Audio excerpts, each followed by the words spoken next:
Hello, hello. How's everybody doing today? Ah, Today we are doing our first dev stream. You're gonna be nothing too exciting, but we're gonna be doing the concept for the app, kind of writing down.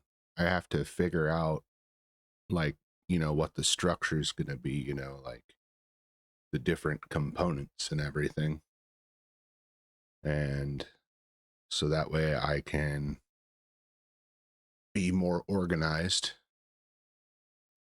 for the coding portion of it. I don't know if we're going to get into too much coding um, specifically, but I got to talk through this. I've been talking myself through this for a while now, trying to like hash out in my brain what's going on.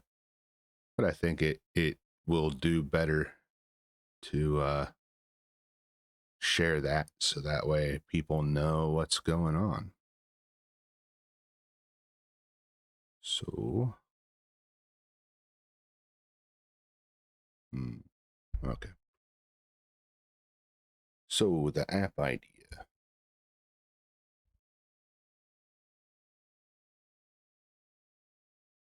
So it's programmatically and coding wise, I don't think it's overly complicated at all. It's basically just it has very, well, let me back up. Most of the people that store the type of data um, that this app is going to be like manipulating, they use like spreadsheets and things like that. And then there are separate calculators that they use to kind of like get through all of this. So everything requires long-winded explanations. It's insane. But anyways, this is going to be taking data in from users, and I'm building this mostly for myself. First off, I don't want people to think like I'm not like I'm trying to make money or something. Like, this is actually a problem that I see in the world that isn't solved, and it's also a problem that I personally have because it's not like you have to run around and do a bunch of different things. So I'll kind of explain.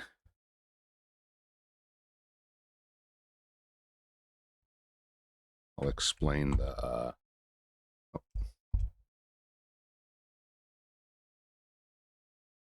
I'll go ahead and explain the, like, kind of what it is, what it's going to be about and everything. And then we'll get into the components of it.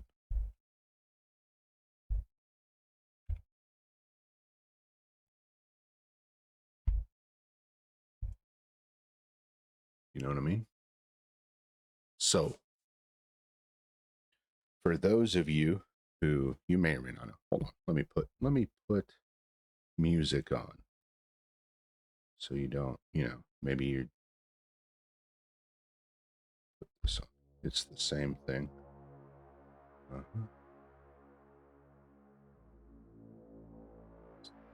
Box.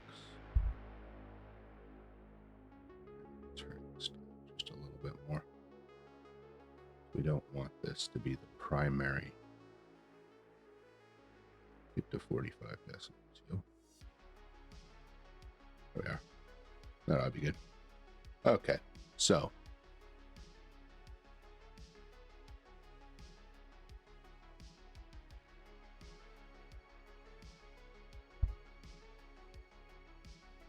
LRPS.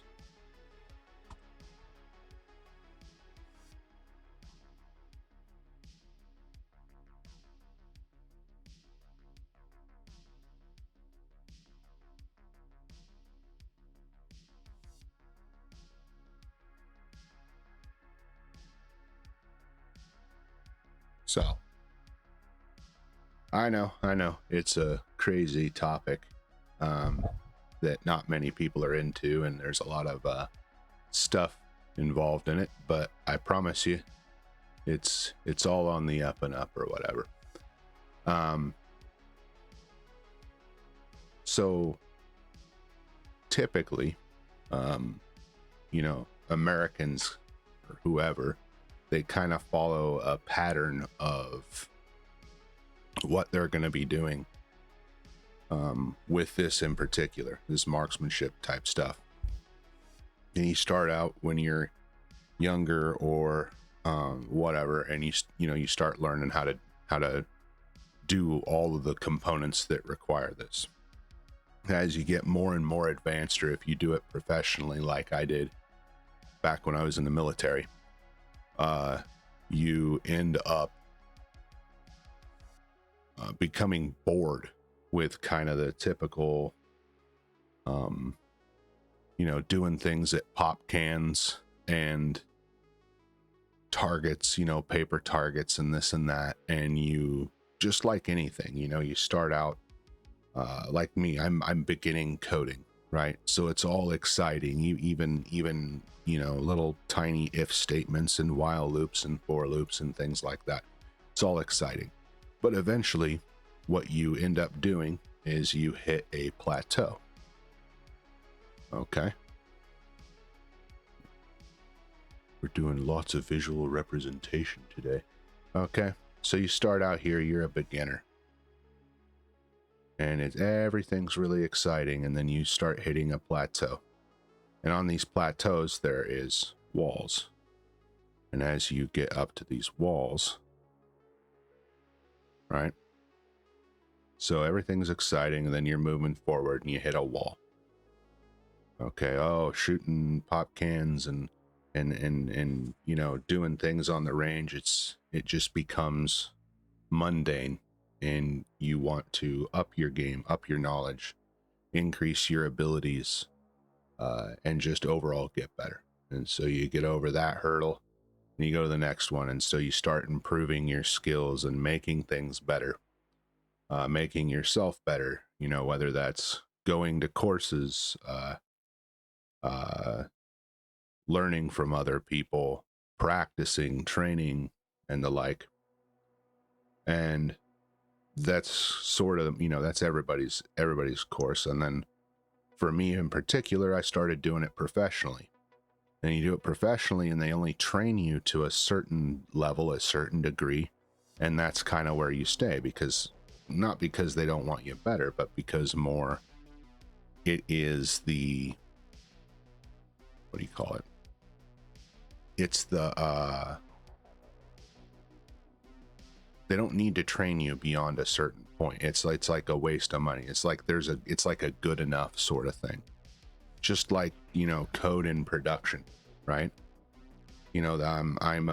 This channel primarily we're dealing with, the topic is primarily web application hacking and that.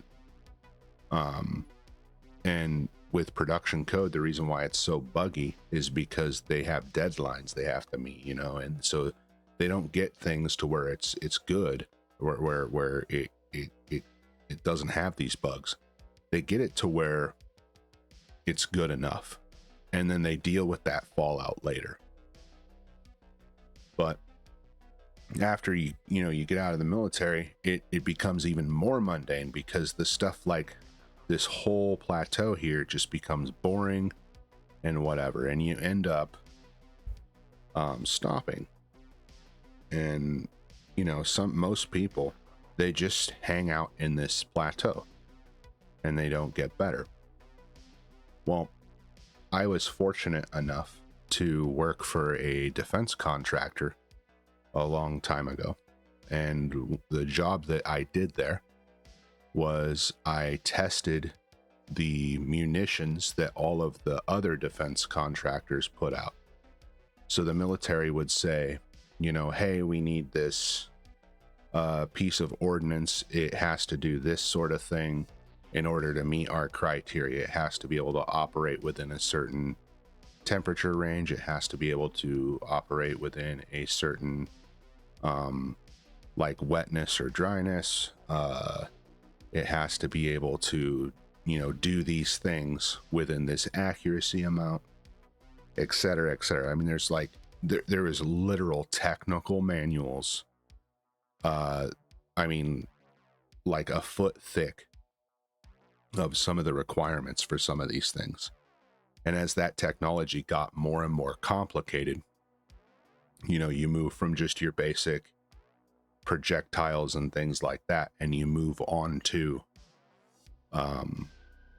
even more like complicated things like missiles and the like.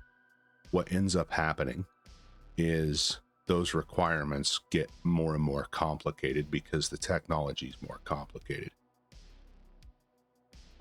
And it was my job to test these, and the company I worked for acted as a intermediate, like a third-party intermediary. So a defense contractor would say, hey, our product does this, and the government would say, hey, we need the product to meet these specifications. And then they would both hand us the product and the specifications, and we would test those products to ensure that it met those specifications that the then DoD set out for these individual products. So that was after I got out of the military, and I started like learning about the different things and components that at the time I didn't have a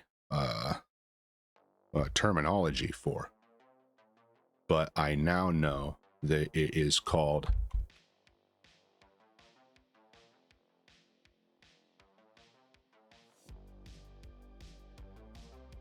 internal and external ballistics. And this is one of the couple of the components that is required for you to have a, you know, accuracy or a good system that is able to put effective fire on targets, right? No, and I'm not talking about, you know, just in war. I mean, like civilians too. You know, we're talking like, if you understand these concepts, you can go, I mean, you can, whatever the max range is of what you're doing, you will be able to account for these factors and your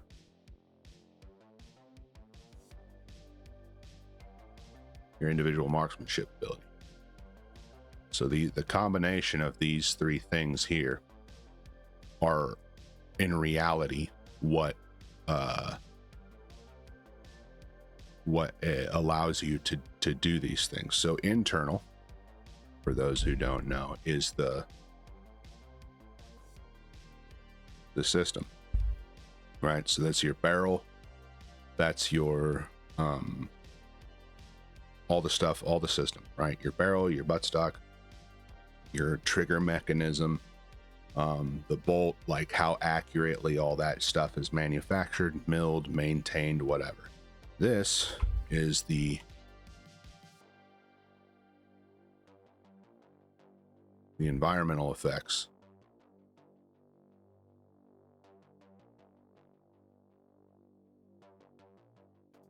Okay, I can't spell, so you'll have to forgive me.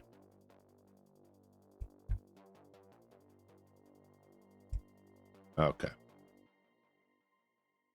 So the internal is the system, okay? And external is the environmental. So you're talking, this is temp, humidity, altitude,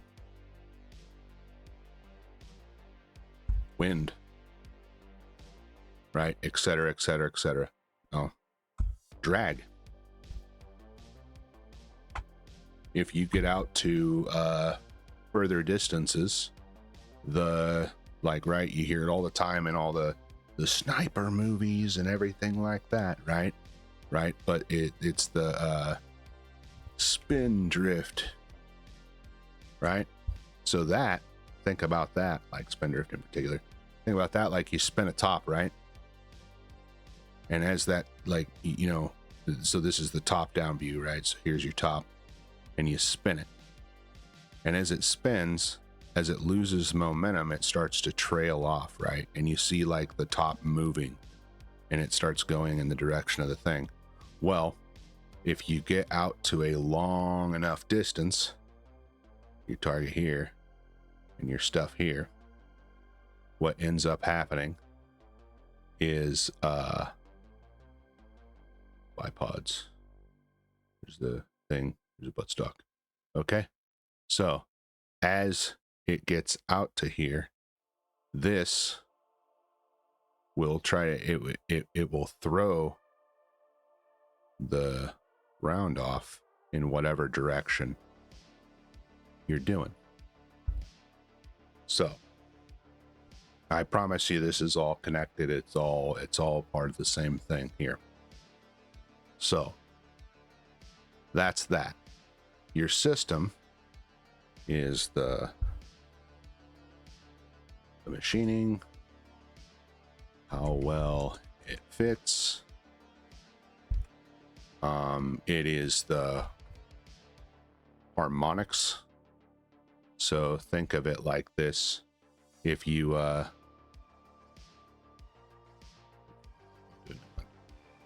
don't save, sorry for the eye cancer, my apologies. So what was I talking about? Get back up here. How well fits harmonics. So if you look under slow motion on a lot of these things, if you look at the barrels, they actually do this sort of thing here, right? Almost like a sine wave. This is the same equivalent of like the rubber pencil. And what you're doing is you are literally, quite literally, tuning the system just like you would an instrument. And it's a sine wave. And you're trying to get the most, basically, the most harmonically consistent system that you can. And there, I mean, you can take this as far as you want, but most people are just going to take an existing system, which due to modern manufacturing is incredibly accurate. You often hear, you know, that like the standard is under an MOA, right? For those of you who don't know, it's a unit, a minute of angle. It's a unit of measurement that you are able to it's how you're able to do this stuff. Is you're basically, the way that this works is it comes out in a parabola. So from the end of your, well, let's do it right here, the end of your barrel here, and it goes through this sine wave, if you will, like this thing, it's doing a rubber pencil, and it comes out in a parabola. I know that's a very bad parabola. The hump should be over here, right? That's even worse. But you get what I'm saying, right? It comes out in a parabola, for those who don't know. Let me see here.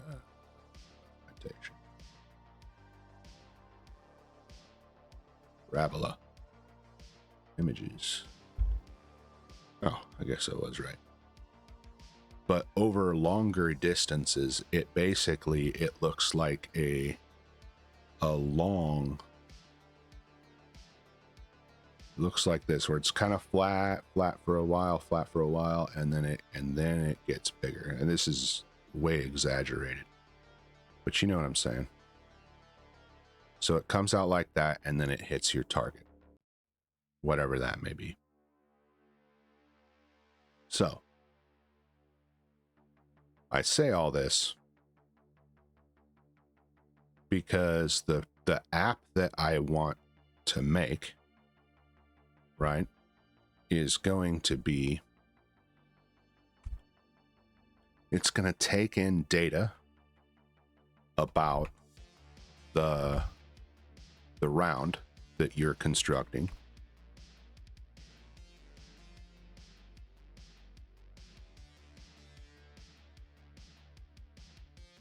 and it's going to run that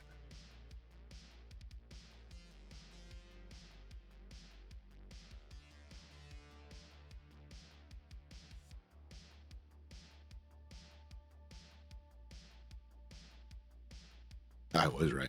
Relevant to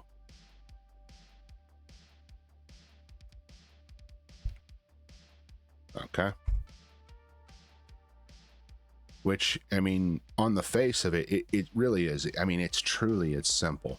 But I want it to be able to do some things. I'm gonna want the app to look nice, and be user friendly. That's one of the things that is also very, very common with a lot of this software and a lot of this stuff, is that it looks like Windows XP, Windows Vista, Windows 98 levels of basic, almost the equivalent, like if you do for Python, like basic TK enter style user interfaces. They're extremely clunky and difficult to understand. Let me show you what I'm talking about here.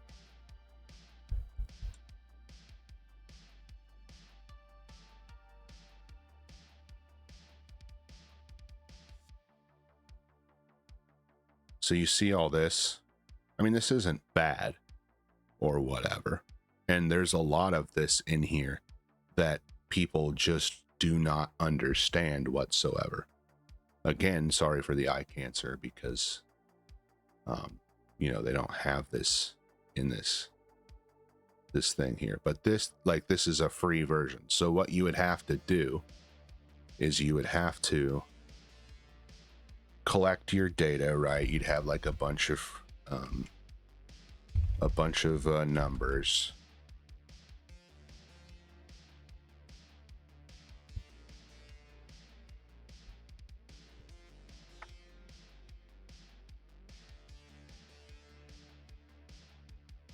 Right? And in order to get a statistically significant sample, you need a sample size of 30 or more. But let's just say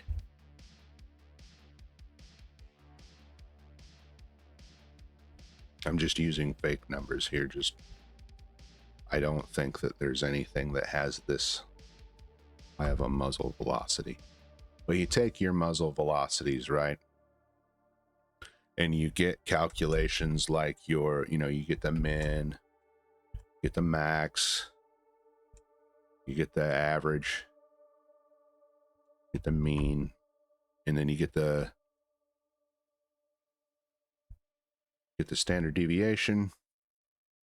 And this gives you data that you need in order to enter into these calculators here. And then when you get done with them, you're able to it spits you out a graph that looks, or not a graph, it spits you out like a table that looks a lot like a Microsoft Excel spreadsheet. And it's got all of the different things, right? So it'll tell you distance, it'll tell you you know, and then you'll have like a temp, right? And then underneath of this hold on, oh, that's wrong.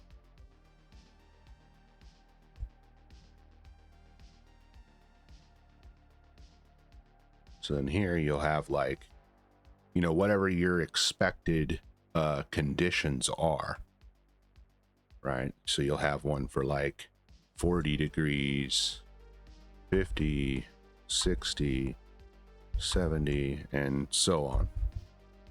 And then you'll have 100, 200, 300, 400, and the like, right? And so what ends up happening is when you collect all this data and you run it, you run that through all those individual calculators, and then it's sometimes they spit you out a graph, and then you have to take that graph and you have to edit it. So what I'm planning on doing is an app combines your data collection, right? It's going to do the calculations. There are actually, hold on, before the calculations, there are a lot of, what do you call it? Like graphs.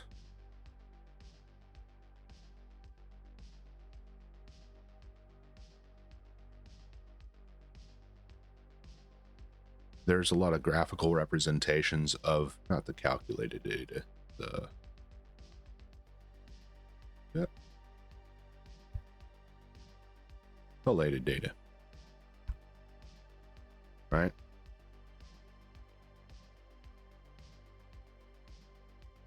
Data about the round you're constructing.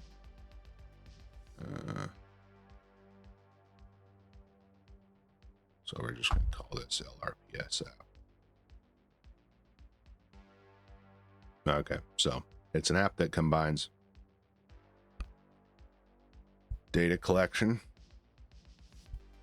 graphical representations of the collected data, and this is useful. I'll explain this. I'll explain like each of these kind of things as I'm going on, albeit poorly. I'm not used to talking on stream or whatever.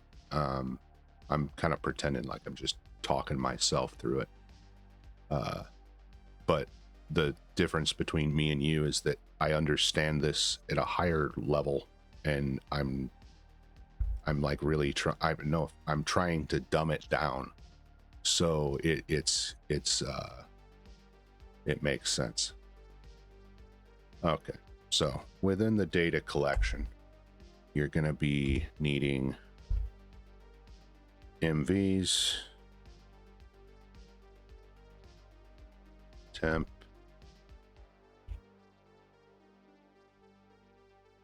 humidity, altitude, right? And this is atmospheric density. What else do you need?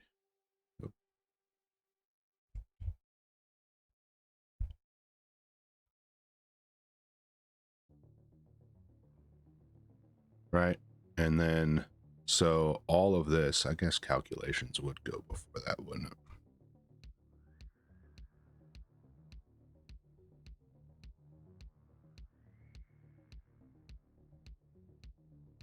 Oh, don't do that. All right. Well, might as well save it. Desktop. RPS.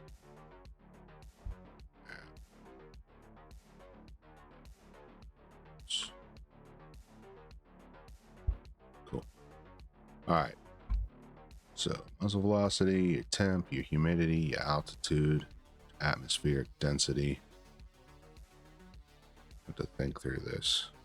Calculations. So min x. And I'll be programming this primarily in Python, which you know, has really good math libraries and stuff, and so we'll be able to get pretty awesome calculations with this, with no, you know, very few, if any like rounding errors, which are important because some of this stuff, not some of it, but as you get, you know, more complicated in what you're trying to account for, right? Or not more complicated, but like more detailed, you'll end up with things that have like a 0.024 or something like that, which this here just in and of itself isn't bad. But when each of these calculations ends up having like a, you know, something like that or whatever, it'll end up being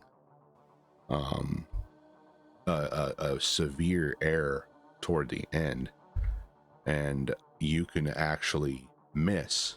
And as you go on in distance, you know, you go 100, 200, 3, 4, all of these distances double. So if you're off by 1 here, you're off by 2 here, you're off by 2 at 200, and so on. And so as you get out to this long range, it's going to be more and more important to make sure that you're as accurate as humanly possible, especially with your calculations.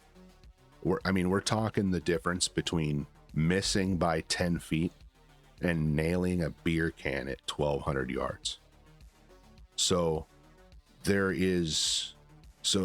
like this stuff really, really matters in regards to this. So your data collection too, before we even get into this, this is the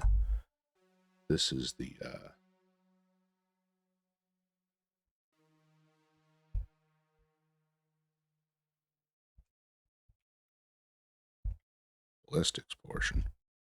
But the data collection immediately is going to be the type of round you're using, type of powder, the primer, brass, right?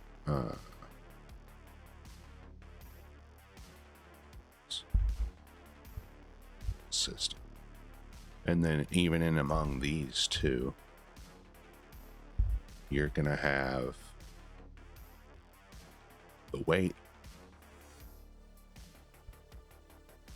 profile, ballistic coefficient,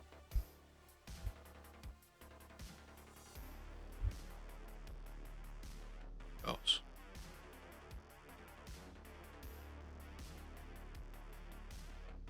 We'll leave that open for when I think of the next thing. Here you're gonna have the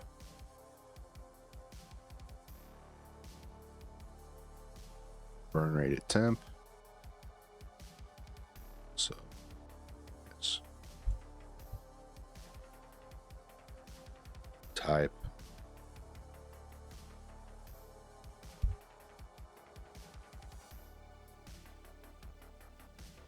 Lot number.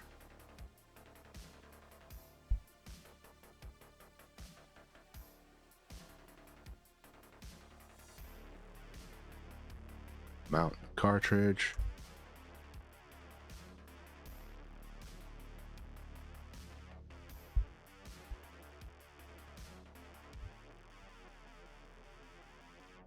Suppose I should type all this out. Weight, profile, powder. So map that combines. So for the round, we want weight, profile, ballistic coefficient.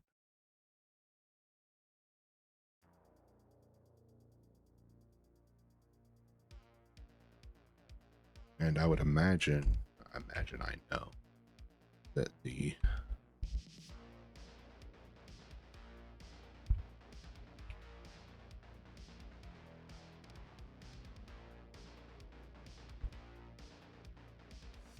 position.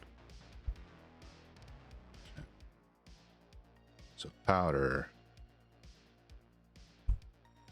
And these are, I was thinking like when I was trying to explain it, I was thinking in a way that was um, I was thinking about explaining it and not like what the app's going to require, right?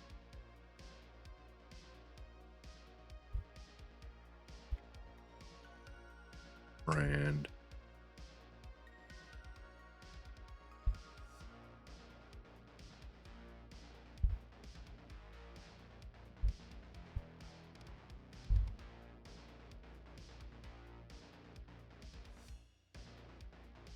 And the main reason I need to do all this research is, like, for example, this thing changes depending on whether it's this type or the other type, and even in different brands too.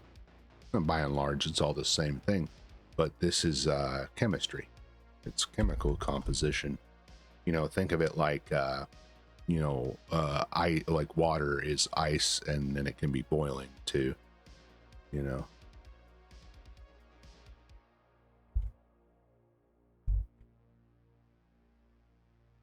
So, like right now, if you go out and about and into the world to do this part here, right? This data collection, when you're doing those all caps.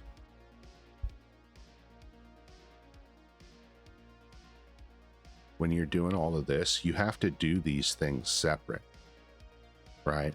Like, so this here, this powder, primer, brass, and system has to be separate from the round and the powder. That has to be separate. Like, you have to go collect that data, right? When you're out doing that, you're collecting this data, then it goes into your calculations. You get the calculations, then you go over to the apps that have that do the calculations, and then you have to enter this data again. I would like to have like a one-stop shop sort of thing where you can combine all of this data, you're entering it into one location, and it is spitting you out all of these different things. It's showing you graphical representations of what it is that you're looking at, which is helpful, and I'll explain that later, like why that's helpful, especially when it comes to doing round development here, right? Then you get that graphical representation. It allows you to hone in on what areas of the thing that you need to dial in on. It basically, it gets you there quicker. Then once you're all done with that, you have the data, you have everything that you need. Then you have to go to a separate app and enter that to do, I haven't written down the calc, but like there's like way more calculations than this. But then you have to go do that, and then it spits you out stuff. So then you end up with, let me see if I can find one.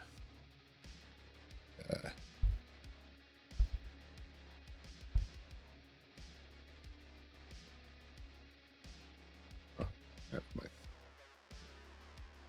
RPS range card, which is nope. That's not it. Yeah, it's like this.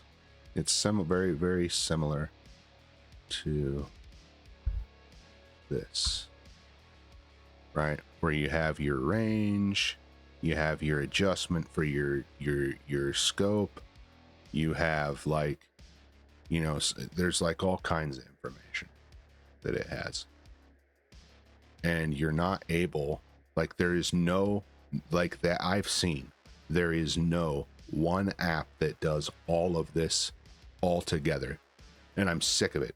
I'm sick of having to write all this stuff down or type all this stuff out and save it, and then take that to another thing that runs it through this data again, that takes it and then runs it through another thing that runs this data, and then finally at the end of that, it spits me out something.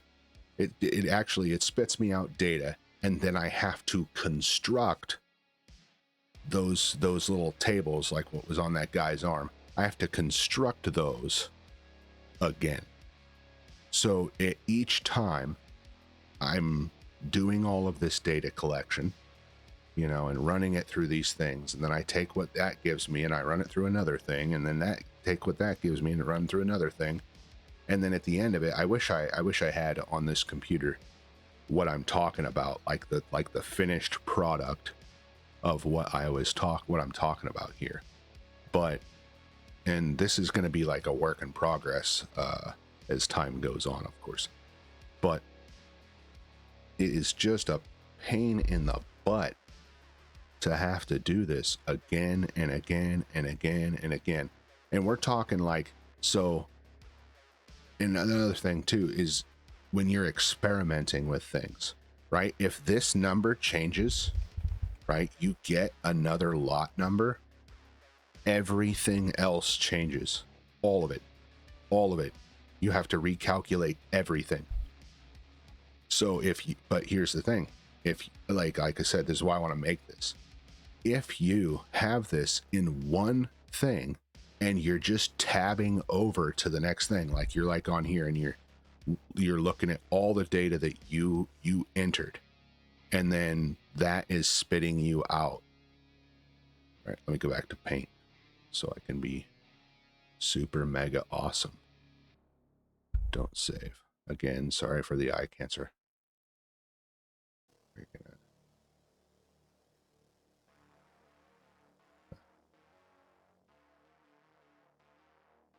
seeing if I could make that like normal.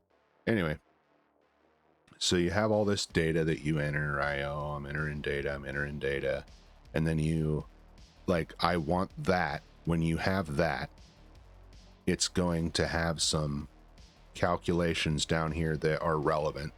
And by relevant, I mean like you can do 10 of these and know if it is worth it to move on to the next step or if you have to do more, right? And the main calculation for that is your standard deviation.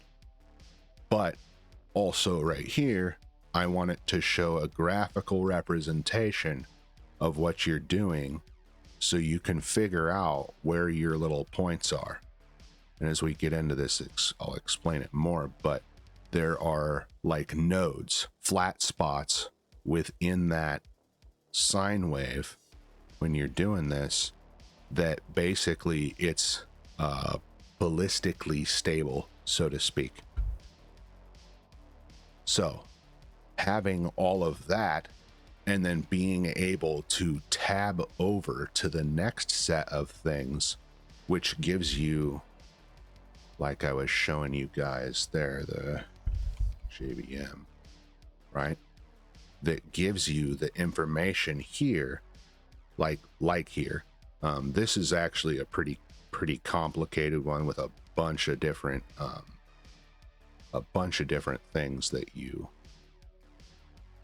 can do.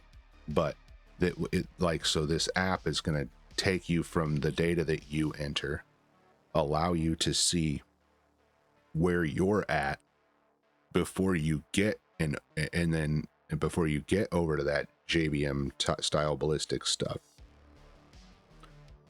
Then you're going to tab over and you're going to be able to see all this other information. And I'm going to want it primarily as a desktop app, but it's going to be a really good mobile app too. I know a lot of people use I don't use my phone a lot. I'm weird like that, but I keep it mostly, unless I'm using it for something particular. It stays in another room in the drawer, and I don't want anything to do with it. It's a waste of my time. It's just a tool, right? I take it out when I need it. So, but there are other people, they take their phone. I mean, most people are taking their phones everywhere. They're continuously, using it and things like that. They take them out to the ranges and all that. So then these people, they'll be able to have this. They'll be able to take that out with them. It'll connect to your desktop app too.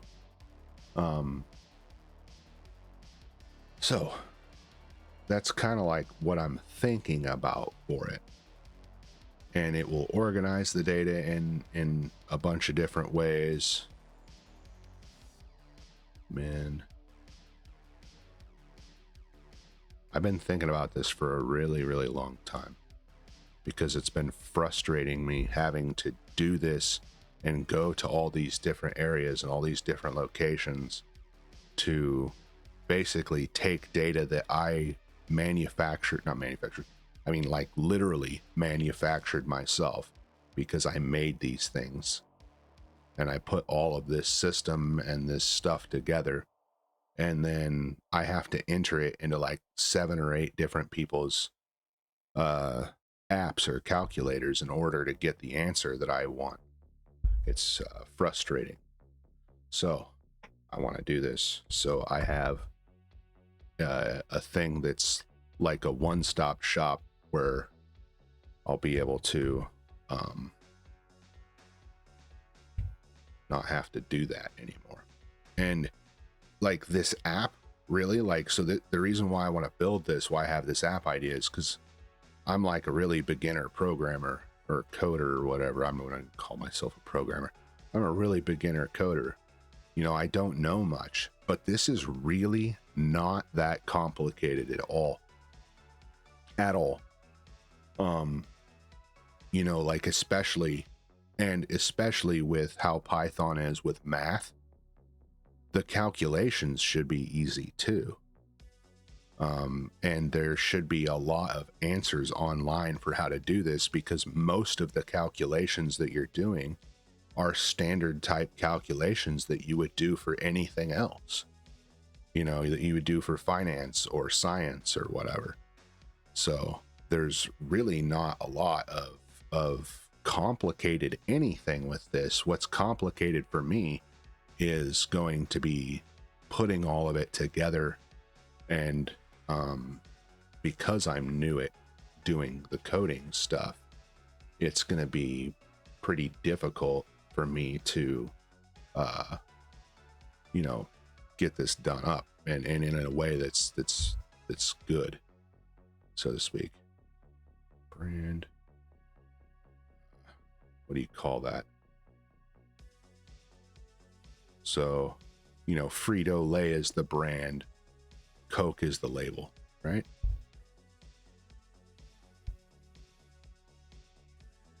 Like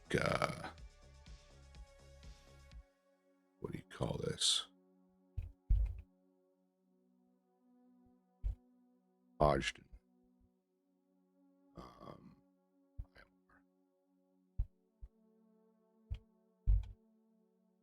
Those are brand. Those are no.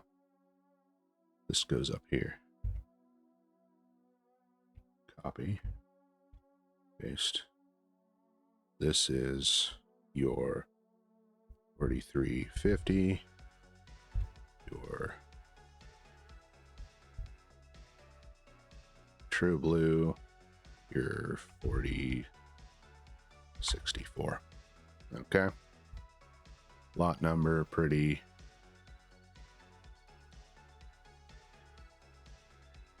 Mountain powder of cartridge. So your primer, again, and label.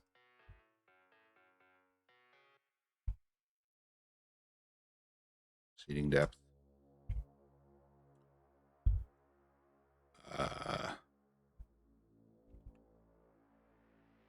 Lot number, right?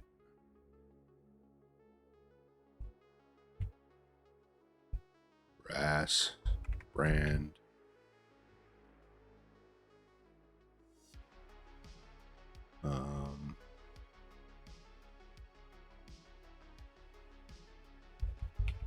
Type.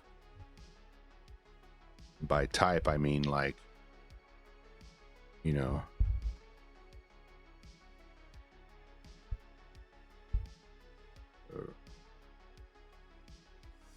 rifles or pistoles.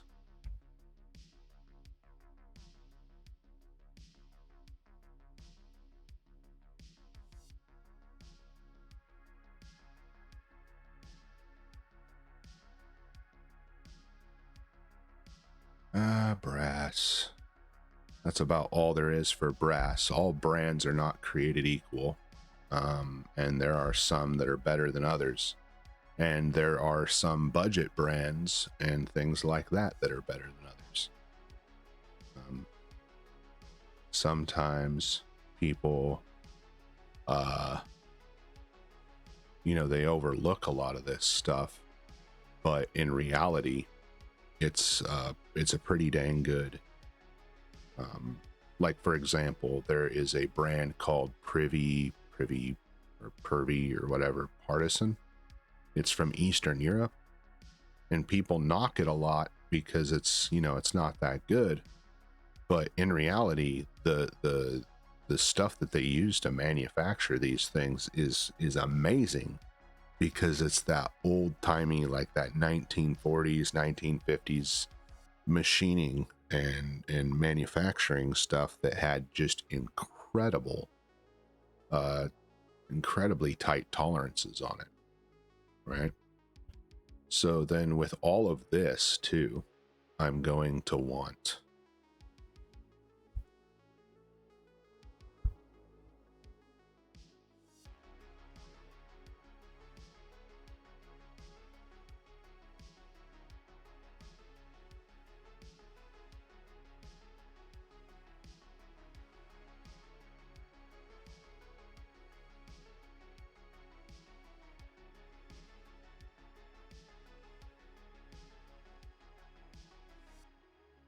brands and the types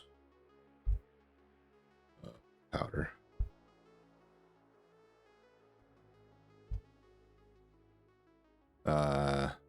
For all of it.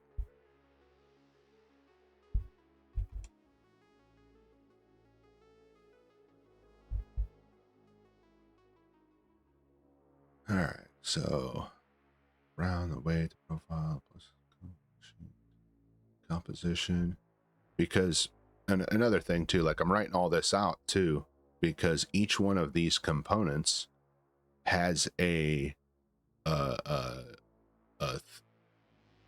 thing for the calculations that affect the calculations either directly or indirectly by maybe a step or two removed, but it all matters. And so when you write that out, so basically what people are going to be able to do is they're going to be able to enter like one number, right? The muzzle velocity. Yeah.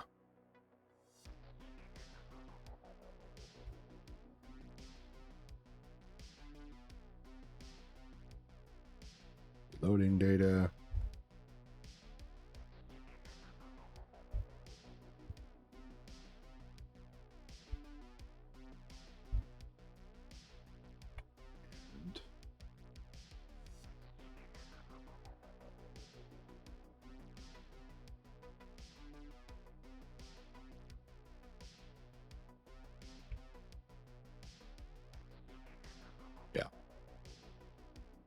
So you're going to be able to put basically your muzzle velocity data into this, and all this other stuff that you would be keeping track of outside of the app anyways, right?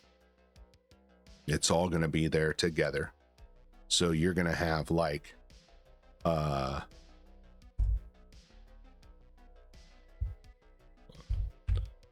you're going to have a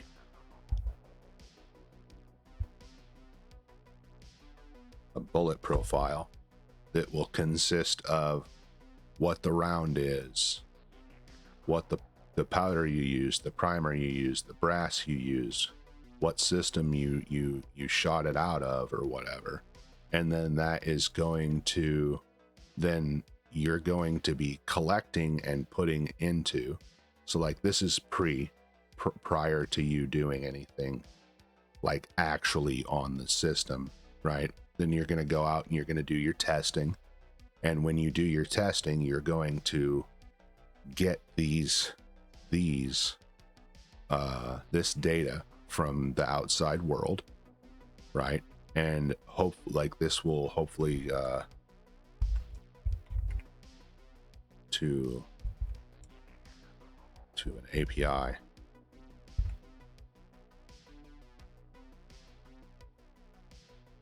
For local weather, right? So you're not even you will have the ability to enter it in. Actually, I'm gonna write this down.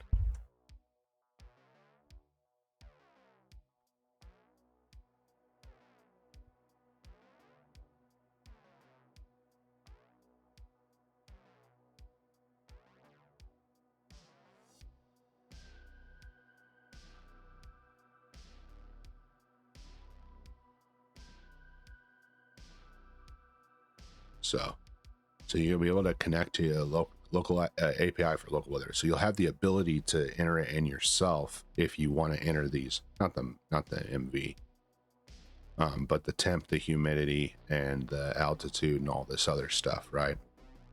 And so it will enter that in for you, take the data, right? Mainly this number from that. So it'll take the BC, it'll take your muzzle velocities and your external factors. It will run it through calculations. It will give you the aforementioned graph so you can identify these little nodes, right? Then you can go back to the drawing board and you can redo this until this graph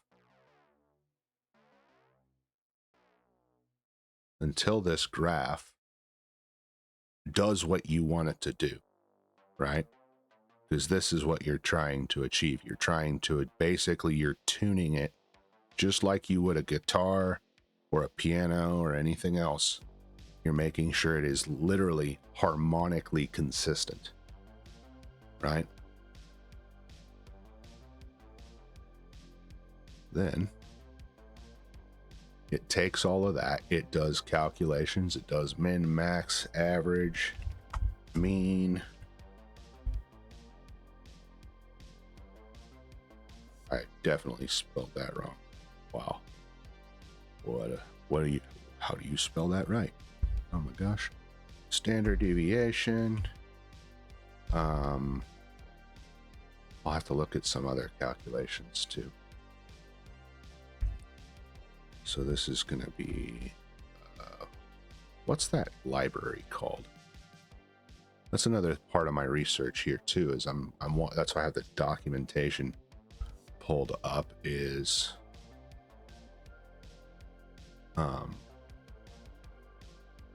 Python has a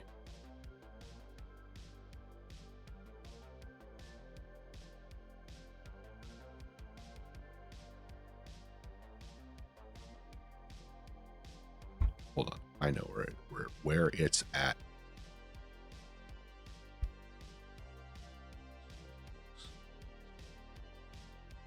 Is this it? I think this is it. Yeah, this is it. Matplotlib. It's a low-level graph plotting library. There we go. See?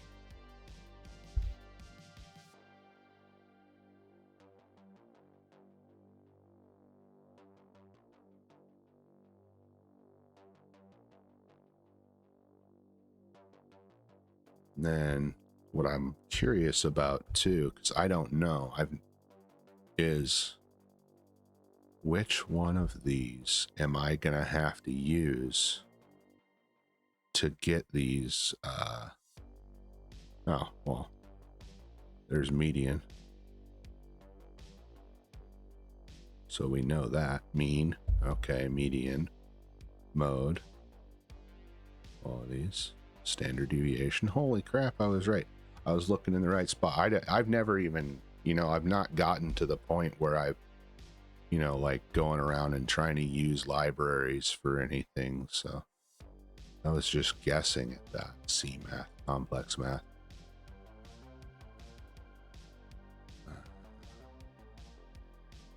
Complex numbers. Yeah. Which a lot of those are. Yeah, log. So a lot of these things that they take, you know, when you're dealing with, you're going to be dealing with like multiple different calculations that take stuff like this tau, this sine, cosine, tan, and all that. It's going to take all of like those individual things, even square roots and the logs, and then it's going to use those as individual calculations too. And then like, so going back to IBM, I hope these guys don't mind me using their stuff for examples, but like this is a number that gets entered into the overall calculation. But to do this particular calculation, right, you know, that's its own little thing that looks like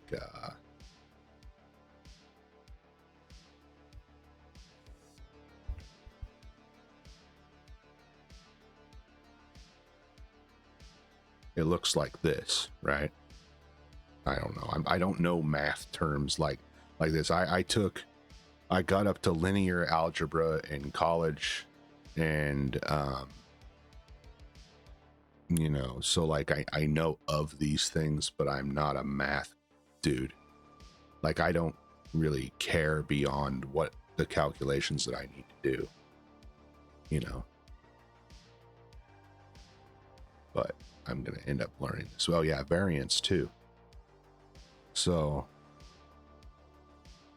these calculations, when you're doing these things like this, it looks like that. And so there are calculations that I'm gonna have to do where in order to find out these things that I want to do, I'm going to have to figure out those calculations and use existing data that I already have, along with the answers that all these other things have given me, and make sure that I have it all right, and write out little math proofs and stuff like that, just to make sure that things are working correctly.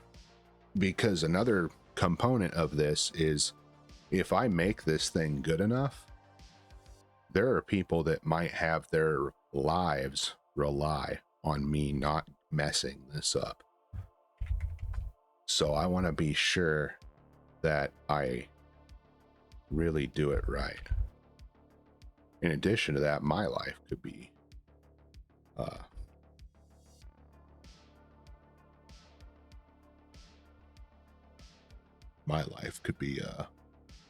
done too. But what this is going to do is give you a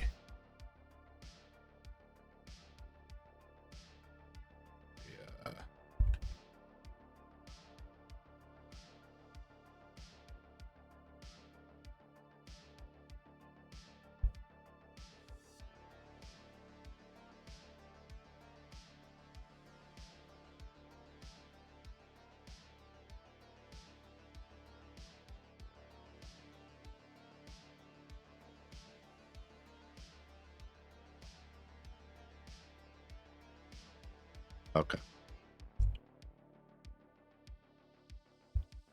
Sorry, I'm trying to be organized, at least so when I come back, it's not all jumbled up and crunched up. I a while back, like actually when I first bought this computer, I just got it set up. I did all the things. I was going to use Windows and all that. I mean, I know this is Windows, but I was going to use Windows and all that. I was going to go through all their stuff, and then I get it set up. All I had, luckily, was just like a Firefox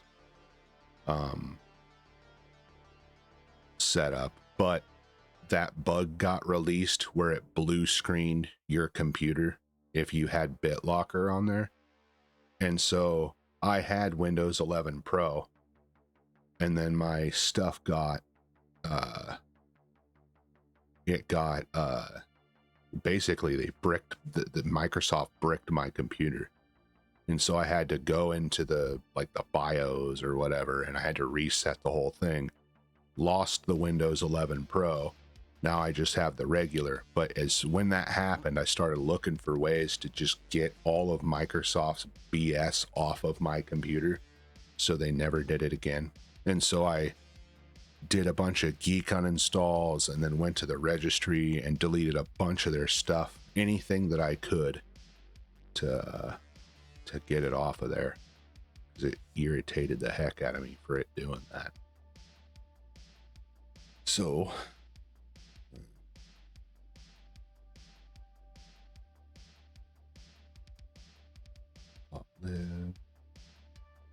let's go ahead and we're gonna say, or we're gonna add a new folder, and we're gonna go RPs.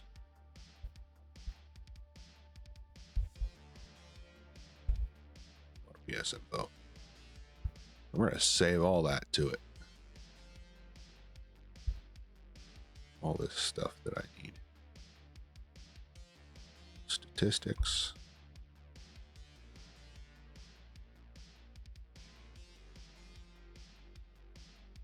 Go ahead and more. And another thing too is like this stuff here. I mean, this is their stuff, right? You wouldn't like copy this one for one or whatever. But this science has been solved since World War I. This is nothing new. This is nothing crazy or out of any kind of the ordinary. I am going to need this and this too, I know. So I'm going to need to be able to, you're going to be able to like, I don't want this to be something that like you have it on your phone or your computer, and it has to like call out to things like Steam, for example, here. On Steam, you open this app and you have your local storage, like your games and everything, but it's always like making server calls and stuff. I don't want that app to do anything like that at all. When you download it, if possible, I want it entirely to run on your phone or your computer. Everything that's stored on it will be like yours. I'm not going to do the data collection BS at all. Although there is one thing that I will make optional for people if they wanted to, but that's more. Let me talk about that actually right now. So one of the things that I wanted to do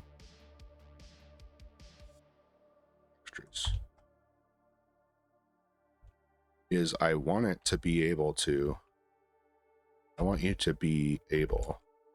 upload info that you get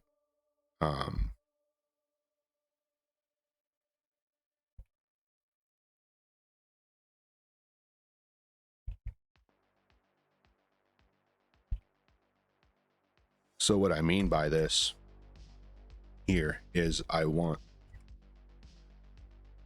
really bothers me. So I want to be able to upload this info that you get when doing this with factory ammo. So for example,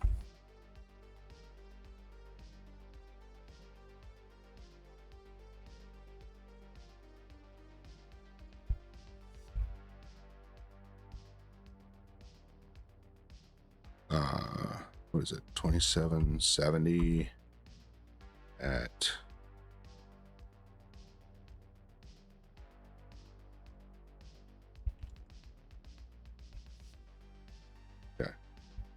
so when you get boxes of stuff from the store and you look at it, it oftentimes will have like, it'll tell you what it is. What are the 150s?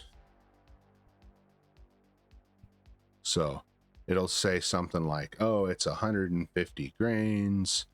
It's this round, and it does this at sea level. Well, most people are not at sea level. Most sea level places don't get to 70 degrees, except for in a few areas. They also often omit humidity data, which, I mean, it makes a difference, right? Like, you know, if you're in a thick fog, that thick fog is, you know, you can see the water particulates in the sky, or in the air when you're moving around. It's like if you're out really cold, if you go somewhere where it's really cold and dry, and you breathe out, and when you breathe out, you can literally see the water particulates in your breath that you can visualize, you know, that you can see that. So all of these things, they matter a great deal to what you're trying to do. And I think that this is really going to solve it's not going to solve a lot of problems. It's not going to solve a problem. It will. It'll solve the problem that you have to take all of this, and it has to be in so many different locations and so many different areas, and then you have to run it through all these different things, and it is a pain in the butt. It is a pain in the butt. But this is going to give you, and here's another thing too. I'm not this way. I have one of these, you know, rifles that I do this with. There are people that have for example, F-class shooters, which are the people that they go out to like 1,000, and long-range precision shooters, generally they have multiple calibers, multiple systems, multiples of these things, right? And a lot of them, like I'm not kidding, nearly every single one of these dudes and dudettes are using Microsoft Excel, right? So they go through, they do Excel, they learn Excel, they put all the calculations in the area. They have a bunch of different things, all what I'm talking about, but they do it all within Excel. And I know for a fact that these guys would really appreciate not having to run all over to enter their data into these locations, or to use Microsoft Excel in this regard.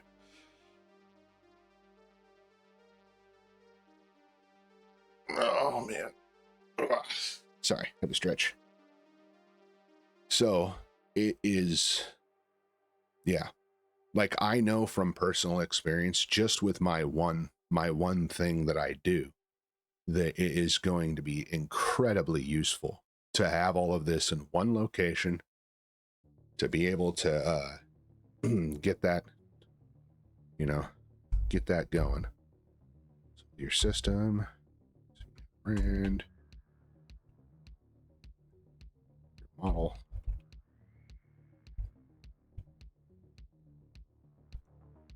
What else?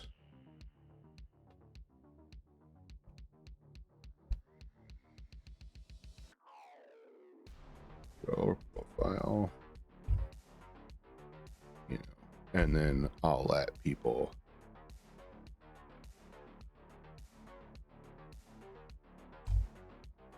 so things like this, you know, letting people add their own, like this really doesn't,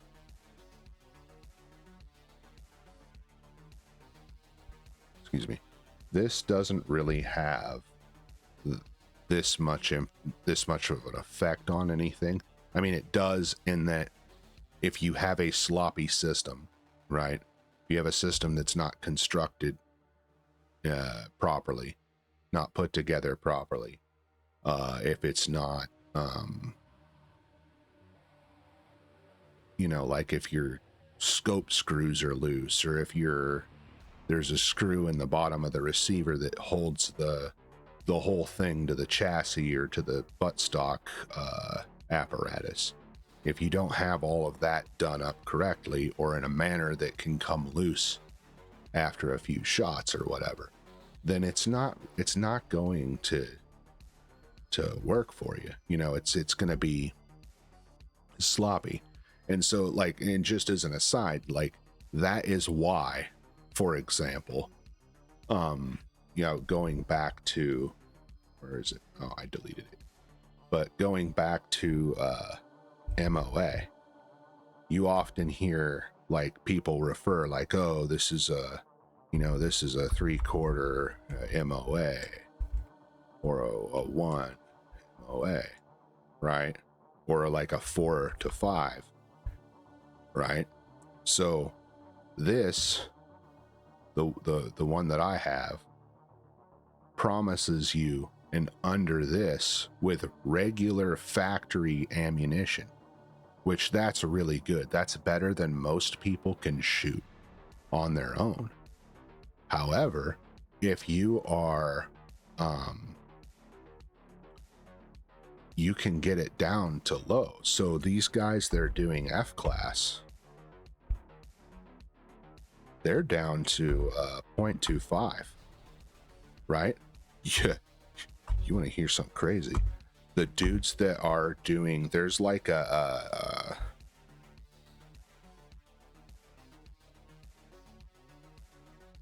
and they're, I've heard them say that they're down to that.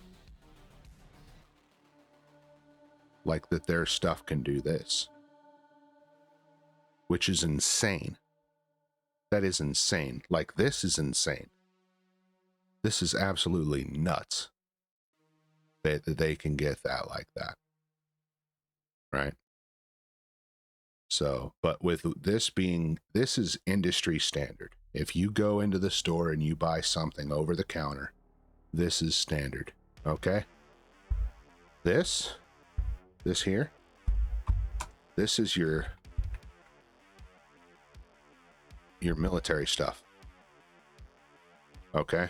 When you go into the military and the stuff that they're giving you, it's this level.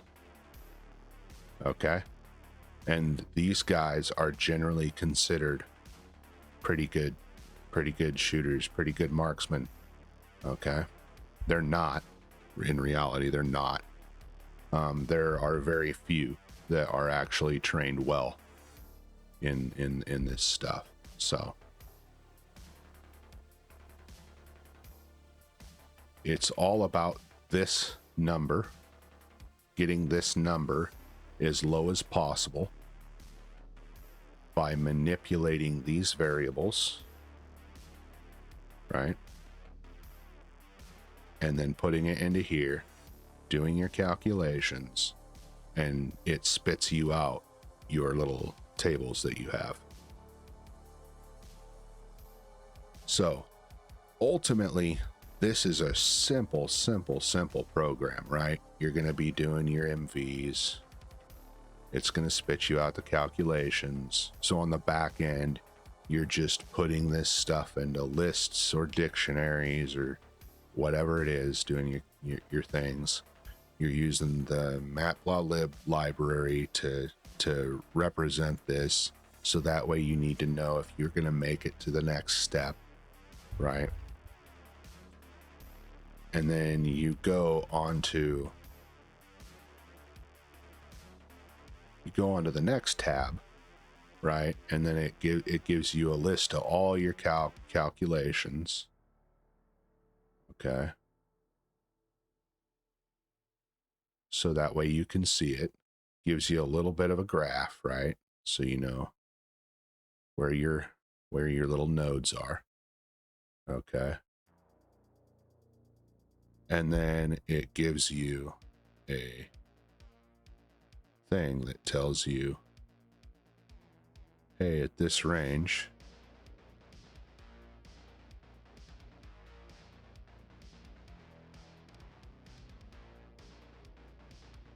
right, you're going to do this MOA or mills. Mills is good too. Oh, that's another thing I need to put in there too.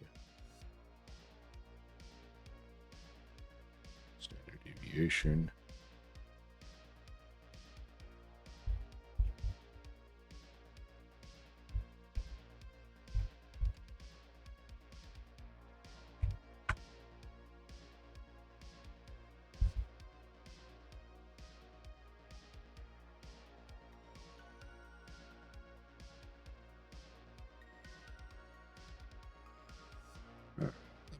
let me go over this in my head. Take a break from yapping. I'm just trying to fill the space. I, like in my own personal life, I don't talk anywhere near as this much. Actually, I've talked more on this stream alone than I've talked in the past week and a half. So, my mouth is parched.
So I'd also like to mention too that it is important that, you know, like for example, where I'm at,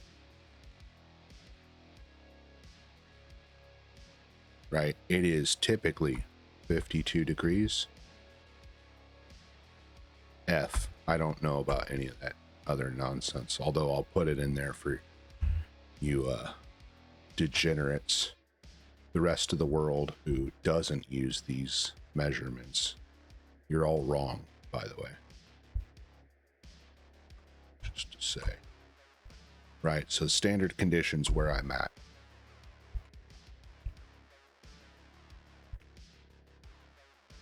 And what are we at? What is it? 90? 93? Yeah.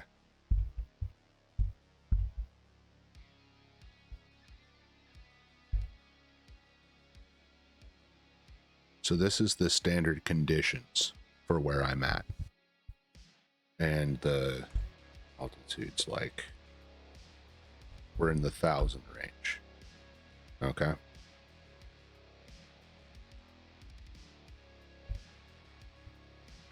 Okay. So if I do all of my testing, you know, plus or minus 10 degrees of here, plus or minus 10 10 percentage points of relative humidity, this doesn't change and this doesn't, or well, that actually changes a lot, but plus or minus, say, 5 inches of mercury here, and my altitude obviously stays the same because I go to the same range every single time. Well, how are you gonna know that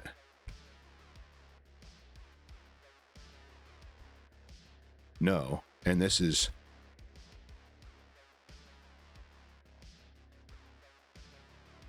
calculations.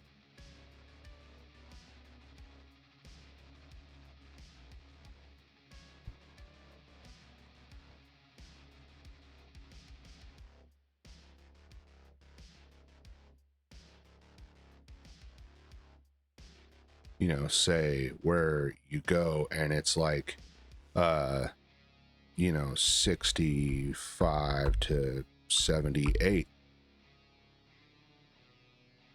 and the humidity is like 50 to 65%.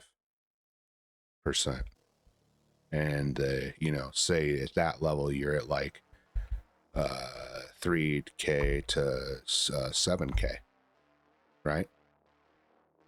How are you gonna know that this operates like that? All of this, when you do these calculations, it will give you these, like, this information, right? And most people don't even do that.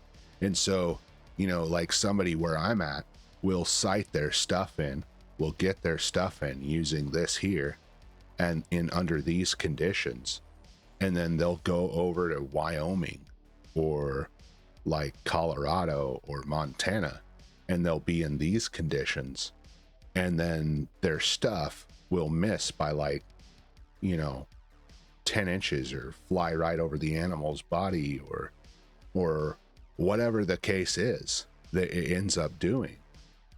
And so this is like, you know, it's like, this matters. I mean, we're talking like, if you don't account for this correctly, you can miss by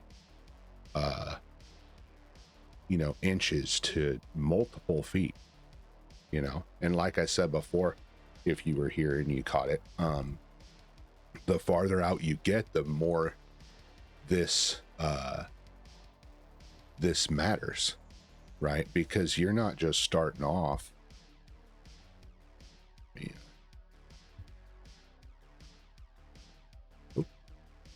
Again, I'm sorry for your eye cancer. Sorry for that diagnosis. So when you're doing this, for example, like say this is your, and imagine that this is perpendicular. Oh my God. Can I do a line? Rotate. Tools. Is it shift? Yeah. Okay. So this is a straight line, right? Matches to the center of your target. If you are off by, say, just say 0.1. 0.1 at like 100, 2, 3, 4, 5, 6, what's going to end up happening is that your stuff is going to miss. And the farther out that you get, the larger this gap becomes.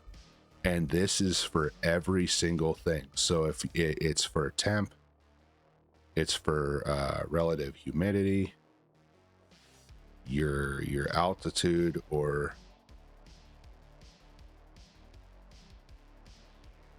your altitude matters. All of that matters.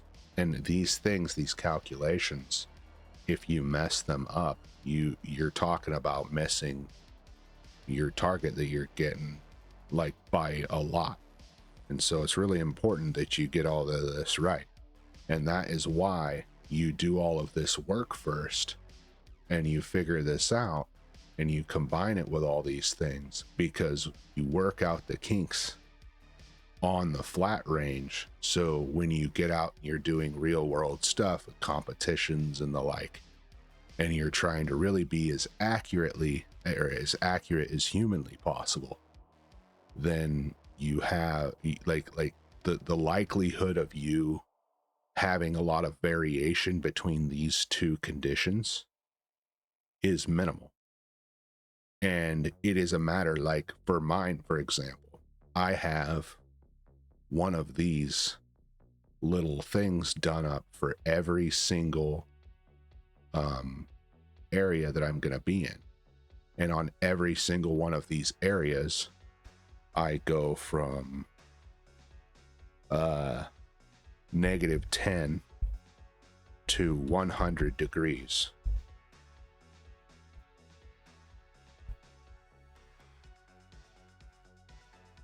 So I have this information, and then I have like all of the different stuff. So I have the yardage, I have for all the wind, and for the wind I have it at because it doesn't really change all that much, but you know, like I do mine in mils, so I can do it in tens, but I have it for 0, so no correction, right? And then where I'm at most commonly, it's 8 to 12 miles per hour.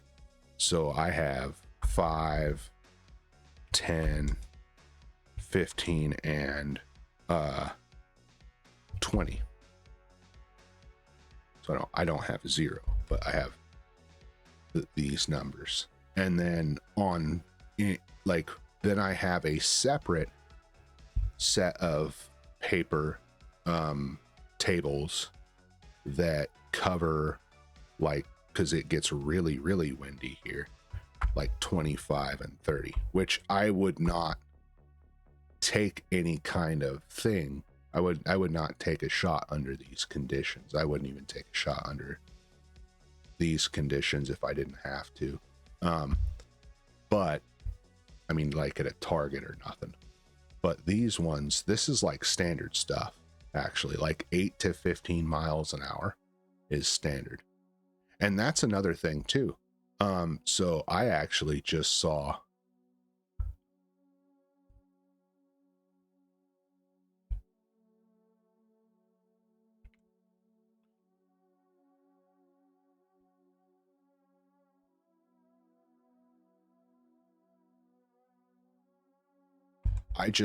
like, so they figured this out. So back in the like the typical what do you call it, like normal thinking is to look at wind where you're at, and then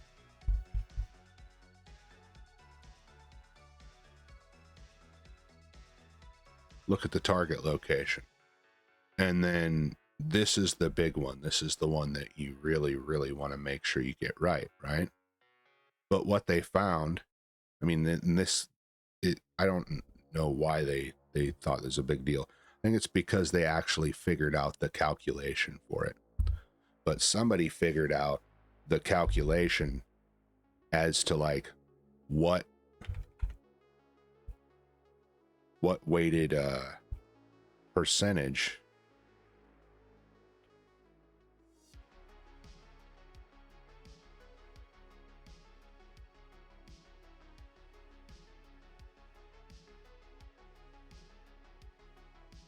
this is kind of like a weird statement, but like what weighted percentage the wind's effect is on external ballistics, which a wind is an external ballistic consideration. But like, that's to say, like at 100 yards, a 20 mile an hour wind, a 30 mile an hour wind has near zero effect on the round.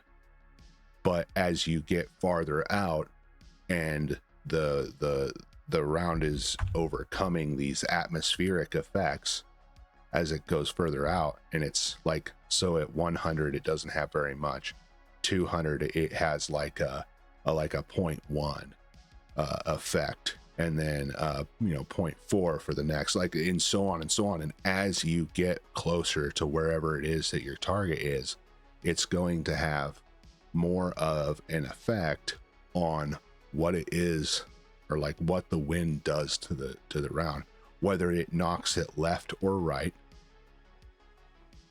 And then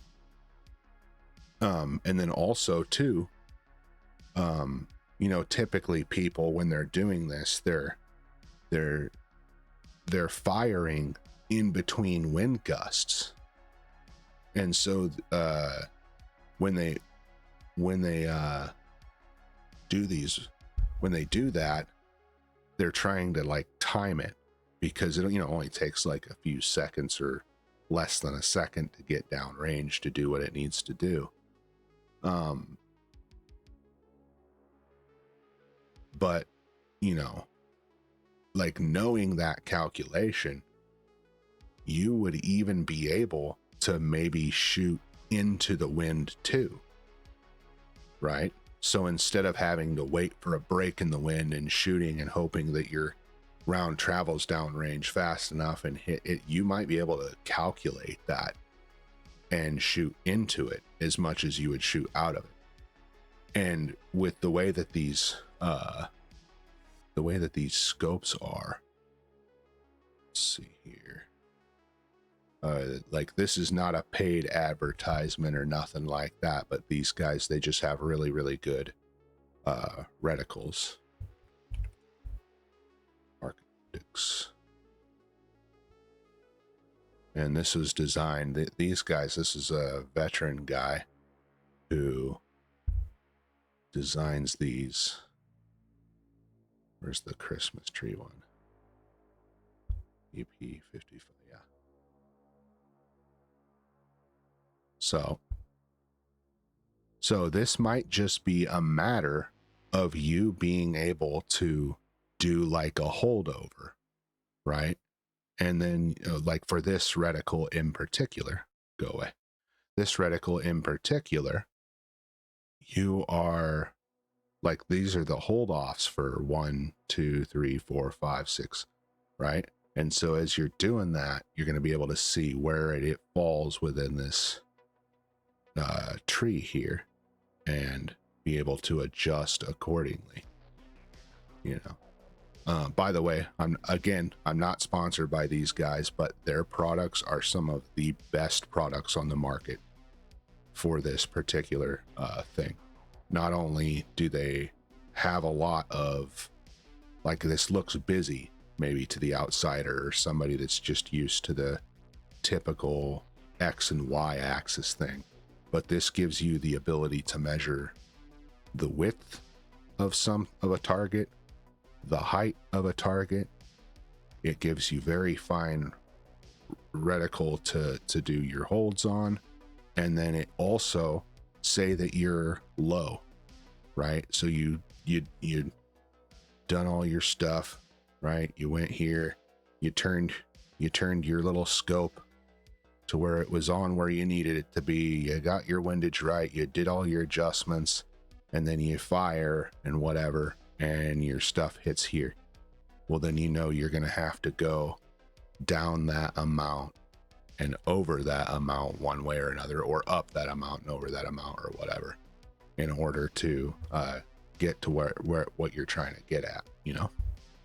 So yeah, that's not an advertisement or whatever. They don't pay me or anything, but I really, really like their stuff. So if you guys are into this sort of thing, and you want to get into this sort of thing, I would highly, highly suggest looking into them. They got good stuff.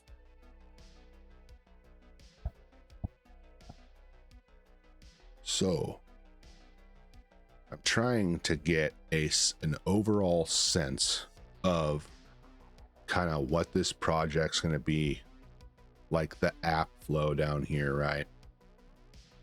Get all rid of all this yappy BS. Okay. Be able to upload info that you get. factory rounds. Yeah, okay. Extras. And then all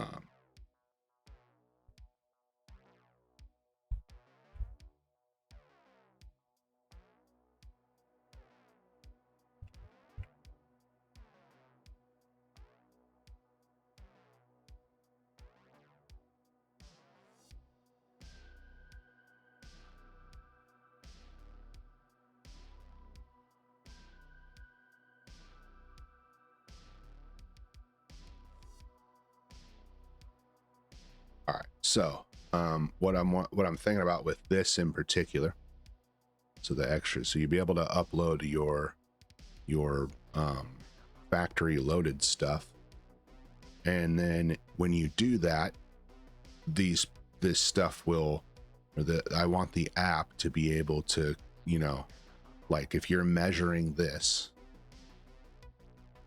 and then it's going to automatically get this. So it'll take what you enter and you put the time, and it will send that data back. And basically what that's going to do is get a profile. So if you're out there and you're like, oh, I have you know, out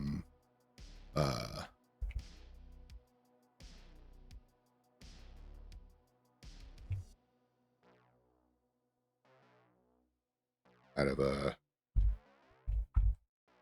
right, if you have this, what it's going to be able to have allow you to do is enter this information in, and with user supplied data or my own supplied data from other stuff, because that's another thing too.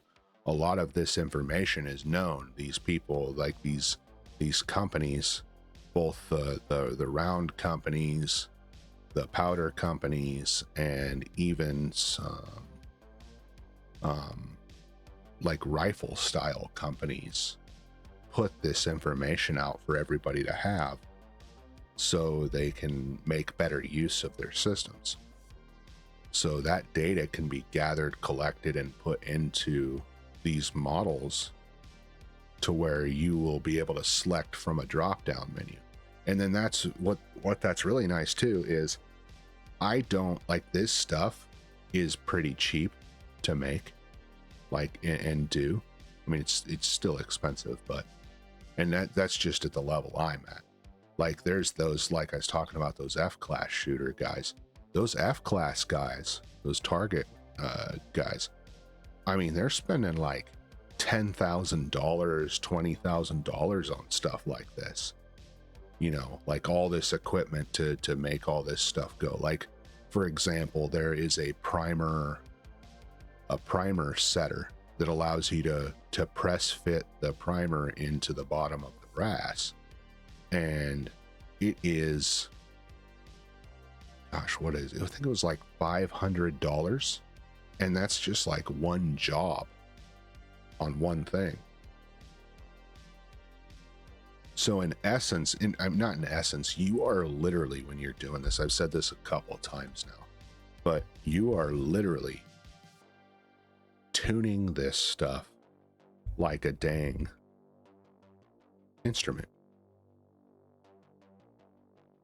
This stuff, you're, you know, like, so when you squeeze the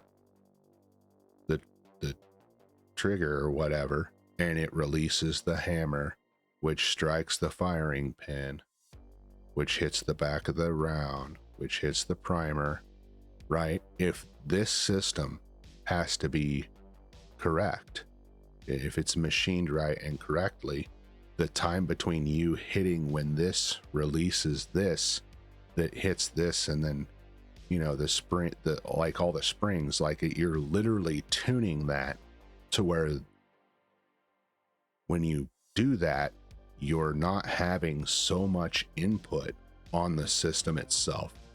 It's hitting the back, and then it goes out.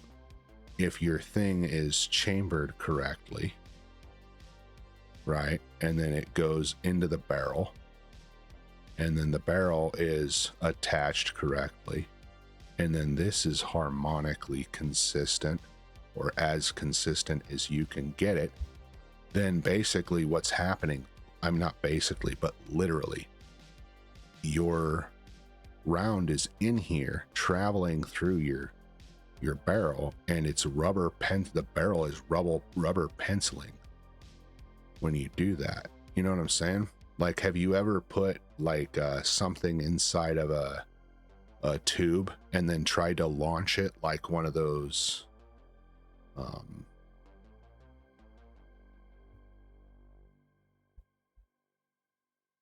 yeah, these, you ever tried to like do that, right, where you're right now, imagine if while you were doing that, this little apparatus that you're using to launch that is moving around like a rubber pencil, right? It's moving around like that sine wave here. So it's literally doing that while it's inside the barrel. And what you want is you want it to come out at the most, or you want it to go through and come out at the most harmonically consistent point. And all of this matters. So your individual marksmanship ability, your system itself, which includes the firearm itself combined with the round, and then when you have that, you select your components to be as to have the best ballistic coefficient for your desired purpose.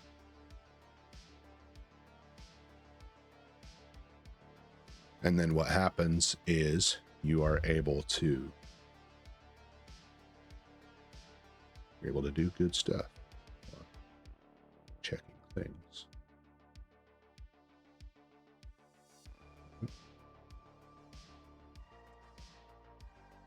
That.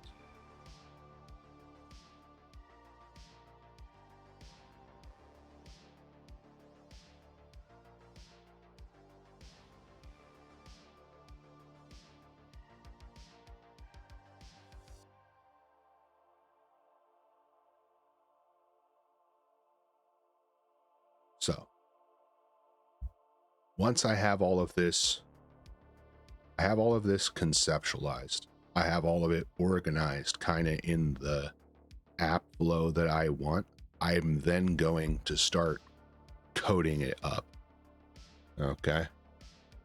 So I'm pretty sure, yeah, I only got like an hour left. I'm pretty sure that I'm not going to be doing any coding this go around, but this is just as important, at least for me. So that way I can, get the individual things, like, and like I said, I'm pretty sure it's going to be pretty simple.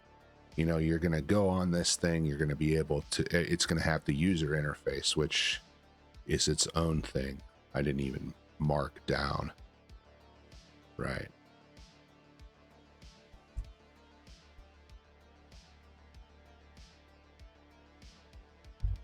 Or the, right.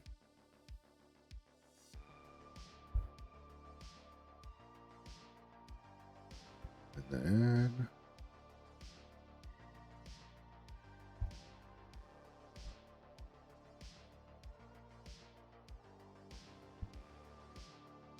so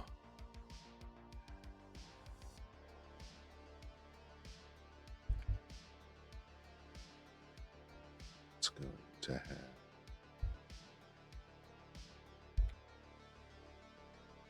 right.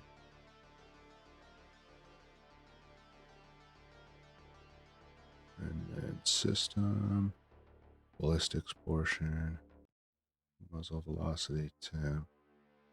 And we're going to have all kinds of things too. We're going to have, hold on. We're going to have, I better put this ahead of these because it's more important. Jeez. site height.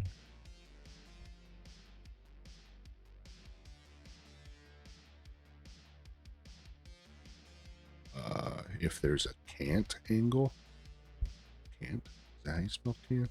I know it's not like can't like cannot, it's can't like angled or whatever. That's another thing too people don't realize is you got that scope, right? Imagine that that's all perpendicular, and it is all perpendicular to your bore axis as well. If this is off, like say that it was like this, right, by like 1 degree, that is also amplified over distance, which can cause you to move. So there's a lot of stuff.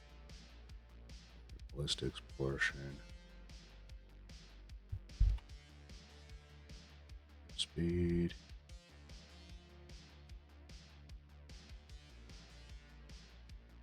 and then where would that go?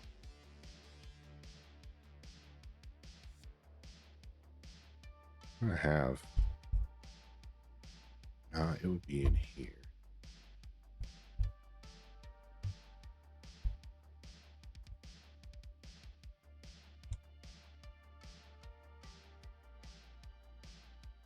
So when you're in the military, they give you, you're given like systems and you know, basic data. But when you're doing that, it's like, what o'clock is the wind coming from, right? And it's basically, it's split into here, right? So this area and this area, you don't do anything. Then this area, you do a little bit. This area, you do a little bit. And this area is like where it really affects it. So that's your 3 and your 9. And then, so basically you get, it's like, this is considered full value, and it's considered half. And that's why their stuff, when they're doing stuff, it's 4 to 5 MOA, is because their system is like 2 to 3, and their bad calculations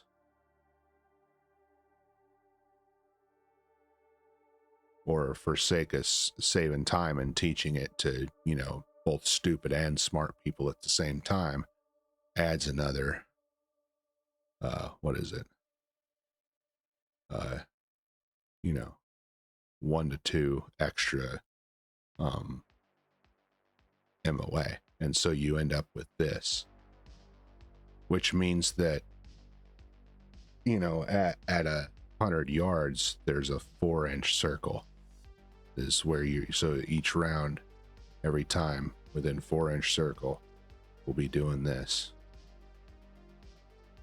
So didn't matter much for a lot of this, some of this stuff, not a lot of this stuff, some of the stuff that people were doing in the GWAT era, especially if you were in Iraq. If you were in Iraq, all your stuff was very close up.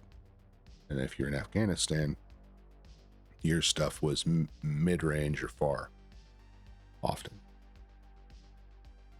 So it depends on where you served, if you served there, and where was doing that, right? So, in speed and direction, right? It's going to give you your calculations, graphical representation of the data. What else is it going to take?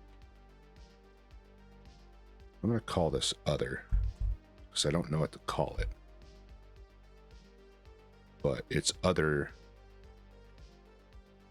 user requested data. Requested, we'll say, entered. requested data. And this is like what the min and max range.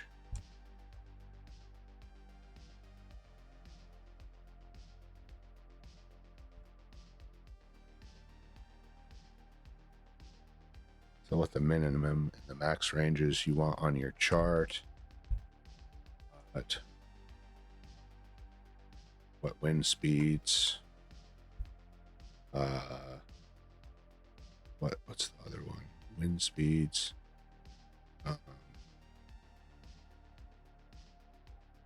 Target angle. Is that what they call it? You're trying to decide like so if you're shooting in F class or whatever, your target's 90 degrees. You are straight up. You're on this, right?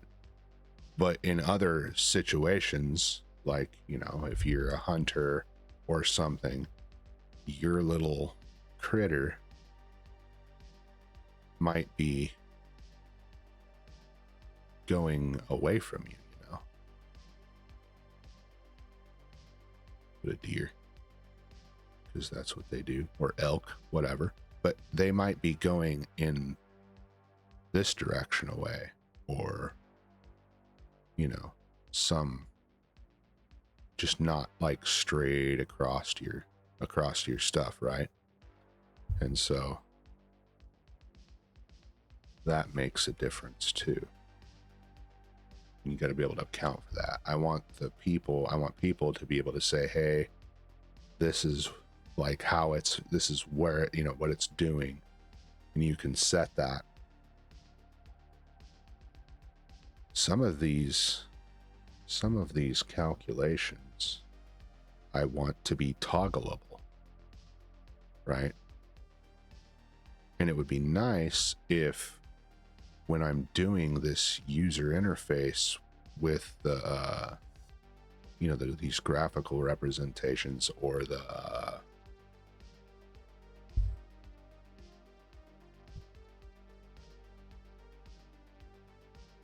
range card, when it gives you, like, it has your range and what your adjustments are that you need to make. It would be nice if you could toggle off some of these too, because people that don't use this, they're just not going to need it, and it's going to take up needless space. So you'll be able to adjust that how you need. Let's see, what are we doing here? Oh, that too. Just forgot. So people might not, like, for example, police, in police particular, they're right up close, or they don't go over 100 yards. And so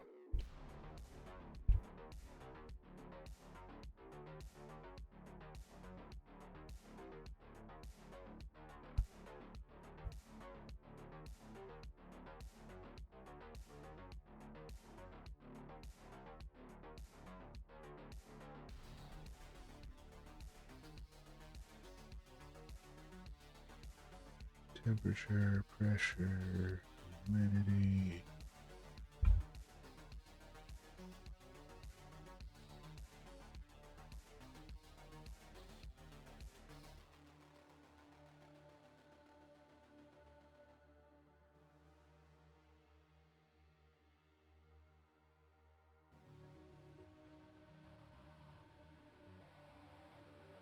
Guess also you want different things.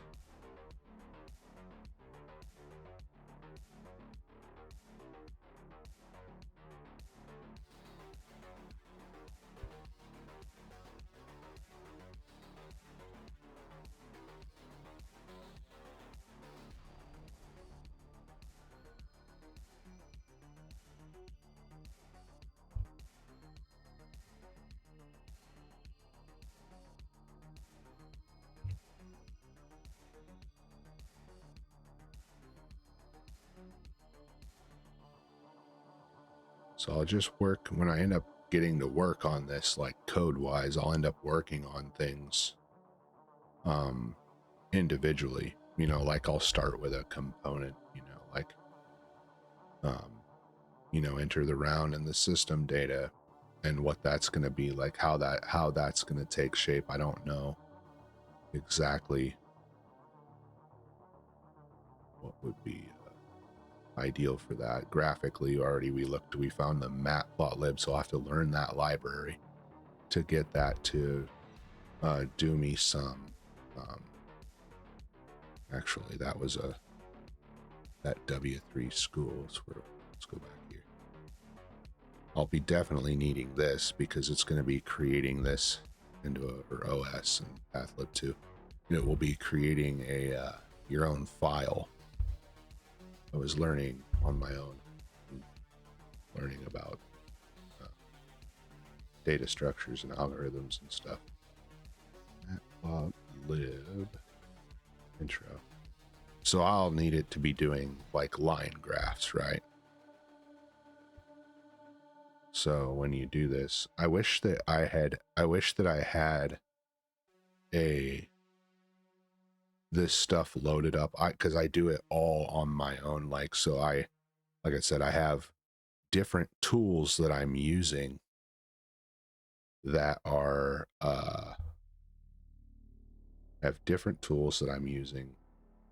that I enter in one piece of data and then take it to the next app and enter the collated data from or calculated data from that into another one and then into another one, and then all of that, at the end of that, I end up with a thing that has like my range, right? And then it has the different distances, and then it has the adjustment, and then that has that for, that's the bulk of the thing, and it has it for different temperatures, and I have it set for the common ones that I run into, you know, like during the whole year, any condition. And then it has the windage, right? And it has some other data too I'm not going to talk about, is because it's, I am not even sure that what I'm talking about now won't get flagged for some dumb soy-wristed limp-dicked horse shit. But regardless, this is not like, this is professional shit. It's not you know, bad stuff. Good people use this to protect other good people or peaceful people from not peaceful people. This is the fact of life. Here in the States, we are very protected by a lot of good guys and gals who are making sure that you're able to not have to deal with this. And these people, I'm sure, because I'm one of them, or at least I used to do it professionally, will be very appreciative at having a tool like this at their disposal, so they'd be able to do this stuff. And people like how I am now, who just do it for fun, will find it very useful as well. So don't get your panties in a bunch. Don't get all butthurt about all this stuff and oh my gosh, it's a big deal. It's not, right? This is science. None of this that I'm talking about now is unknown. You can actually go look at the 18.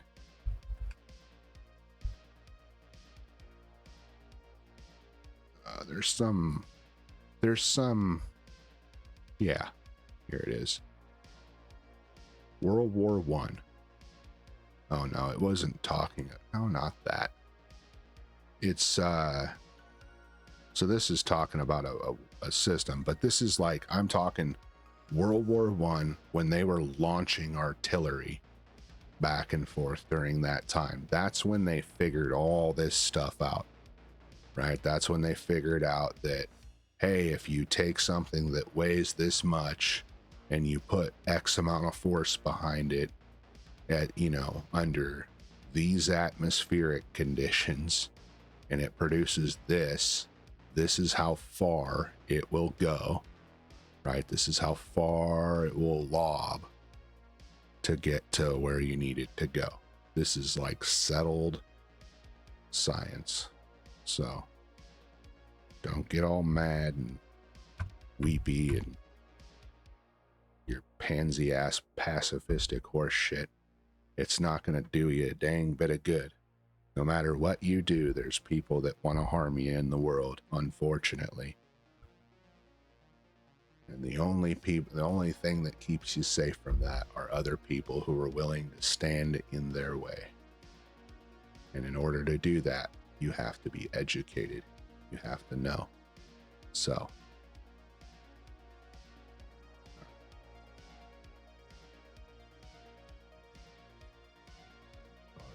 doing.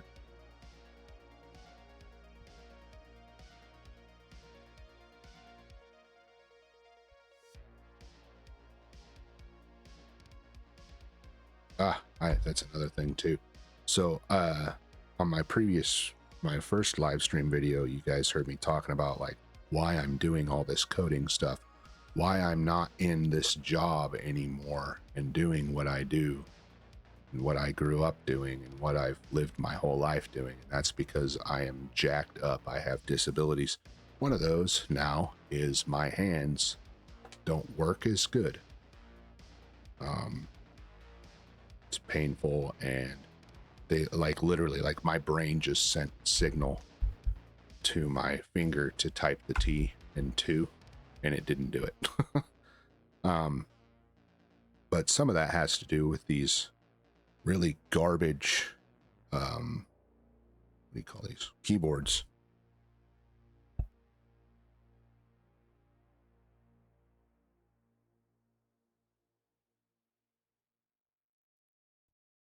So I have a number of mechanical keyboards that I use for like my different boxes. So my box that I do my cybersecurity and hacking stuff on, I have a mechanical keyboard, and it is an absolute joy to type on. Like, it doesn't hurt my hands. It's real easy to press. There's a lot of feedback when you're typing. But it does, like the one I'm using now is one of those silent touch keyboard and mouse combo things, and it is just difficult to type on. Like, it physically hurts my hands.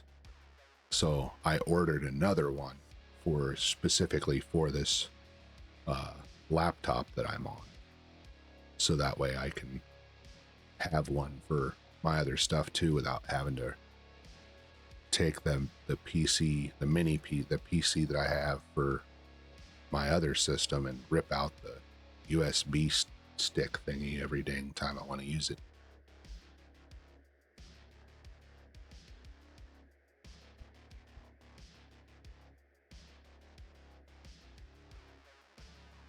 So, combination systems, relations,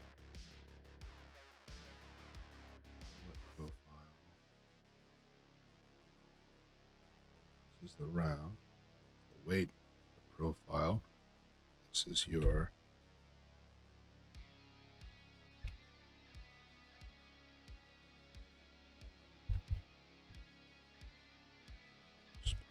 and stuff, ballistic coefficient, diameter. We want this in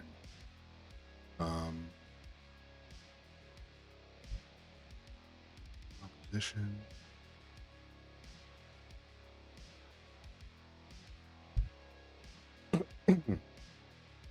Excuse me. The composition is not that important, some of this stuff has nothing to do really with the calculations. It's just more for the user or whoever so they know, right? Well, and this also has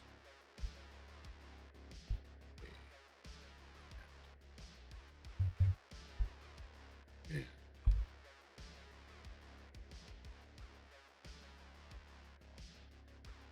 oh, I already put that in there, so wait. This is just as I was thinking about it too. It's not even in order of importance either. Powder, what do you have with that?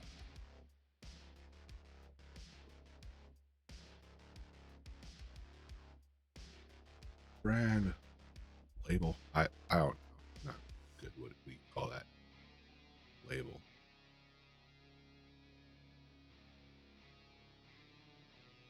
Type. Burn rate. This is important too. So different ones of these, their chemical composition is different. What they put in them is different, and so they have different burn rates at temperature. Now I don't know. That is probably proprietary information, but there is a ballpark calculation out there that you can use that actually most people use to determine that. However, that being said, if you can find that information publicly at what it does at one temp and under one condition, then you can, because it's a literal math equation. It's like a chemical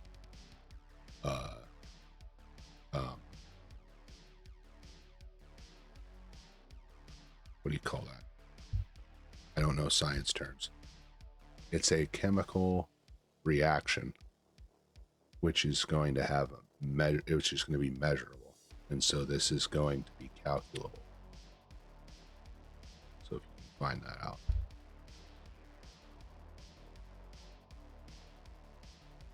This is called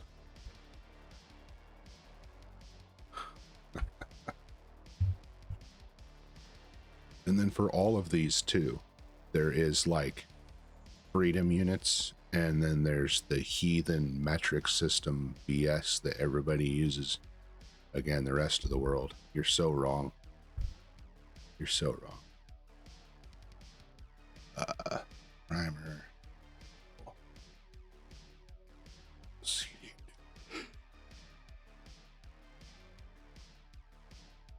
Brass. It's a brand and a type. System.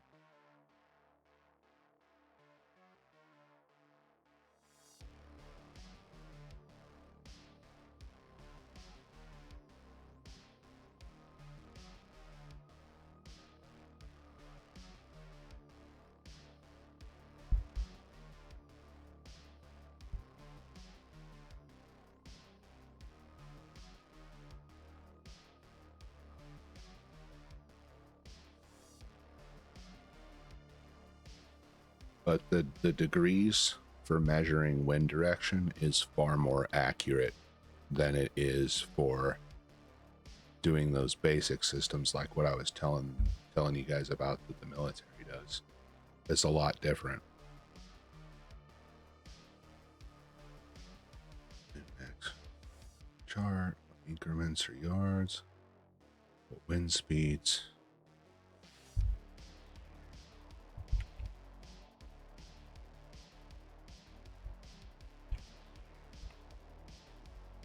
Even a bird? Crap, it is.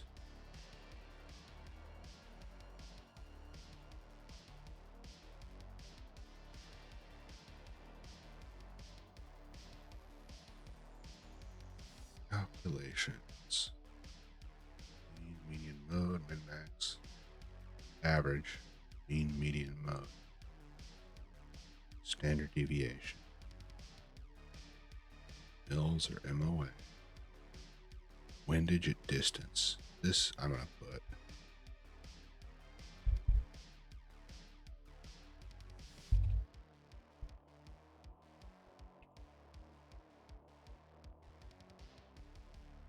Dang it.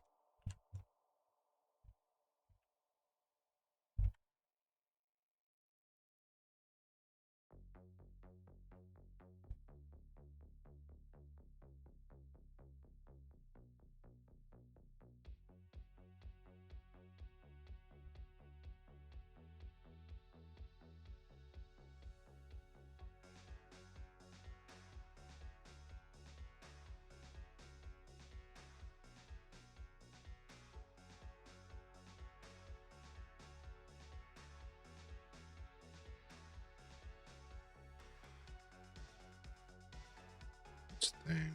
Distance. Round loses velocity. External ballistics. What are those conditions?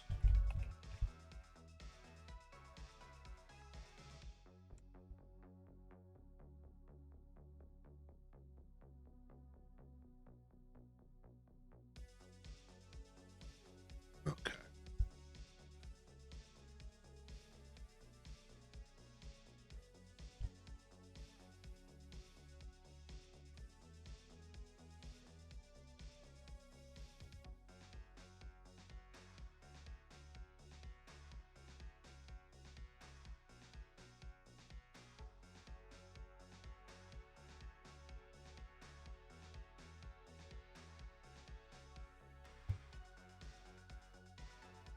It's not complicated at all.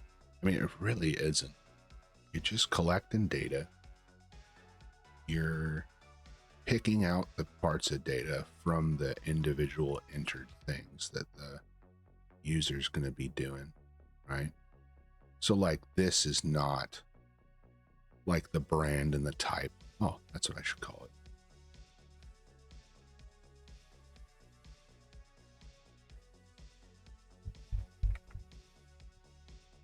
So, the brand and the type, and even the kind and the lot has nearly nothing to do with, like, you can't enter that into a calculation and spit out a number that's going to make you more or less accurate. However, the charge weight does, right?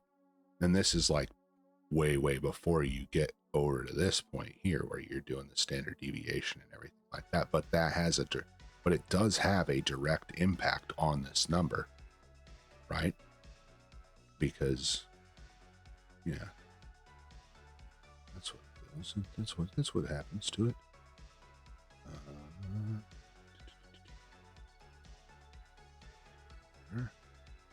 Label seeding tab here. The primer.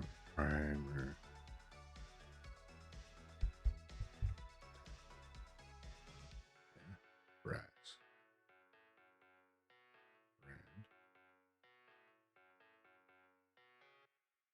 Okay.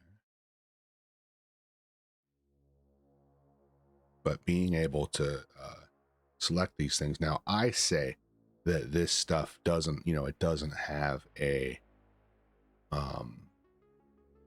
impact on these things. But there are people that, like, they will only get one brand and they will only get that kind for that stuff. What's going on with my stuff here?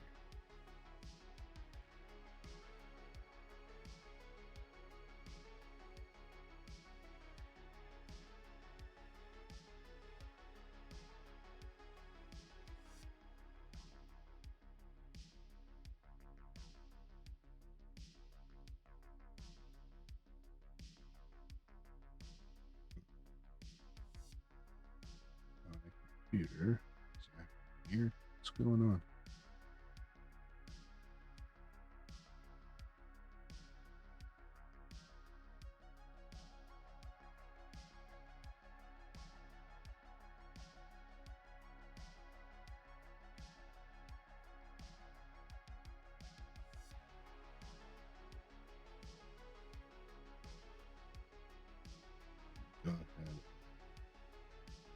think I got a buttload of Firefox apps.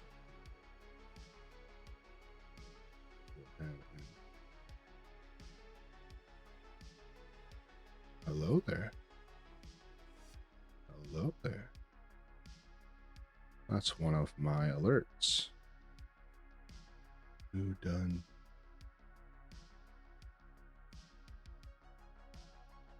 Cadiville? Hey, thanks for the follow. I appreciate you.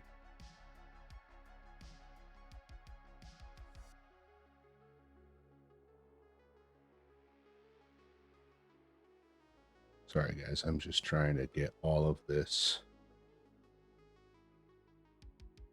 My system, I don't know if you guys can see it, but on my system going on right now, I got some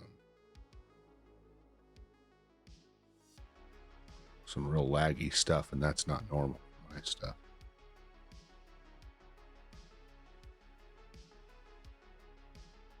What are you doing? Why are you doing it? I've been streaming for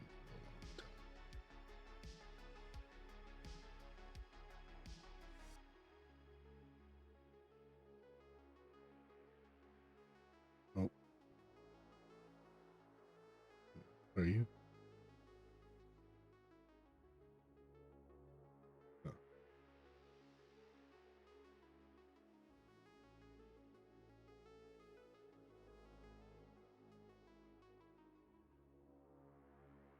So, what was I could? Come on, buddy.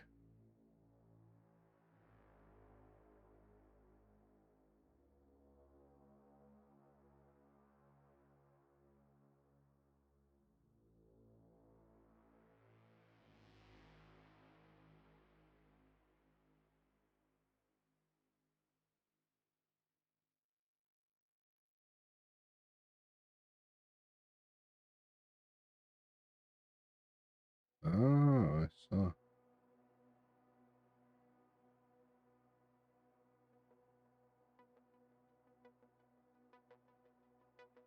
Okay.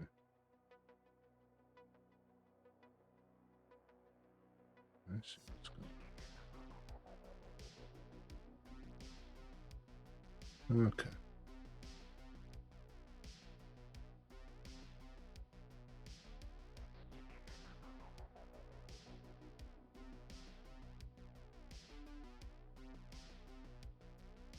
My system is being laggy, and I'm not sure why.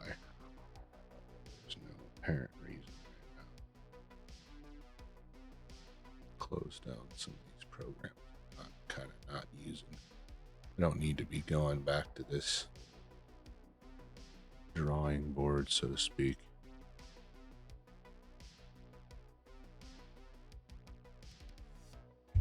Better save this just in case my stuff goes. I don't know. But there's a lot of people, you know, I'm talking about this stuff. There's a lot of people that are going to be like, oh no, you don't talk about this stuff. It's like, look, guys, all this information is out on the internet now. It's like when we were growing up, everybody was all, oh, the hackers do hacker things. And so there was like basically this prohibition on cybersecurity, hacking and cybersecurity concepts. And now, you know, 20 years later, we're paying for it pretty hardcore because the people that don't know how to use email flipped out. And we're kind of going over the same sort of thing now with the people that are freaking out about what do you call it? They're flipping out about AI. You know, oh my God, it's going to take all the jobs. It's like, no, just like computers became really awesome tools for people to use and all that. So's AI. You know, if you're sitting there, it's taking the jobs, bro. Yeah, Uh, I don't think that that's entirely accurate. I could see how it will take jobs eventually, but my concern is less with that and more with the people that are making it, like, or having that go on. They're not offering solutions. They're coming out and they're saying the world's gonna end or whatever, but they're not talking about, like, hey, these particular jobs, there's going to be less of them because there's going to be less people that have to do the job because they're going to have this awesome tool, and there's no solution. It's like, I can't think of, oh yeah, but oh man, I can't think of, for example, I can't think of a job that used to be around where, like, the job disappeared and the person doesn't have value. Like, think, like, for yourself. Okay, you're an HTML programmer. Okay, well, that's an aspect of web development. Well, just it is a normal thing, like a normality, right? You should be learning and growing within your field when you get into it, right? And yeah, maybe. But my point is, like, what I was trying to make is that, like, that data entry, web development, that's a pretty big field that covers a lot of different jobs, a lot of different positions. I think that learning that as a whole will help you move laterally, for example. You know what I'm saying? So, like, okay, if I was I used to be in the military, if I can no longer serve in the military because of something, well, maybe I can sort of move laterally / down and go be a cop, where a lot of the things are similar, different but same, or whatever it is. So I don't know. I'm not one of those black pillars or doom pillars like that, and the way that I look at it is, it's like, if these guys they're gonna be like that, it's like, okay, well, you quit, you go ahead, I don't mind. I don't know.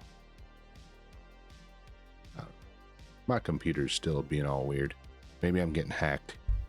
Maybe that's what it is. Yeah. So I don't think the computer is. Nah, it's nice and cool.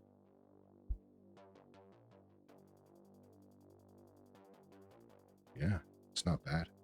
I don't know what's going on.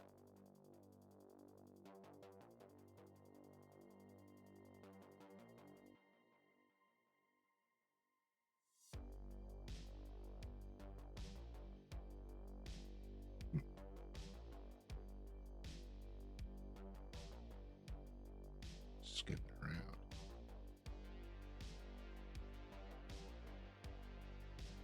Data entry. But I mean, I'm doing this right now. Like, I have to career shift.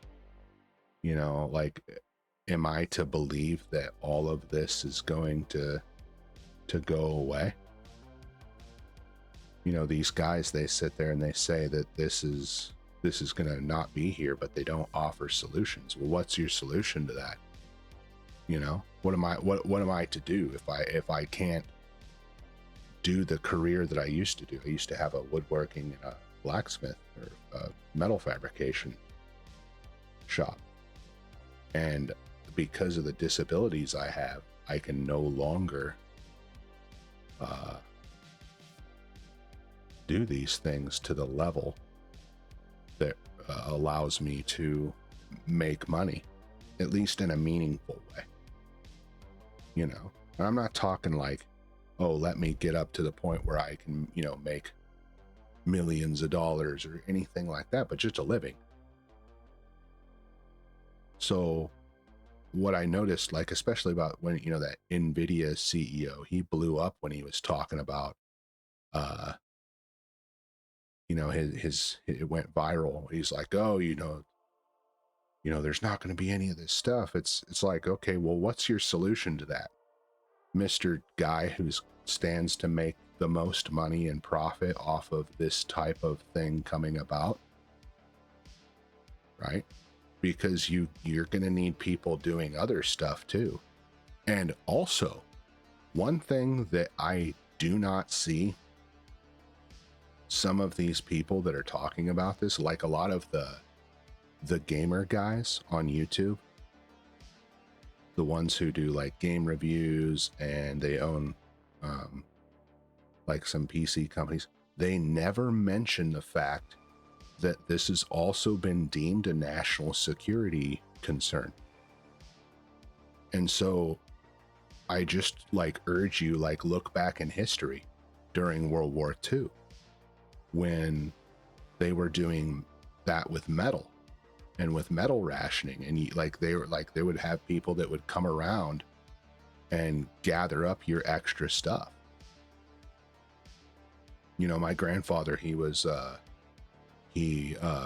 bought some land and then used some tractors to develop it and then sold off a chunk of it. This is like way back in the day, like in the 70s. And so if we had that same sort of thing now, I would expect to get people to the house and be like, oh, you have this, you know, rusted out tractor sitting here. Why don't we take it? You know, for the cause or whatever the heck it is. But it's the same type of thing, right? You know, like these guys, they're sitting there, oh my gosh, it's going to be so bad in 2026. I'm not going to be able to get a new GPU for my gaming PC. It's like, bro, if they're doing this to this level, you got way bigger concerns than a gaming PC, right? Matter of fact, why don't you should, if you knew about this, you don't know what you don't know, but if you guys knew about that, maybe you would see that you might actually be getting knocks on your door for your GPU and RAM anyways. Because if they can't keep up with production, they're going to take it from people. It's just like where I'm at, for example, just as an aside, and I don't, you know, people have had this, you know, billion-dollar industry pop up out of nowhere with all the legalized cannabis. Well, they're putting on our ballots to put a gas tax on our ballot. It's like, you know, it's never going to be enough with these greedy people, these folks that are doing this. So I don't know. I think that we have a lot bigger concerns than that. And there is no stopping that freight train anymore, especially when you have the government saying that it will be a matter of national security. And so that's relevant to everybody's jobs. But I don't think, especially like people think it's going to take the jobs. I think it's going to have a lot less impact in the way that people perceive.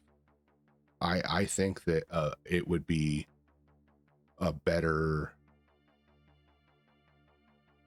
your time would be better spent if you're trying to figure out, like, hey, how is this going to be used for control, right?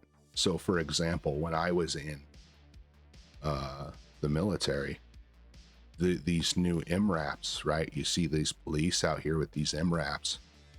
If you don't know what that is, it was a vehicle that was designed by some defense contractors for the military for use overseas, where, you know, we were running over these IEDs, and it was to help preserve, you know, your life, so that way the likelihood of you disintegrating inside of a truck after, you know, after that happening went down.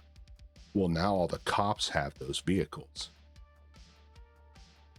and it's kind of, you know, it's odd to see.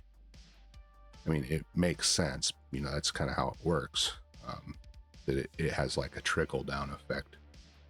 But that is a very real thing. Like when like those were made specifically for the armed forces to combat our enemies. And you're seeing a lot of other technologies like that being used here too, especially in regards to surveillance. And so for me, at least, I more look at that as a problem than anything else. Because another thing I think that people don't, or they're not talking about at least, is that the vast majority of people who are in any field, never mind tech, but especially tech, they're in it for the paycheck. They're in it because they got told that's what they're supposed to do. They're in it for a paycheck, or they're in it for the title, right? Like, oh, I'm a coder, I'm a software engineer, I'm a hacker, I'm a whatever, right? So they can, you know, they feel like they can lord knowledge over people or something. And I think that people that are like that in those fields, and like you can take that to any field, like, oh, I'm a cop because I wanna carry all the tools, and I wanna go out and be the boss of people. Or, you know, I'm a this thing because I want to make money, or I like the respect or whatever. Those people never last. Those people they're not in it for the love of the game, you know. And I know that there's a lot of people that are in tech for that reason, and they will be suffering because of this. But I don't know. I don't know what is going to come of that. But all I know is that I have to do something, and I can't, you know, listen to the doomsayers. If I would have frozen in fear, like back in 2012, right, when the world was supposed to end. Do you remember that? The world was supposed to end in 2012, and oh my gosh, it's so bad. Well, imagine if you'd have listened to that. You know, you'll live your life. Oh, I'm gonna move out to the desert so I don't get, you know, I don't have to breathe the asteroid dust or whatever it was. I think it has a lot of the same thing too. But really, for me, like the big thing is, why am I going to listen to people that have a monetary vested interest in trying to, you know, convince me of that eventuality? Like, especially, like, I'm specifically talking about that NVIDIA CEO. You know, why should I listen to him and what he's saying? Like, yeah, he has inside knowledge and everything, but doesn't he stand to gain from convincing me of that? And I mean, shouldn't I keep that in mind when the people who are saying that are saying those things? You know, and you're already seeing it too. You're seeing a lot of people that are like, oh no, we need coders. That is why. Okay. Yeah. Okay. Don't listen to me. I don't know nothing about tech. You want to know the reason why my mouse was skipping around? Why I was having a problem? Because I heard my computer. It was kind of going off. I felt it. It wasn't hot. You want to know why I'm having problems? It first of all, it's because I ate one too many crayons out the box this morning, and secondly, it's because my mouse ran out of batteries. Oh my god. I'm that kind of special, okay? So you should fear me. Fear, you see this app here and what we're going to be making? Pretty soon, my code is going to be in the world. And then AI is going to read my code because somebody took my code from something, right? And then you know what's going to happen? The AI is going to get dumber, and I'm going to save everybody's jobs. So that's why you hear I'm the savior of the world now because of this. Hold on, I have to change my battery.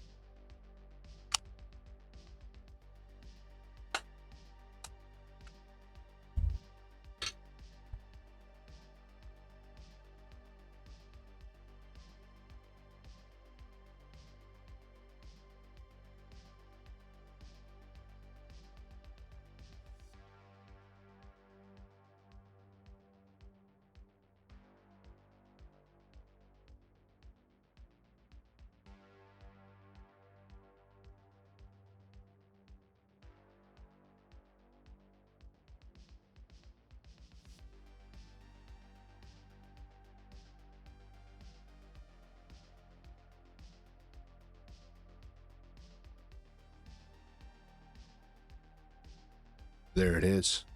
Look at this. I'm a tech genius. Somebody give me a job.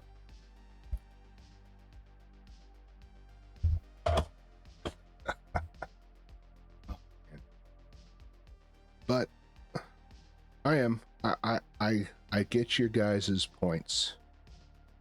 Visualizer, however you pronounce it. I get it. I really do.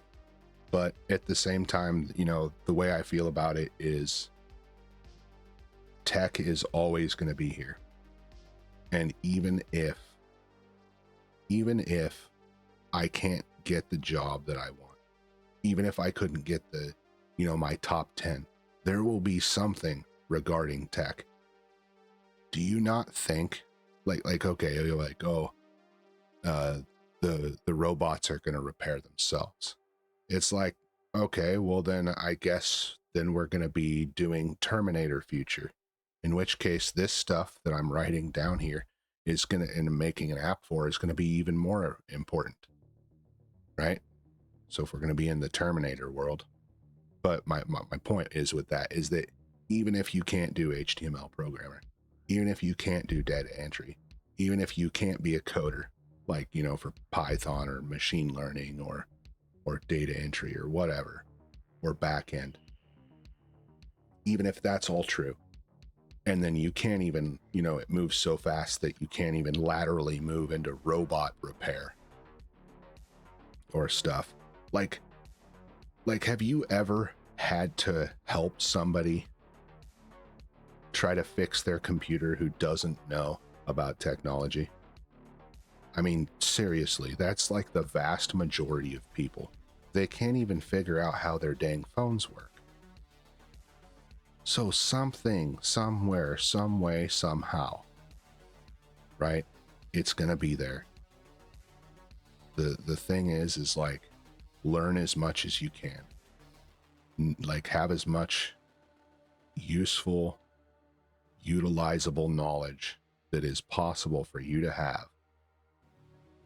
And also don't quit.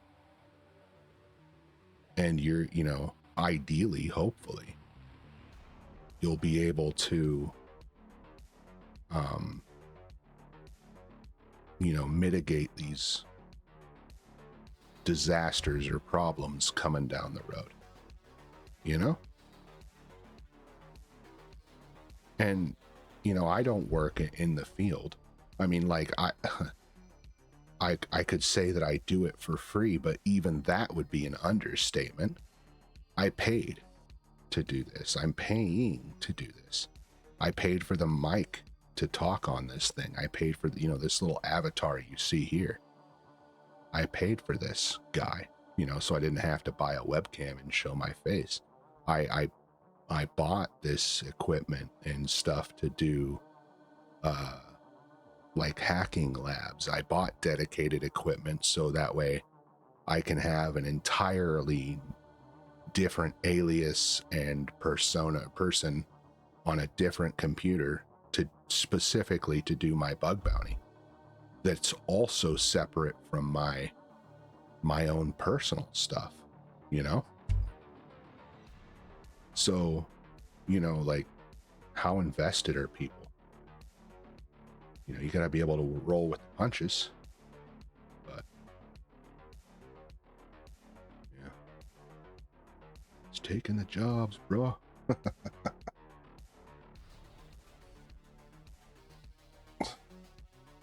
So what's the solution then? Are we gonna do, you know, universal basic income? How's that gonna work? You know, how much is this, you know, is it gonna have to change? And do you think that the people that are, like, I keep saying the NVIDIA CEO, because he's the you know, he's the one that caused all the ruckus. But do you think that he's going to stop making money and you think those people are going to stop creating businesses? I don't know, man. I don't know. So anyway, so app load in around system data, show data graphically, enter the collated data. I'm going to have to work on this off of stream in order to get this all done up. So I don't have all my stage fright or whatever it is for streaming. Whatever it is that makes my brain stop working when I'm turn on the start streaming button and I can't even talk to myself like I normally do. So like when I'm outside my house, right, and I'm walking around and I'm smoking a cigar and I'm pacing back and forth, all of this streams out my word hole like, you know, like magnificent music, right? I'm sitting here and I'm like, oh, this is how it's gonna be, and that's how I'm gonna do it, and then this, and this, and yeah, right. So I can't even work through this in my head to break it down into smaller chunks. It's gonna be interconnected. You know what I'm saying? Like all this stuff's like this particular component is going to be used in conjunction with these particular components to perform, where's that? These particular components. And then those particular components are going to spit it out and make this thing, right? And then part of this up here is going to be it's going to be represented by this, and then it'll give you your little nodes. Yeah. And then another thing I haven't even talked about either. Oh.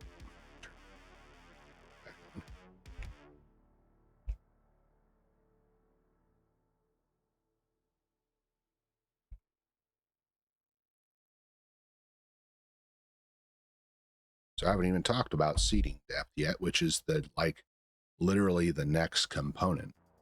So I guess that I would have to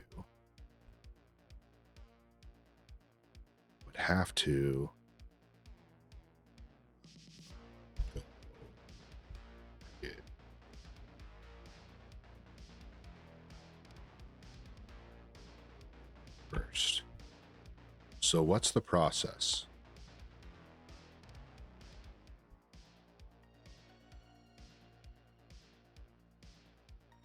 Stupid brain, work, would you? So I apologize that there's not a lot of coding in this, but like I don't know if you know, some of you guys, I don't know if there's anybody even here or not or whatever. I've seen some of you guys chat and follow and everything like that. But I'm trying to get this all kind of sorted out in my head so that way I know which of these libraries to start using and look to start using, because I'm a new coder. I'm not an experienced one.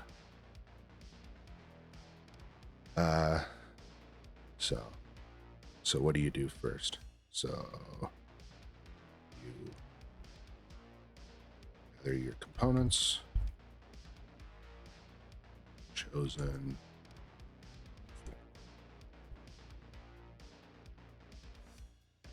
Particular use case.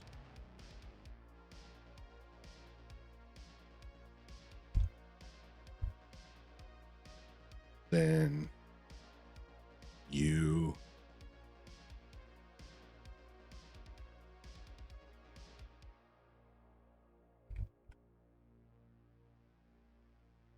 make a dummy round.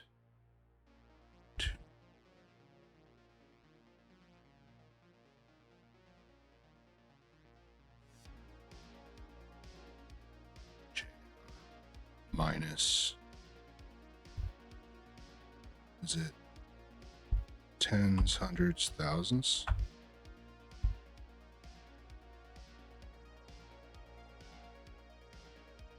It's a starting seeding depth. Then you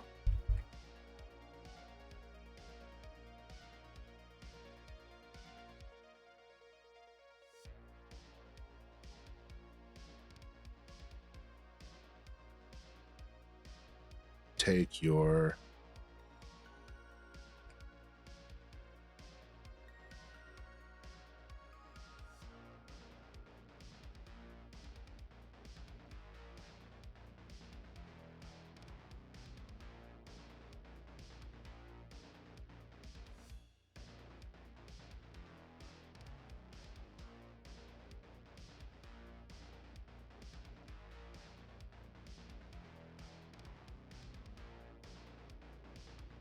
Shut up, I'm not done yet. 2 grains, and this is your starting weight. I'm getting into the flow here, man. Take your max charge weight or weight you're comfortable with. You deduct 2 grains off that, and that's your starting weight, right? Then you go up in by, I can't remember what the thing is. It's like 0.2. No, half grain. Yeah, half grain.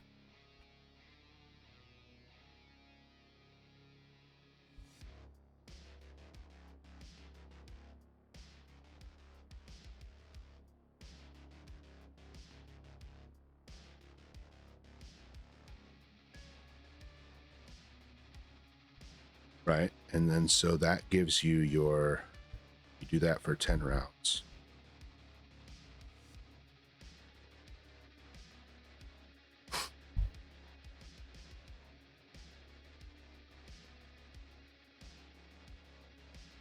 Right, and then when you fire those 10 rounds,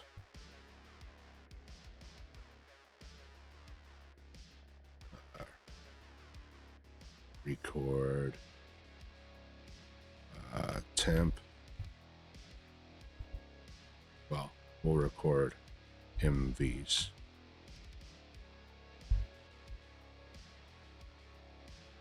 Temp, relative humidity, altitude,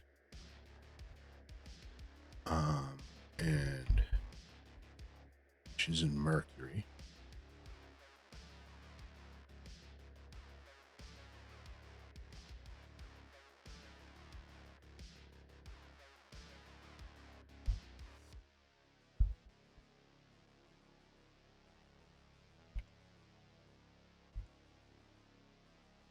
So there's 2 different ways to do this one.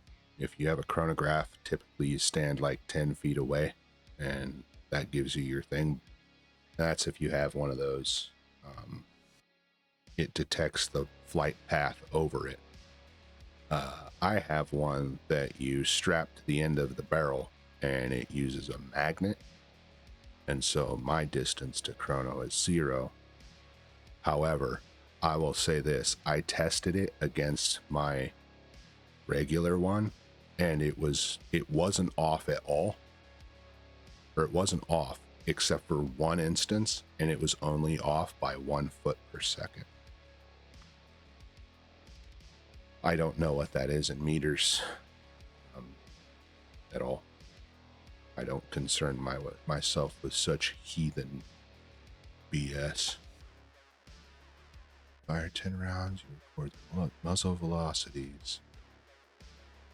You also record the temp, and you want 2 minutes between rounds. Cold. And that is for consistency in that. You also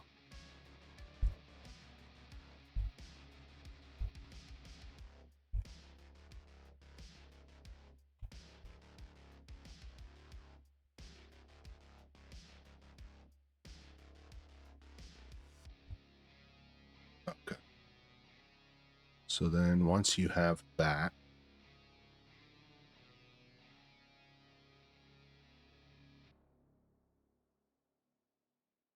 you is it ambient temp, whatever that is for you.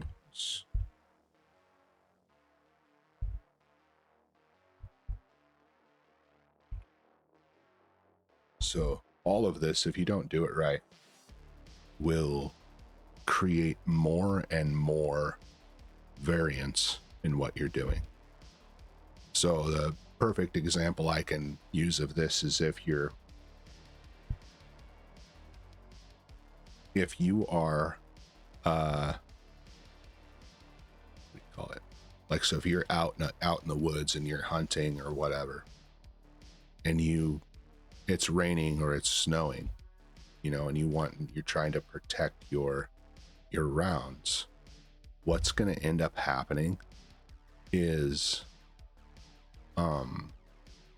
when you put it inside your jacket, your body heat is going to heat it up, but the ambient temperature that you're actually firing at, meaning like what the again, sorry for the eye cancer, but what the round is doing when it's traveling through the air, right? All these little air particles that it has to have, and the drag and the gravity pressures that are on it change with temperature, humidity, altitude, and the inches and mercury stuff, right?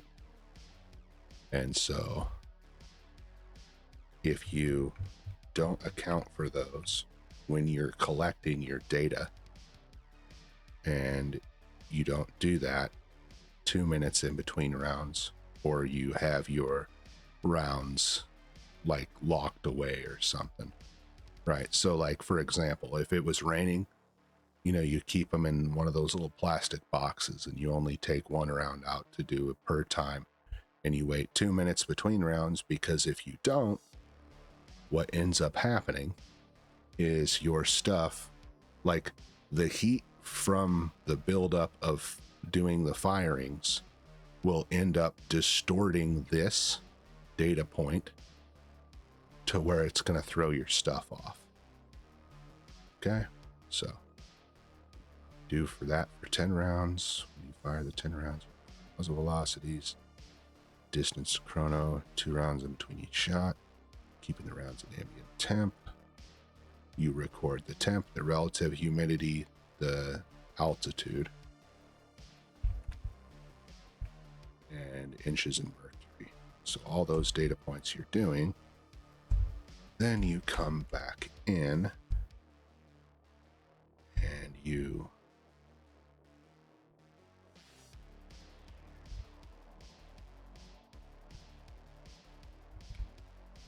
X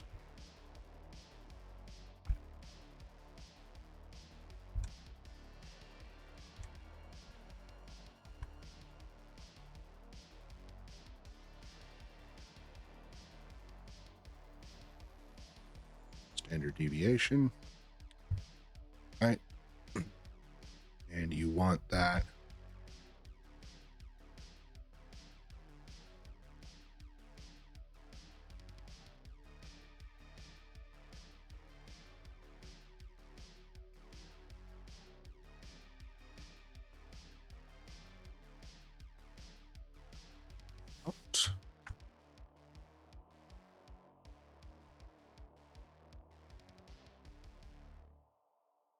Okay. And then, so you run data through the calculations, you get your min, your max, your average, your mean, median, mode, your standard deviation. These ones don't really matter as much as these. This one, right? You want it at a certain amount. Then once it's at a certain amount, at or below, you have an acceptable potential accuracy potential to test. So you go up to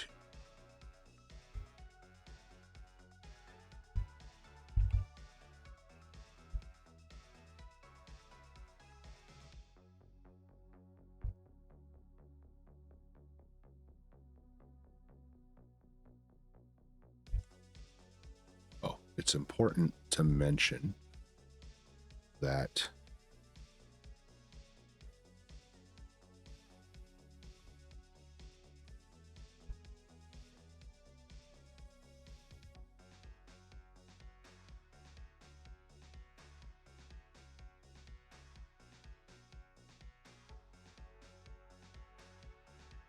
data.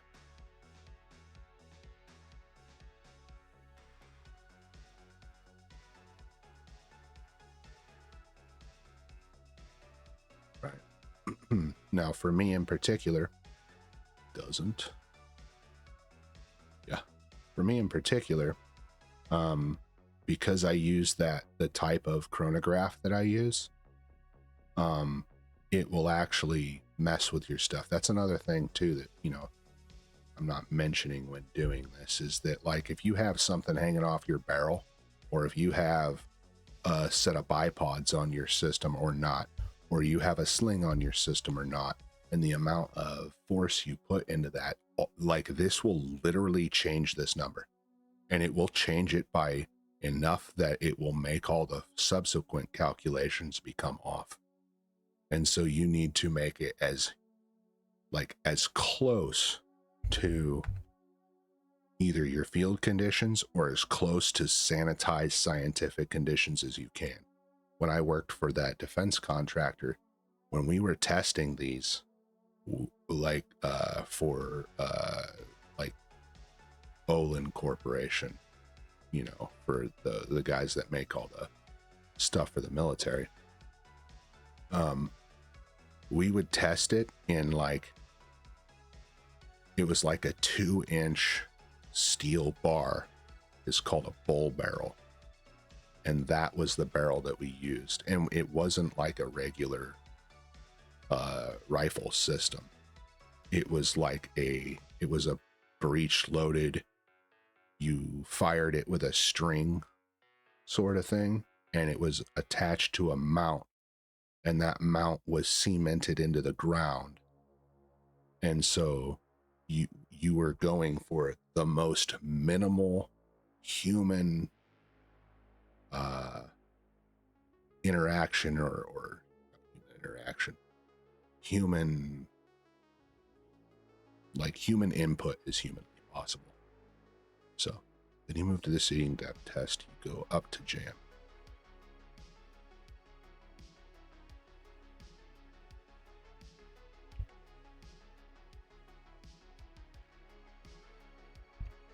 Three thousandths increments each.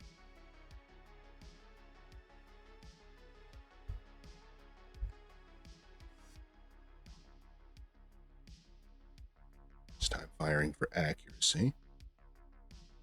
And when you do that,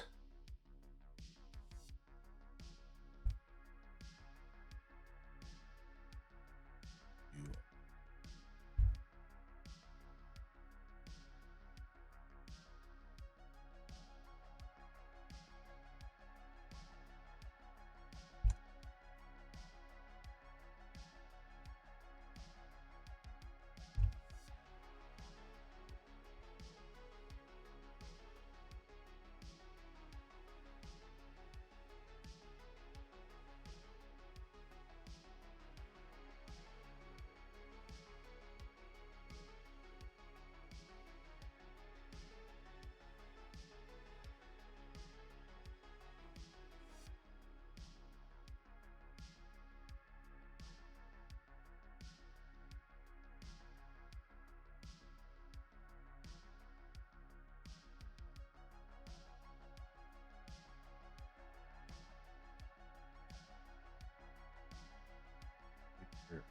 time goes on, you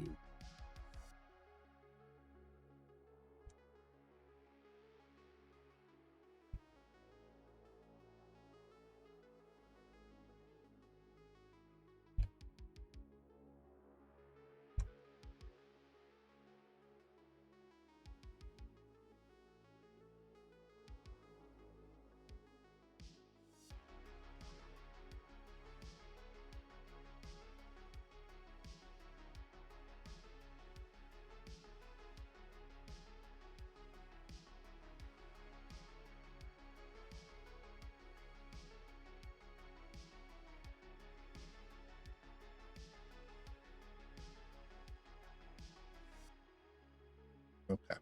Let's go over this again.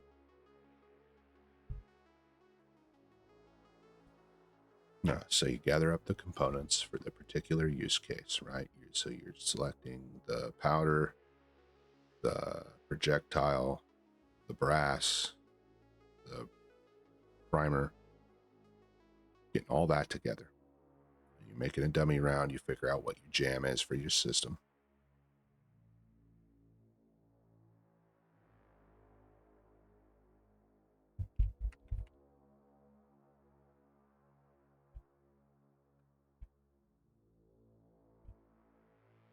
And I'm trying to, I've been using, different words for the same thing, kind of skirting around it, this and that. I don't want people to think that I'm advocating for, dumb stuff.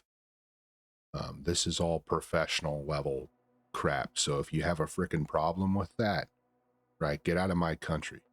Get out of my country after I protected you shits for this. Using these very, very concepts. All right. So make a dummy round and figure out jam minus 20, figure out your system. And also, none of this information is proprietary or secret at all. This is all well-known stuff. You can go to YouTube and look this up. So I'm not giving you any kind of super sneaky squirrel knowledge or nothing that's gonna, you use this at your own discretion and with your own judgment, not legal advice or whatever. Disclaimer. Okay, so you take that max charge weight or weight you're comfortable with, use 2 grains off of it. As you're starting. This is done.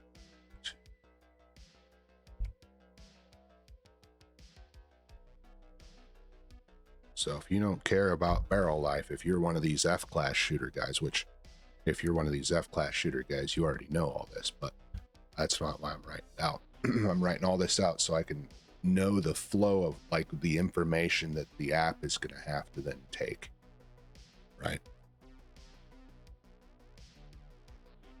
So, right.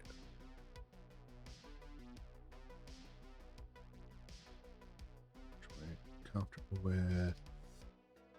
Yeah. All right, I'll be right back. I gotta use that.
Okay, I'm back. Okay, so you're doing that, figuring it out for your system because it's different, right? You could literally buy two of the same systems on the same day with like subsequent like consecutive serial numbers, and they're going to have a different measurement for this. So that's why it's important to take all this stuff. It's scientific, man. Yeah, it's science.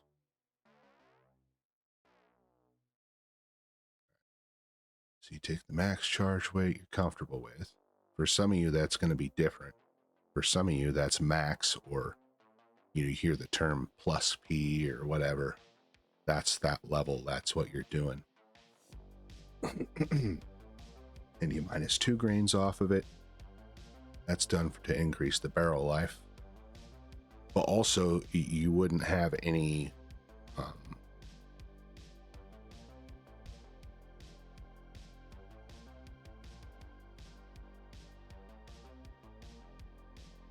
for upward testing,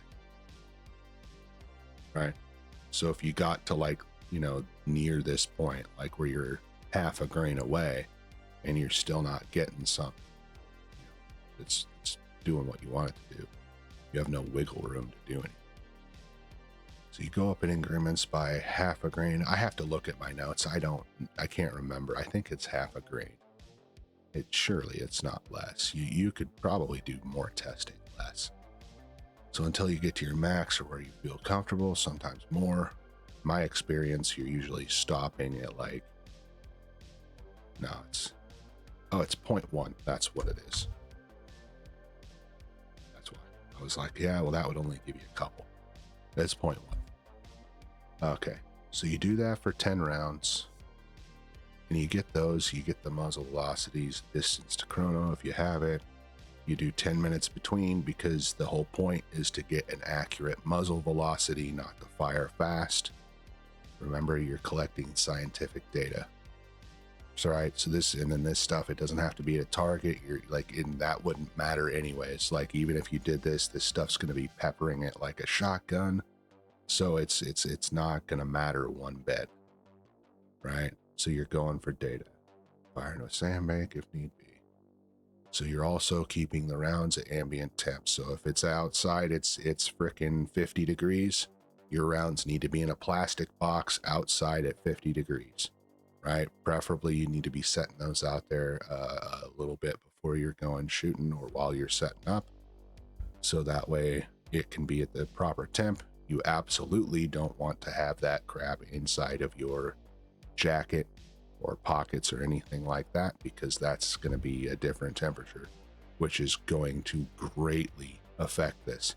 However, I'll say this: if you're in the cold and or even if you are in the hot or ambient, like say it's like 70 degrees, right? But you need to have your thing go a little bit further, you can actually cheat that by putting it inside your pocket or next to your body to increase the temperature, so you can eke out a little bit more muzzle velocity out of it. Pro tip. All right. So you were recording this. The reason you're recording this is for data. You should be recording this anyways. You don't have to, but it is important. And like I said before, you're going to come across a time where it's like, hey, I don't have data for this particular environment I'm in, and I need to have it, right? So while you're doing this, or after you do this, right, you got your 10 rounds done. You're going to run that through data collection or data calculations. Okay. And then this gives you the graph. Oh no, you plot it on a graph. Think how you're doing it analog. There, dude. Think about that. If you're doing this on your own, how you're doing it, like how you're doing it right now. So that way you know the flow and what all the information is that you need to gather up for the individual components. Okay, so next I plot that on a graph, and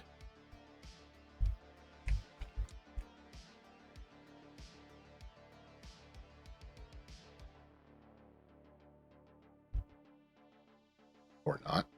Okay, so then this is important.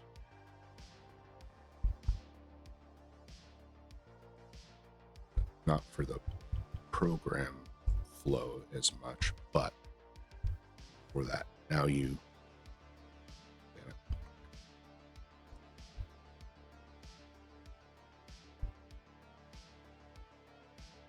do this for every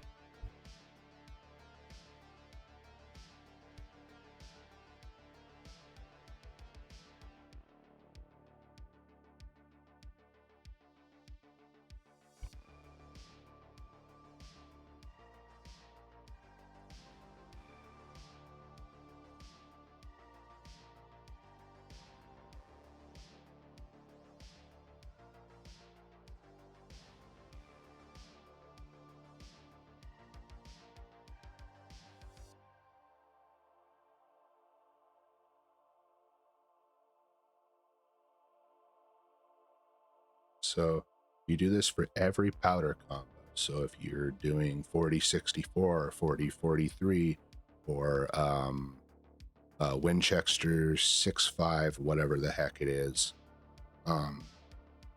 you're doing this with every combination, right? That 10 rounds. And you want the same everything else. Same primer, same brass, same projectiles, everything else is the same. But your goal is to find the most consistent muzzle velocity and chart. And that is measured by the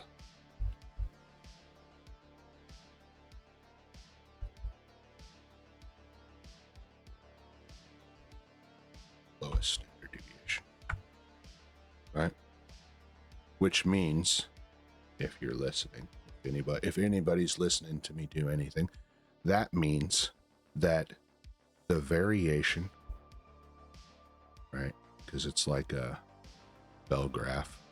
That means that your stuff is right here, and it bounces around in between that, and it doesn't go out here. Meaning you don't have ones where you're getting a one that's right here and one that's right here, right?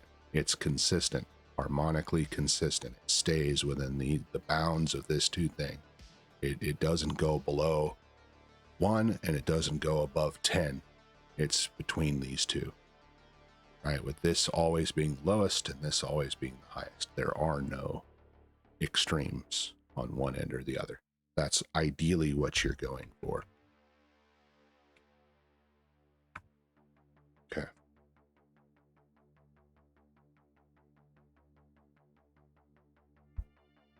Where am I at? Okay. Yeah. The lowest standard deviation.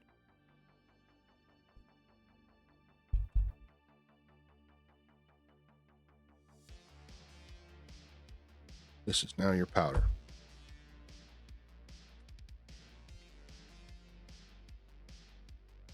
For this combo. All right, then you move on to the seating depth test. That's making your bullet go in and out of the mouth of the cartridge. And you start it out up here at whatever your jam minus 20 thousandths. And you go up by 3,000 increments each for 30 rounds. And this time you are firing for accuracy. And you can divvy that up however it is that you want. This is a way to get the quickest results. This is not like, you know, there's way long, more drawn out. Like normally you would do this would be like 100 or 1,000, but this is to get you quick. Okay. but you're checking, like you're doing it quickly here and you're checking on the back end. All right, so that's like, then you move the shading depth here, jab, no, jam, raspberry jam. Okay, by 3,000 increments, 30 rounds, it's firing for accuracy. You just separate them. You're doing basically, you're moving up 1,000, or you're moving up 3,000s. So you do like, so it's say that your jam was at 001. Okay. Well, then your first one would be 0.004, 0.007, 0.010. Right? Yep. So this will be your start. That's your jam. That's what you got up here. That was what you started at. Then you would move up to this, up to this, up to this. You're doing 10 rounds each. Or you can do, or no, you do 3. You do that 10 times, but with 3 of them. So you're doing 3 round groups.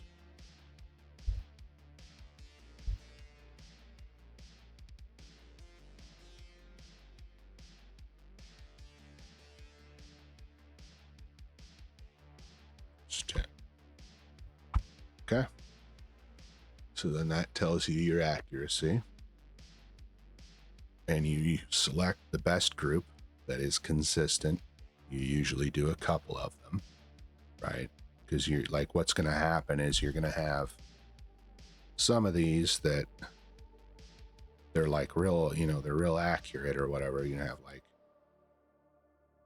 and then you'll have one that is really, really close to it, but just in a different way. And you know what I'm saying? So you'll want to get the best one that you can. And it's never just one of them. It's always, there's a couple of them, right? And this is,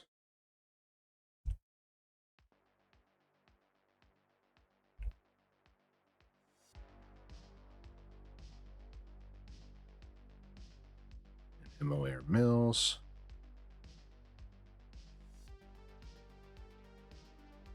Right? And then you do that again and again.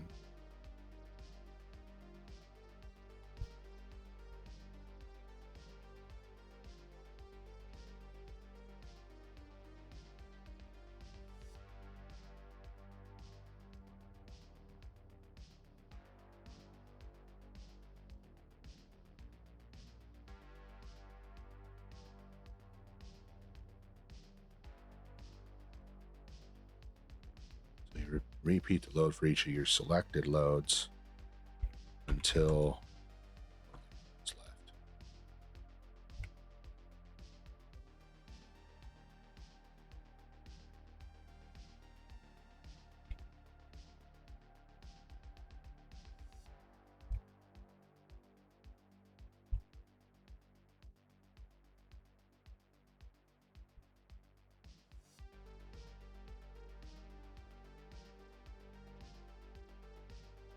Right? Then later on, or as time goes on, you redo the muzzle velocity to see if it's still remaining consistent, because your system changes as the barrel wears off, or you add different attachments or mess with the thing in any way. If you take it apart, and I don't mean like to clean it, I mean like if you put a new buttstock system or chassis on it, it's going to be completely different. So once that's done, right, my advice would be to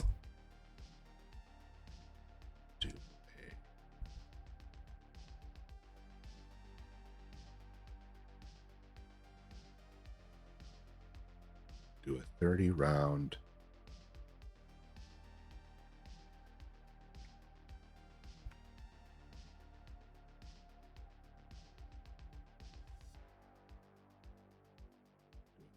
reload for the combo you selected for data.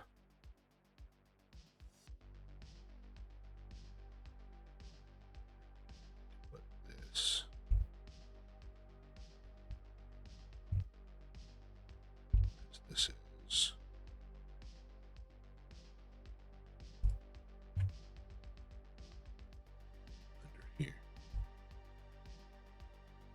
So you do a 30 round reload for the combo that you select for data. Then later, all right, so you have that. You then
spell.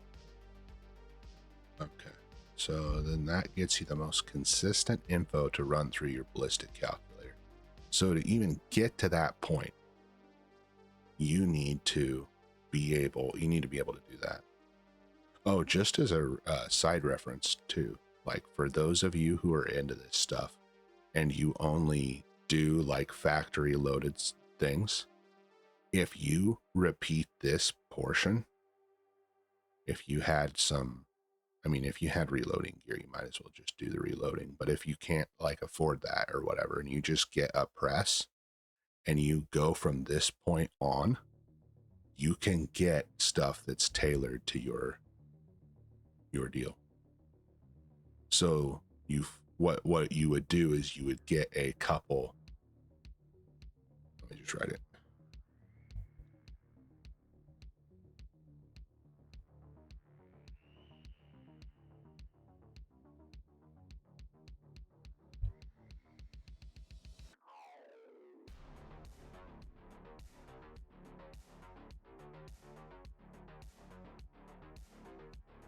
So you run a couple rounds through your system, or a couple rounds. I mean, like a couple brands.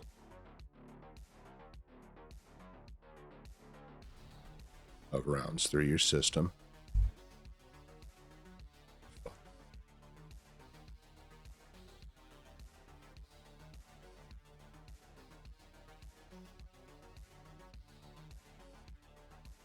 I spelled it right. hey, nice. Okay, you find the one that has the lowest standard deviation. Okay, so that is basically you're doing that first part there, but you don't have to do any of the other stuff or like even know what this means or any of that nonsense. So you find the one that has the lowest standard deviation, right? So then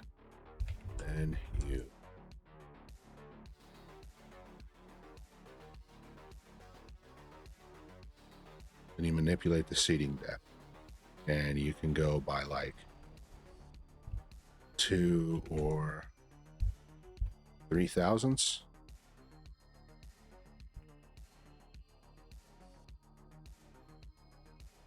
And this is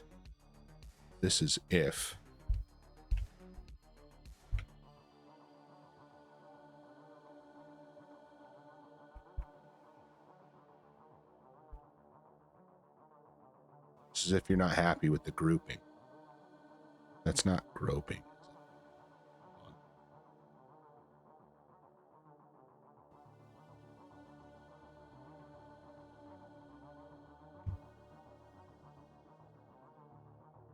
Okay. Okay. It's not groping. It's grouping. Okay. So if you're not happy with the grouping, so what happens is that you'll have ones that have a higher standard deviation. Like I said, they'll be zinging ones out that are at a consistently lower or consistently higher. And then you manipulate that seating depth, right? You go 2 or 3 thousandths, seating it deeper if you're not happy with that. But you'll have ones that are doing weird stuff, like it doesn't meet that criteria, and it will, like, quote unquote group better. But this is the way to make it group more. Is basically like tailoring it to your rifle. Now, the only thing that's different with that is if you like some of these rounds that you get, they crimp them, or they do things to them that makes it to where doing this seating stuff would not be good. So this is with like match grade ammo, match grade stuff.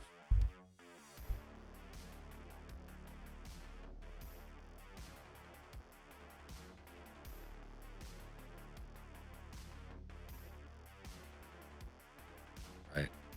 So it has to be able to not have not had that happen. So then when you do that, what's going to happen is you tested for that lower standard deviation, and you did the seating depth, right? And then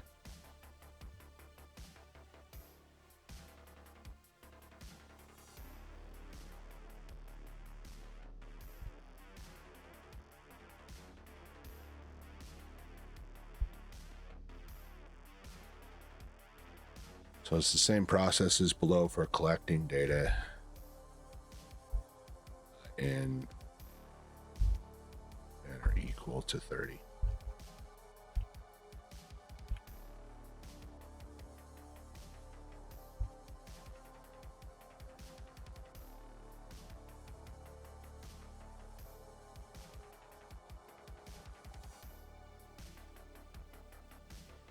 So that's the beginning of that. Like, you need more. Ideally, the higher this number, the better. Because this is just where you can start to say, you know, maybe it is acting in this way, and this amount is starting to show that. But in reality, you know, you need like at least one or, you know, more zeros after that in order to be like really sure. I know guys that, you know, they have tens of thousands of these doing things over, you know, 20, 30 years doing this stuff. And it's pretty insane the amount of information that they have. So this gets you the most consistent info to then run through your ballistic calculator. So then we're going to need all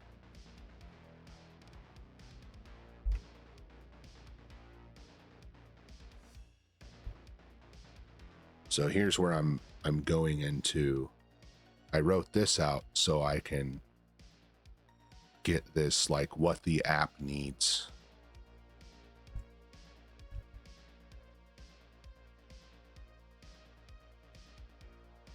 Here. Okay. So that way, when I go code these individual components of this app, I'll have a better information what's going on. So this most consistent from ballistic calculator, right? And then you're entering all this, the stuff that kind of stays the same. And then I need all the equations for the ballistic calculations, right? Or it's actually, I think it's not, I don't think it's one equation or two equations. It's just all of these components, right? So your ballistic coefficient, the weight, the muzzle velocity, temp, humidity, altitude, wind speed, and direction, and all of that goes into it. But all of that goes into one equation, which gives you a number.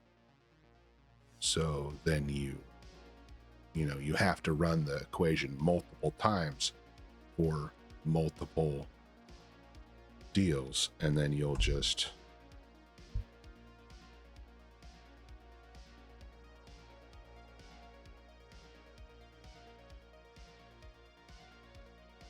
this will be up here. So we'll have or normally.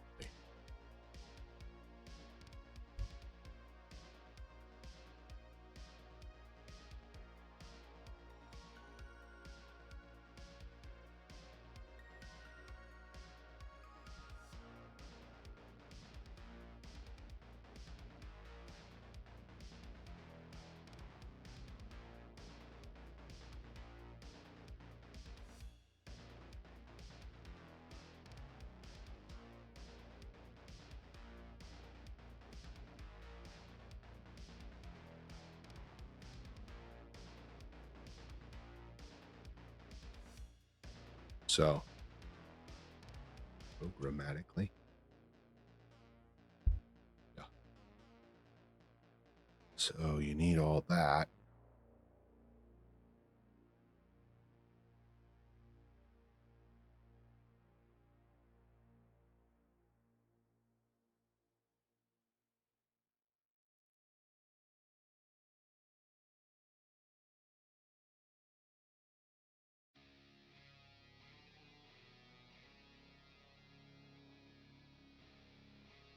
Yeah, I also need to get the music that you guys are all hearing throughout all of this is White Bat Audio.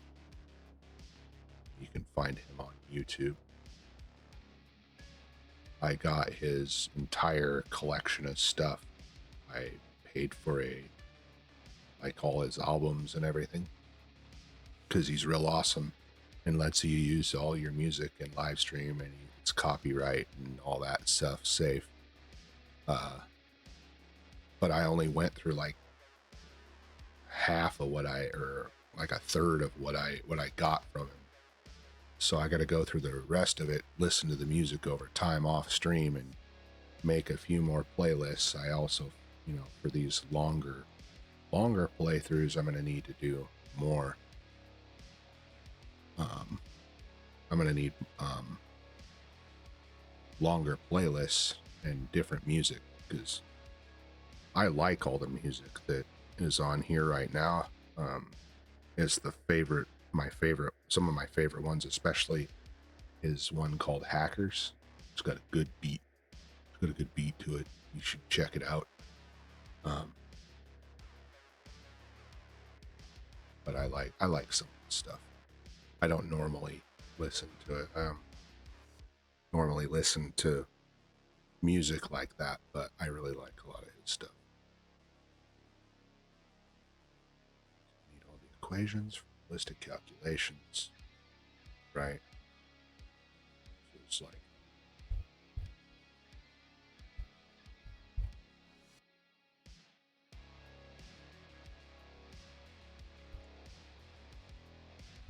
ballistic calculator portion of the app,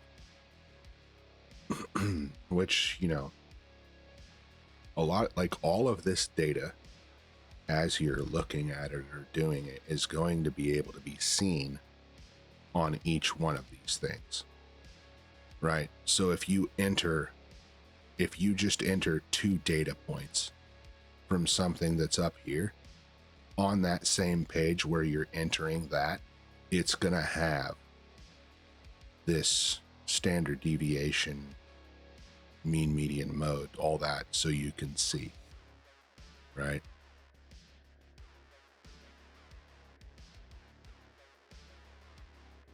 So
So enter in the information. It's like step one, right?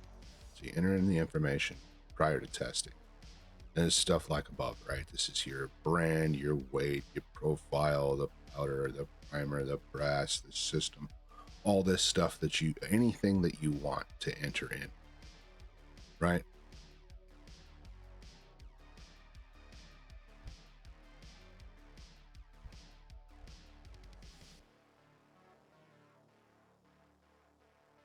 And then you can even have this info stored in profile, right?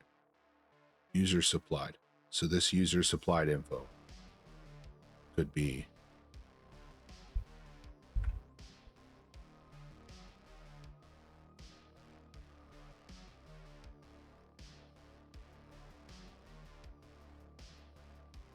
okay. And the reason for this is because like there's dudes who will do this stuff and gals too, right? And they'll be like, I twisted this thing in my fingers twice, and that's why it's lucky. You know what I'm saying? There's like a component, like a sport. You know how sports players are sometimes, like, oh, I gotta have my lucky bat, I gotta have my lucky mitt, or you know, my lucky ball, or socks, or whatever the heck it is. They like this stuff.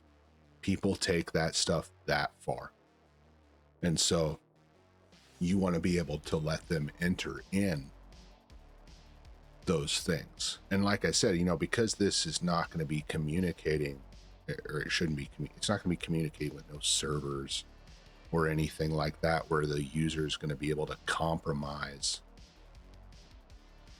something or other users' data from it. Like I think the only thing that I'm going to connect to this from the outside world is there'll be, well, I get, maybe there'll be like that weather app API stuff that I want to include in that, but that's for convenience. That's not for like, you know, like it will only request your location so that way when you are, so you can look up on your app for the data, and you'll be able to press a button and it'll say, hey, you know, the current conditions where you're at right now according to the nearest you know, like I forget what the heck station, that's what they call those, the nearest station that's recording this temperature, relative humidity, and all that. Like, here's what it says. Like, that's all it will be. And then the extras, so this, be able to upload info you get while doing factory reloaded stuff, right? Which will allow that, you know, for you to do like a quick menu. So if you're using a particular thing, you'd be able to use that, as opposed to having to go through some big old long drawn out process yourself, right? So it allows people that like, hey, I just went and got this box of stuff,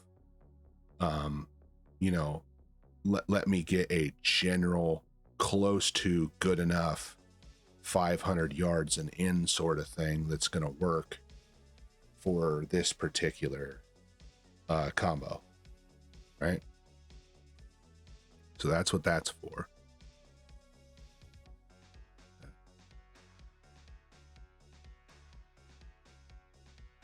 Testing, powder, the brand, supplied, process.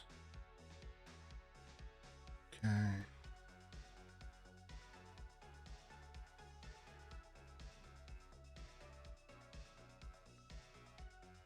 Yeah. So you can, I want to be able to save it like a project.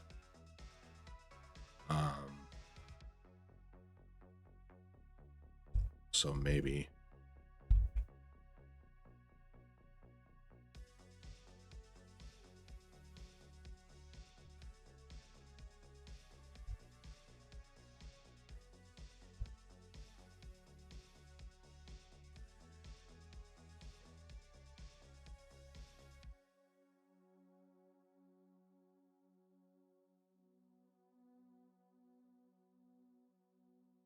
that's redundant. So I want to be able to export the data in different formats, primarily XLS, JSON, and CSV. And that is solely so that way, if they wanted to use something else or use it in an existing thing that they already have, they'd be able to get those values out for it. But there's a lot of functionality behind just that too, because I want it to be modular for these people, for myself too. I don't use any of this garbage. It's just a wasted day. I mean, not this. This is good, but this retarded BS. Man, I wish Microsoft would just go away. I really do. I say that using a Windows computer. I am to the point now on Microsoft in particular that if they brick my computer one more time with another one of their updates, I am switching to Linux. And I'm going to be putting my black hat on. Yeah. So again, this is not a dev channel. I mean, necessarily. It's not what this topic is covering. This is just what the app is about. It's a LRPS app, right? It's going to combine this, and give you range cards, what you're doing. It has a GUI that's easy.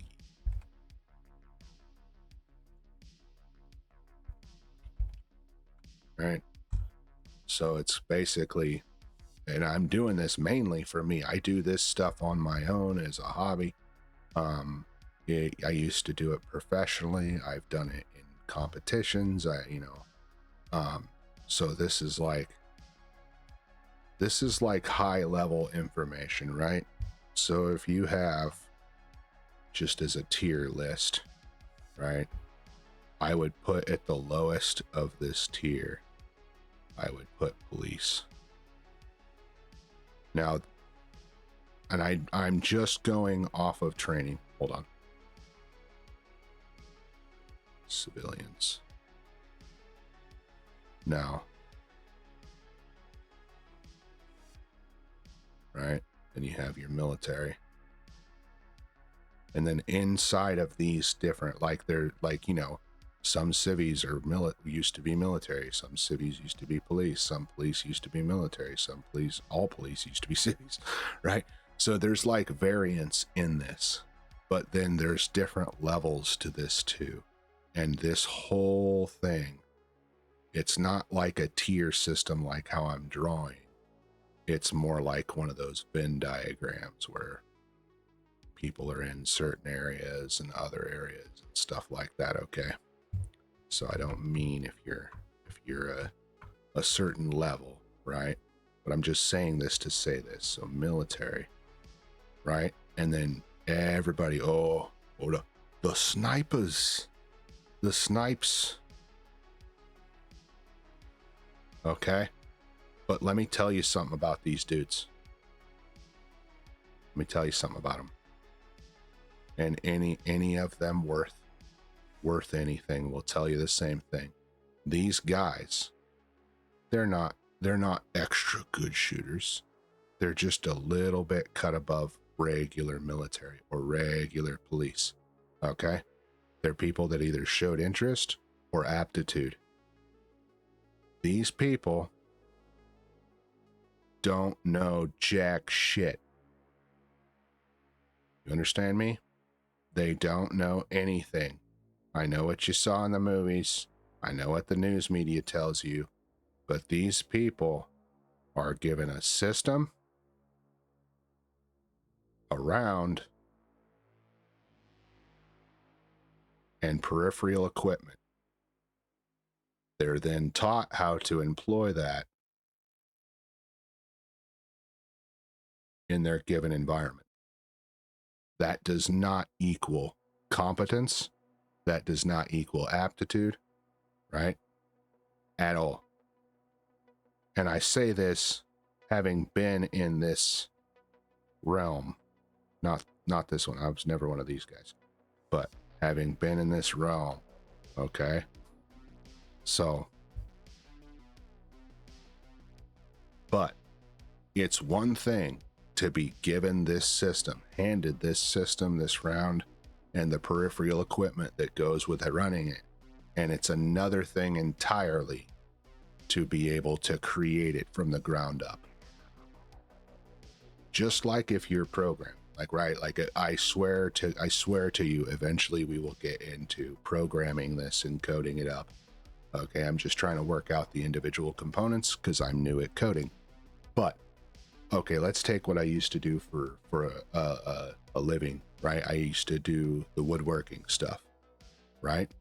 Sure, you can go out, you can grab yourself a piece of wood and you can start whacking on it with a hammer, putting nails in it and joining two pieces together.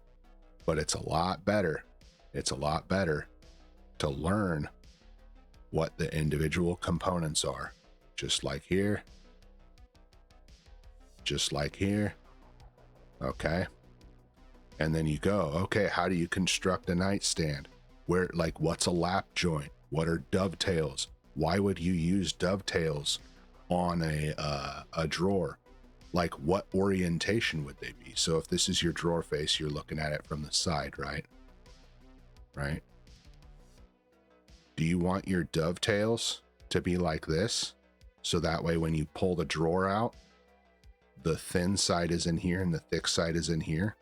Or do you want them to be in the opposite direction? To where when you pull that out, when you get these dovetails, right? You pull out and it's the thick parts here. So it's wedging, right? You know, how, like when you do the lap joint or the top, or any kind of bookshelf, like what joinery are you using? What tools do you use? What makes it easier and better? So this is kind of like what we're doing now. I'm trying to figure out all the little components and things that I need to do, and getting it planned out. I'm going to build the individual components, right? So I'll start off like, that's why I'm doing this down here, right? So you enter in the information you have prior to testing. So the first thing that I'm going to do is I'm going to create the backend, not the GUI. I'm going to create all the code to run it first, and then I'll worry about what I need to make in order to make this look like how I want it to. But I'm more concerned with the functionality programmatically or code-wise. So first of all, I'm going to need to be able to enter in information that I have prior to the testing, right? So all this stuff that I was listing up here, right? You know, so for the individual, the projectile, I need, you know, you're going to have to enter the weight, you know, what profile it is. Some of this has calculable weight and some of it doesn't.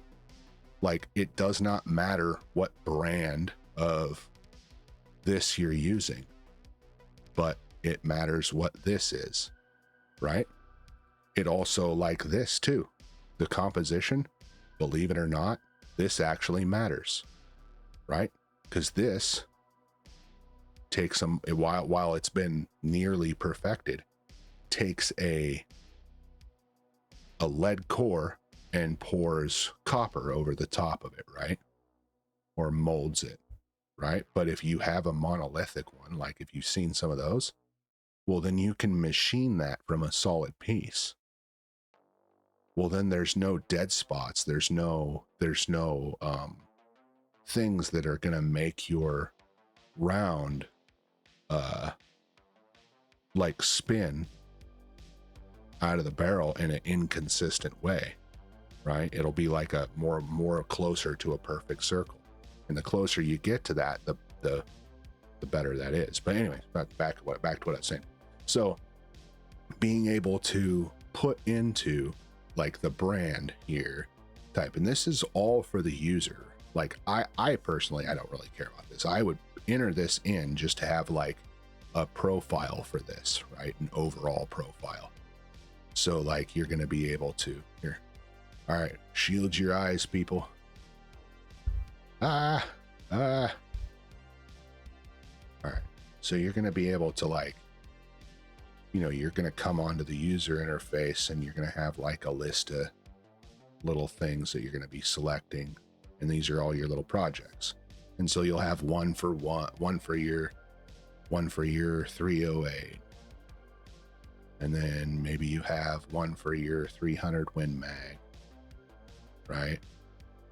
Etc. And when you click on in this, it's going to take you to another interface that's going to show you like all of this information that we're covering here, right? And so you can go in here and you can edit and change and add to all of these things, also each one of these, because there are things that I don't think are important at all, but that other people do.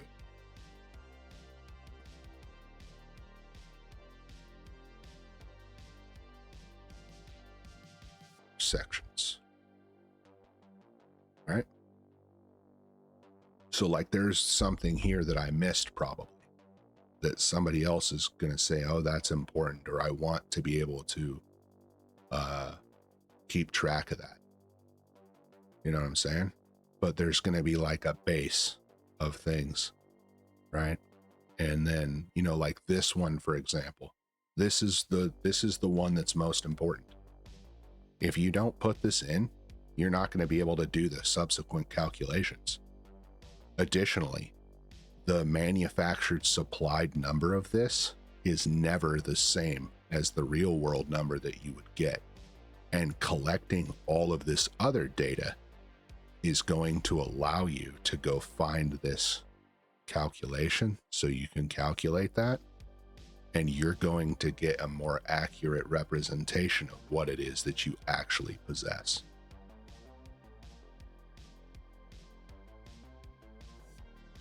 All right, I'm just looking at the chats and stuff.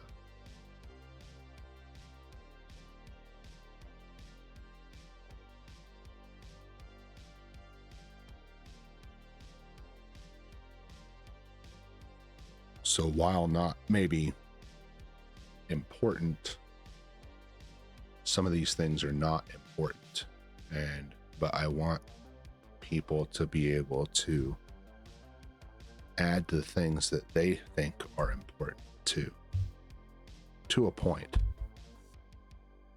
you know.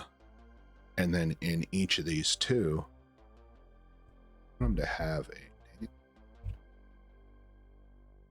have a notes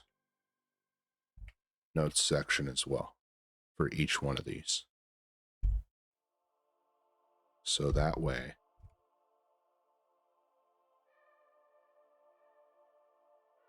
they can write on, you know, some things that they need. And then, so this is an overall profile.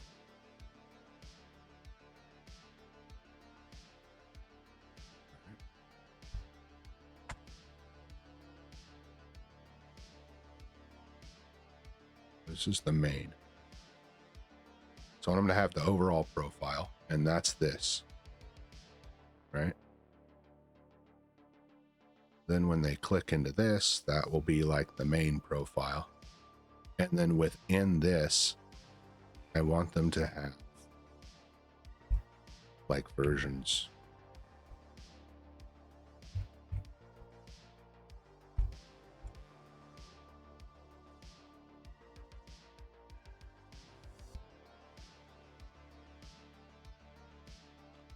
Right?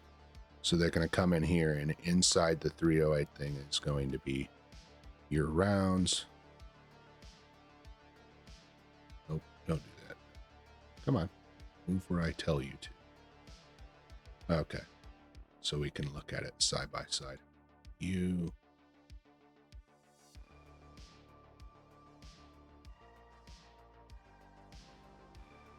So within this, right?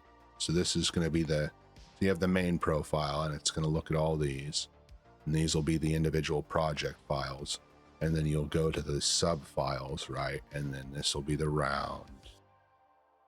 This will be the, you know, the powder, all this, right? So you have your individual components, and then within these ones, you can have versions, right? So if you change these, right? And then you can make it your main one.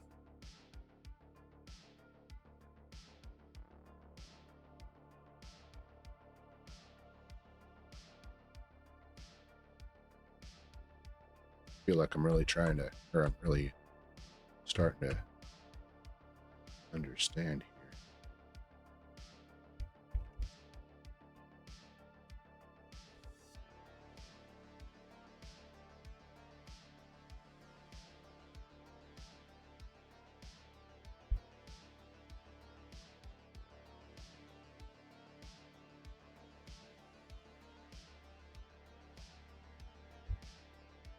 Like branches and forks and all that. You know what I'm saying? So you're going to have all of that, you know, for all those, right? And then when you're in here, or you're in this section here, down below is going to be your calculator, right? And again, I haven't looked at, I'm not trying to design the UI. I'm just trying to conceptually map this in my brain, so to speak.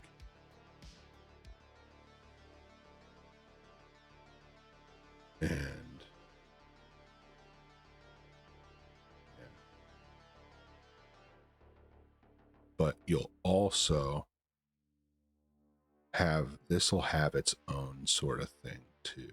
Like it will be its own, it'll be separate, it'll be shown like so if you click on this and then you have this down here, it'll say like standard deviation, min max, whatever the stuff is for this, right? And then the next section, right? So that'll give you the information at a glance, so to speak. You're just your quick numbers.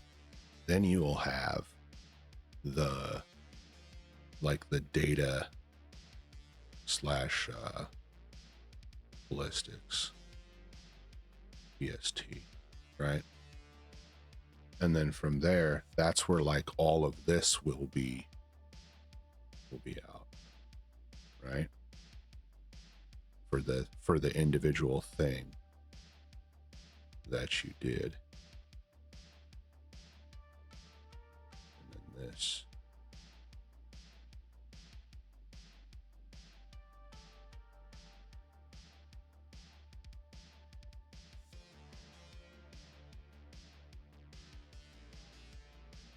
Right? And then this will be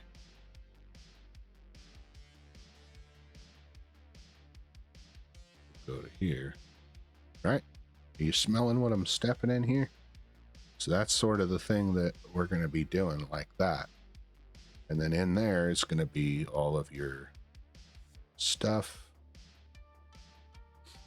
And then from there, like, so then you're going to be able to go through these different areas. You're going to be able to manipulate the data, enter in the data that you had. That's going to give you your calculations, right?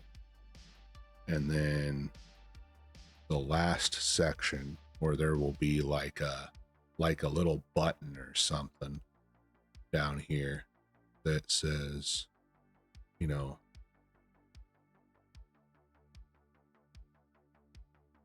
make my range card.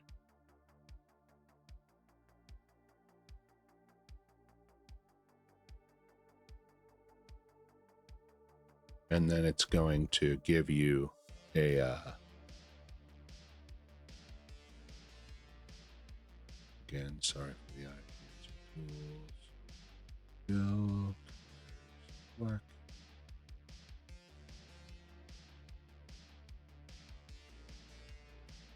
So then it's going to give you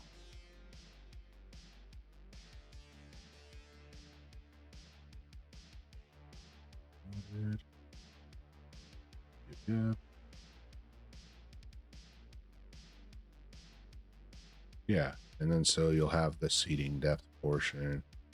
Like you'll be able to basically go through and you'll be taking, or you'll be entering in all of this information. At the end of that, you're going to see all the calculations, or have all, or it will have a ballistic calculator that will have taken all the data that you already entered into it, and it will put it into that calculator, and then you, from there, you can have it. So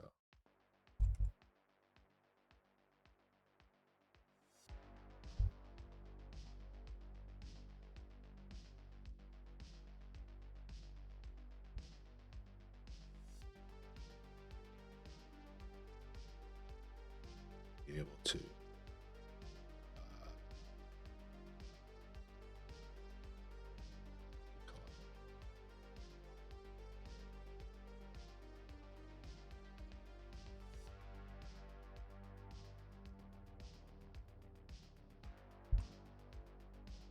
and this can be simple or complex. Okay, and by simple I mean, like, so if you normally, what you have is you have a range,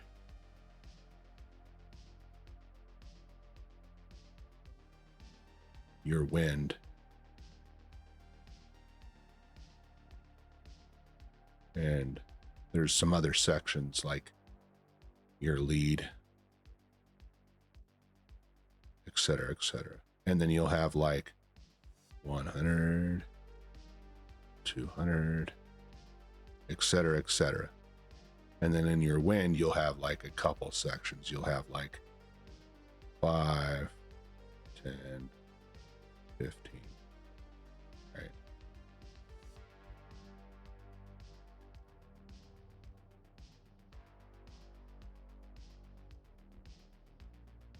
So you'll have that, like that. And then in each one of these, or sorry, excuse me, range will be over here. Adjustment will be over here. Okay. Let me just go ahead and redo this, since I figured out how to do straight lines now. Tools. Sorry for the eye cancer once again. My apologies. Okay. So you basically, you have straight line. Come on, bud. Get with the program. All right. You have your range, adjustment, and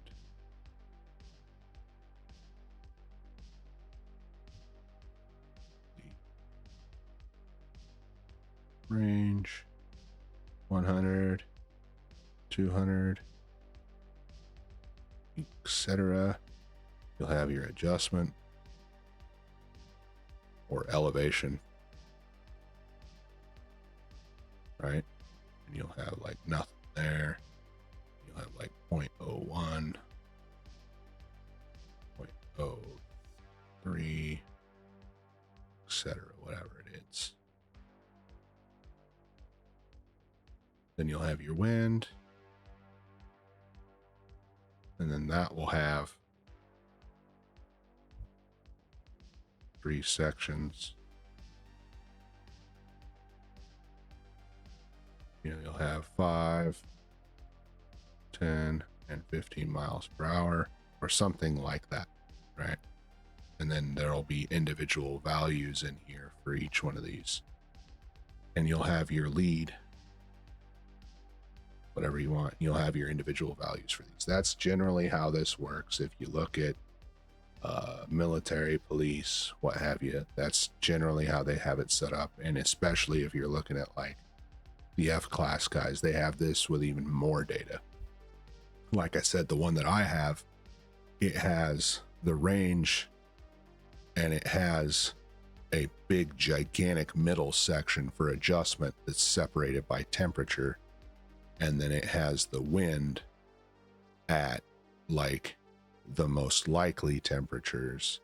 It has a bunch of other categories on it. It's like an 8x11 sheet of paper for each what do you call that? For each altitude, okay, that I have.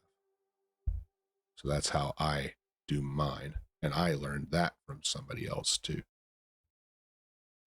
So once it has the info you need, you'll be able to create your own range card, a method that you choose. This will be simple or complex.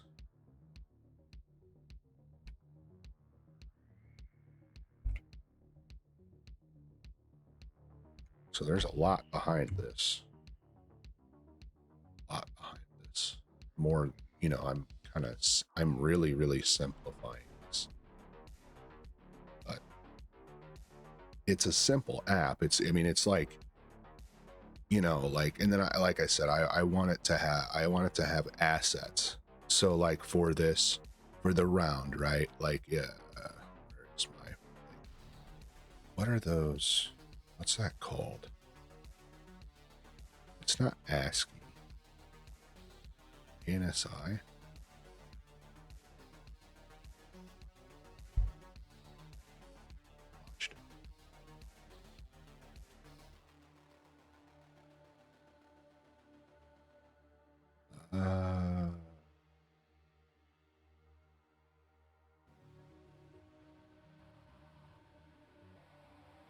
I'm looking for, there is, what is it called? Is it the ANSI?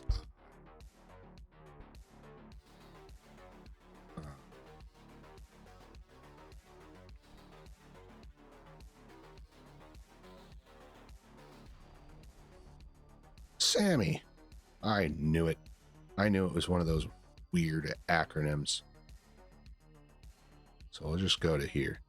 But if you go down, 89, tells you. Here. So I want my pictures. So like when you say like a 308 or whatever. See, this one is for, what is this one for? It's for a rimfire, right? I want it to have like this sort of picture for you, so that way when you're doing it, like you go, oh, okay, this is my 308, this is my whatever. And it also, the picture itself will have information on it that is useful to you. So here's the one for this. Let's see this.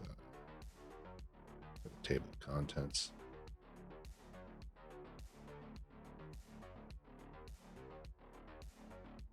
Oh, it just had a couple of them, looks like.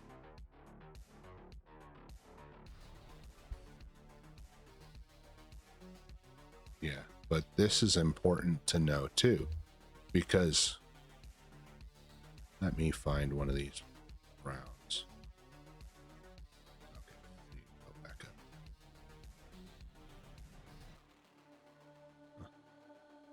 Let's go down to, oh, SAMI.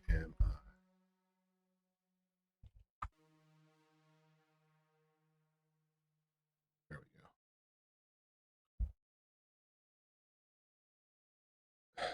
Jeez. Something matter with these people. Okay, we'll go with this one. All right, so you see this here, right? It gives you a range, right? It tells you like what is the cartridge base to this ogive CBTO, which is an important measurement that you need to know for some of these things, right? So my hope is that, I don't know if this is proprietary or not. I really don't. I don't think that it is. I think they released this stuff for public information. Oh, it says do not scale from drawing. All rights reserved. Oh, it's copyright. I better get off here. I don't want to take any of their information and make money off of it or anything, but it will be, that is the kind of like the thing that I'm thinking about having on there, is like those kind of pictures is what I was getting at. You know what I'm saying? And then the same thing with the profile. Okay. Also, Sammy, like, really? That's copyrighted? How? Oh, jeez. Sammy Solutions. Jeez.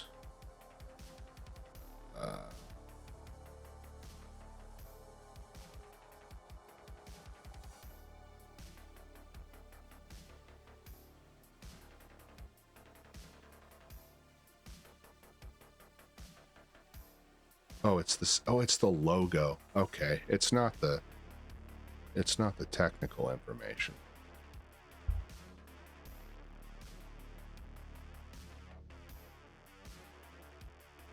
Yeah.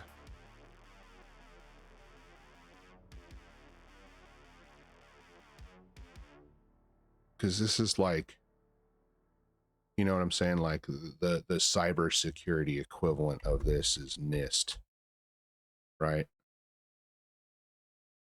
They're a .gov, but those were .com. Whatever.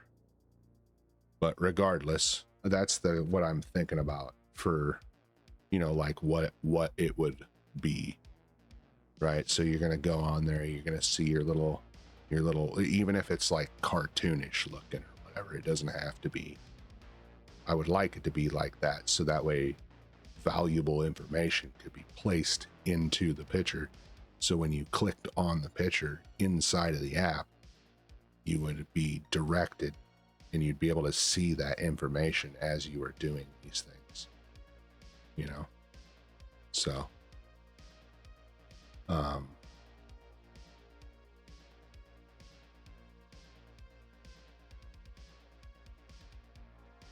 then, so same for this one too, like these type of things. And this is like for visual aids, right? So like, you know, so that way when you're going through, you kind of have like, okay, I know it's this, this, this, and this, right? You have that.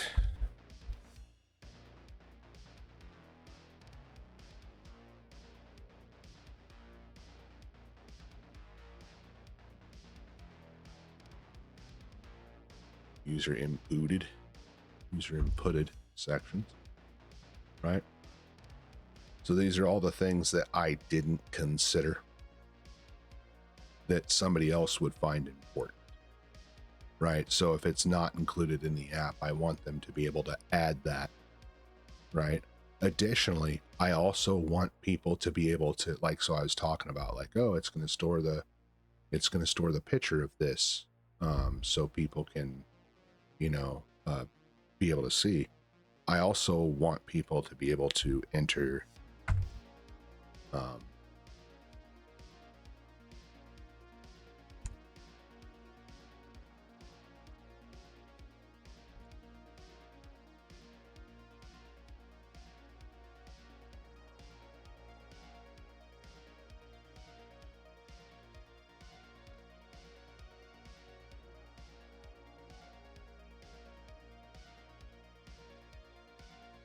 dang it.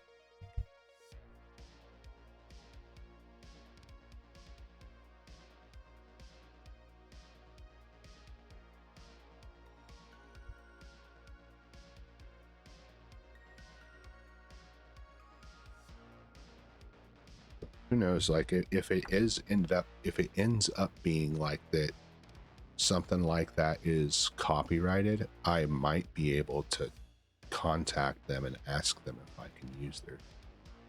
Well, it doesn't hurt to ask for sure, but if that is the case, I don't think it was. I think I just flipped out. I think it was about the logo. I don't want to use their logo. I just want to use the standards for doing that. But, or sorry, I want to use the blueprints with all the stuff. You know what I'm saying? So it's got the, you know, the primers, all that. So, and some of these, I guess that would be the next thing to do would be to go through and mark everything that is going to be relevant to the calculations. So at least I have that in mind, because I don't know yet like how I'm going to implement this. Like when I was looking at, where is that? Where you at? Math. Is it C math? No, it's statistics. So in Python in particular, how does that transfer? Yeah.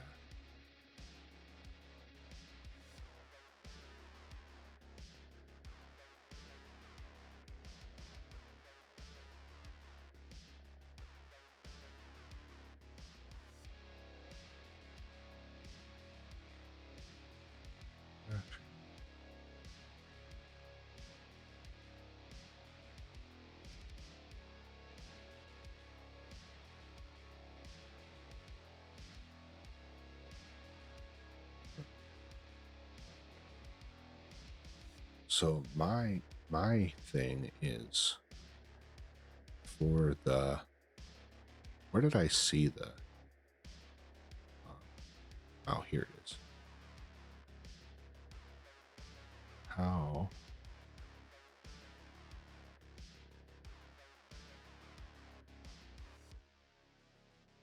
do you use this? Return this sample standard deviation, square root, sample variance, C variance. Okay, freaking awesome, dude. Okay, so I'm gonna be able to, and yeah, I'm not doing that shit. I'm not entering the entire list into there unless that's necessary. Ideally, it would be probably be better. Oh, that's another thing too.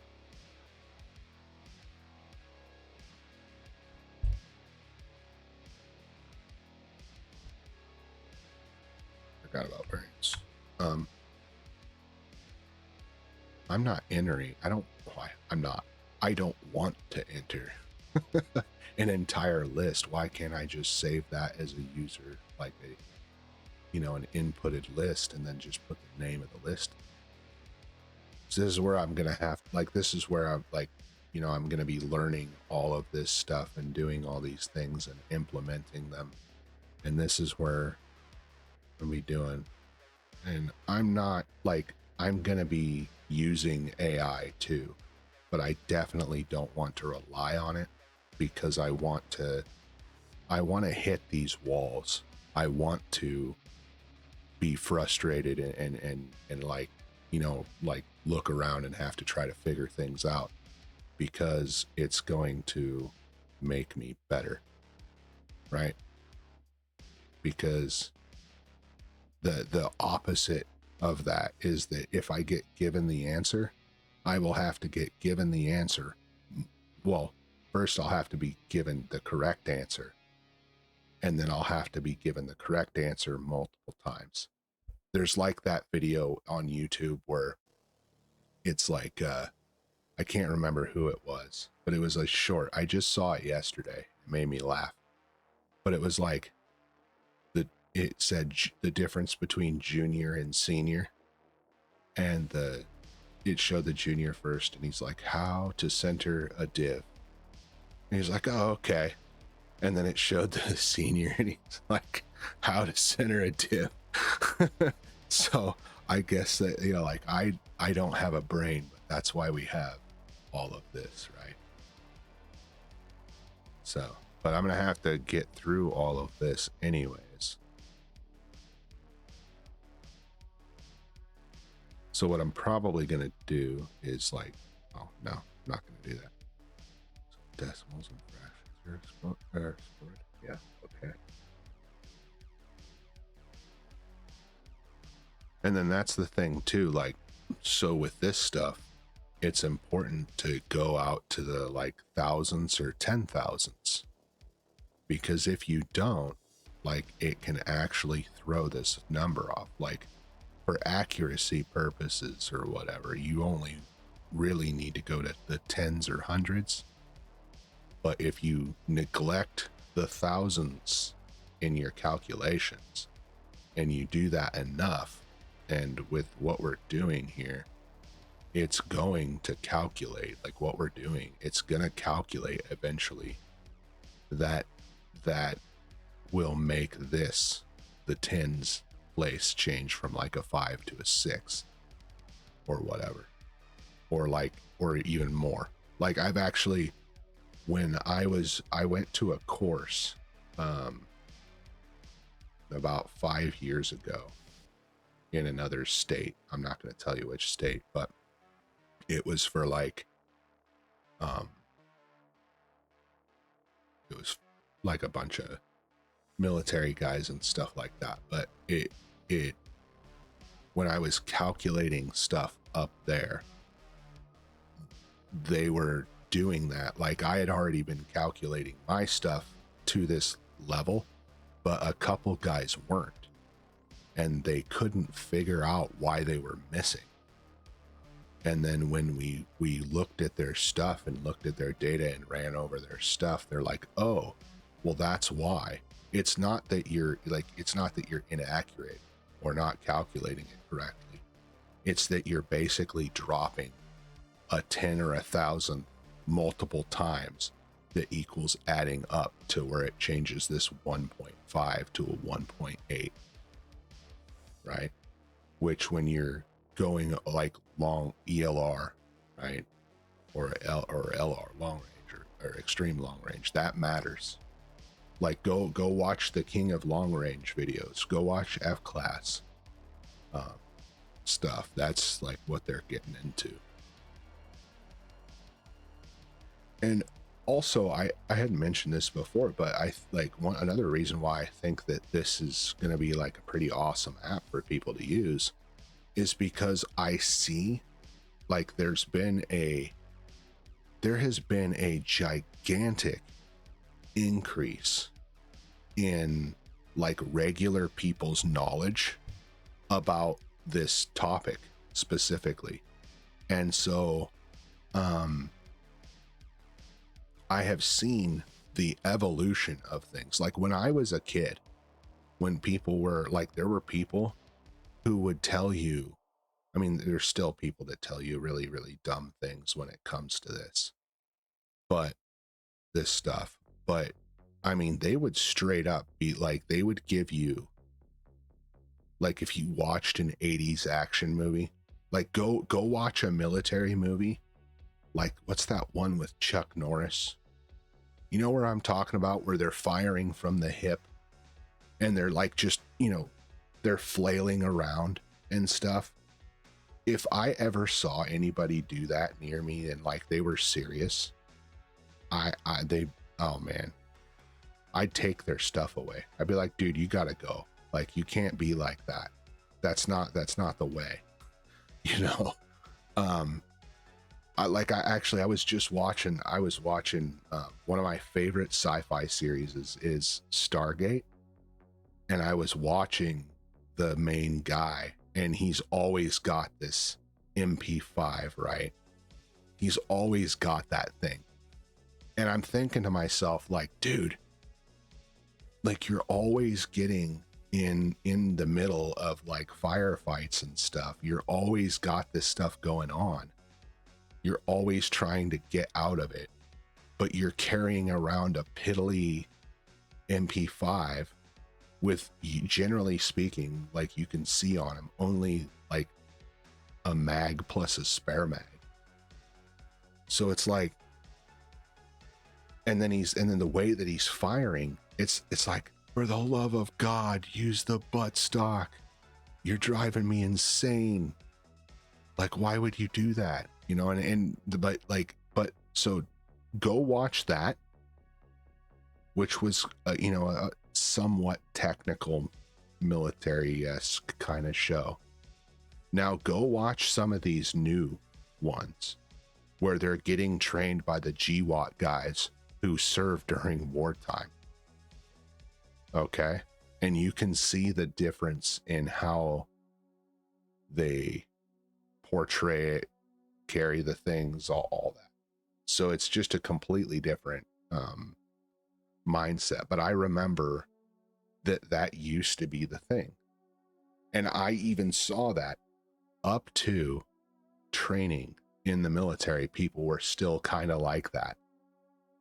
And then, you know, like once you get out and you get actual real training and not just, you know, the basic level stuff, they, you know, it gets better and they take out a lot of that other stuff. Additionally, like a lot of the military manuals, like, so the, for example, the sniper military manual used to have, uh, it was a wrong, there was like wrong information about a bunch of topics. And yeah, so the one that you see on online that you can go download, it's actually, there's bad information in there.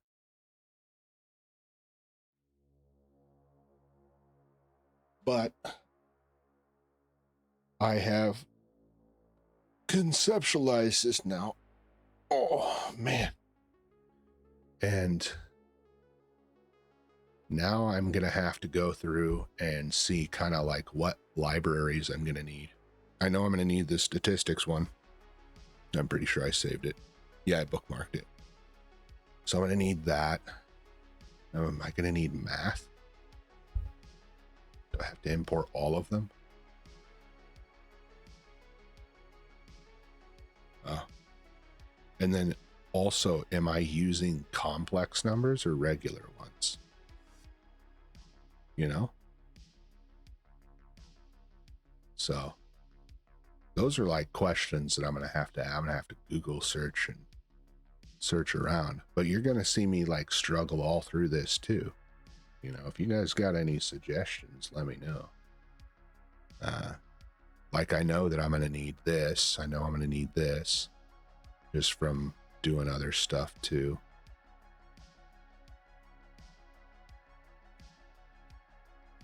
I need that. Because also, oh, that's an additional thing. Let me put that on there.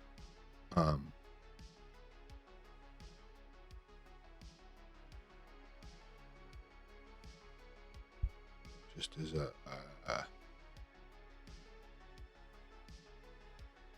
put this as step 0. If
four-step process, more or less. I mean, there's like a buttload of steps, but there's like 4 things that the app needs to be able to do, right?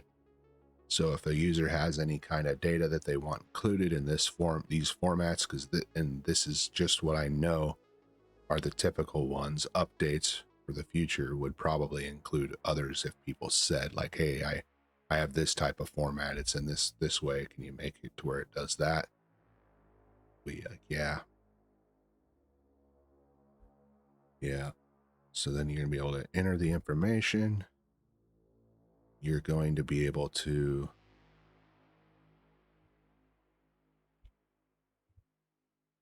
this is all like data entry and managing data, right? Using and sorting all that stuff too.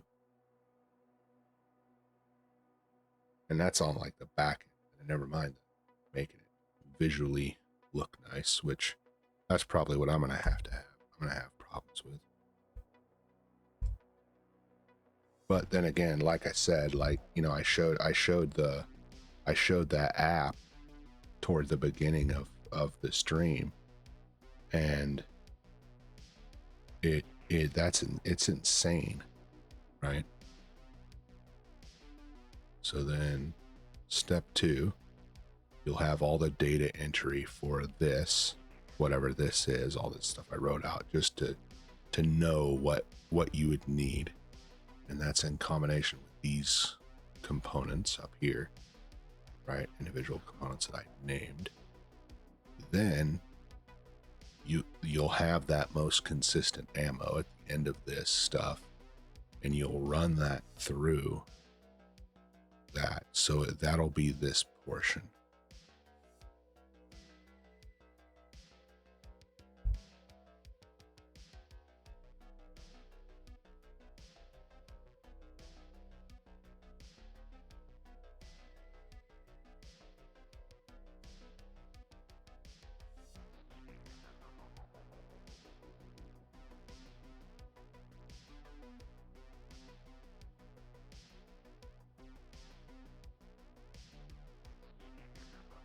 So some of this, like this stuff here, I actually have like a bunch of books that I'm gonna be pulling these equations out of.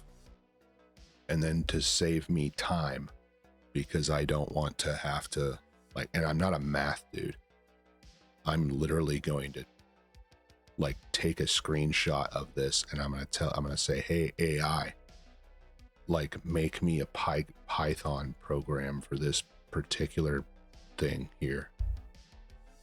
Surrender the information, robot. Do it. All right, so once it has the info you need, you'll be able to create a range card and a method you choose, simple or complex, depending on your use case. And 5. If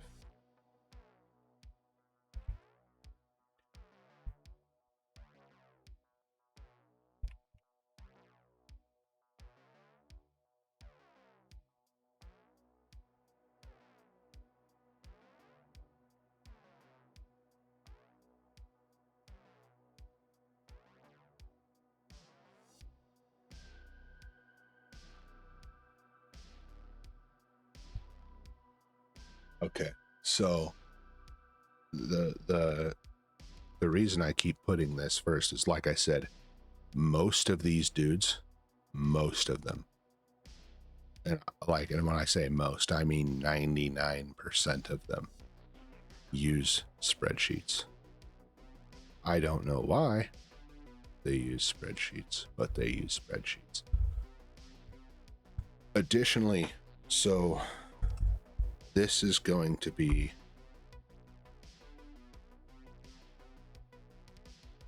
everyone. The layman, right? Your casual guy. All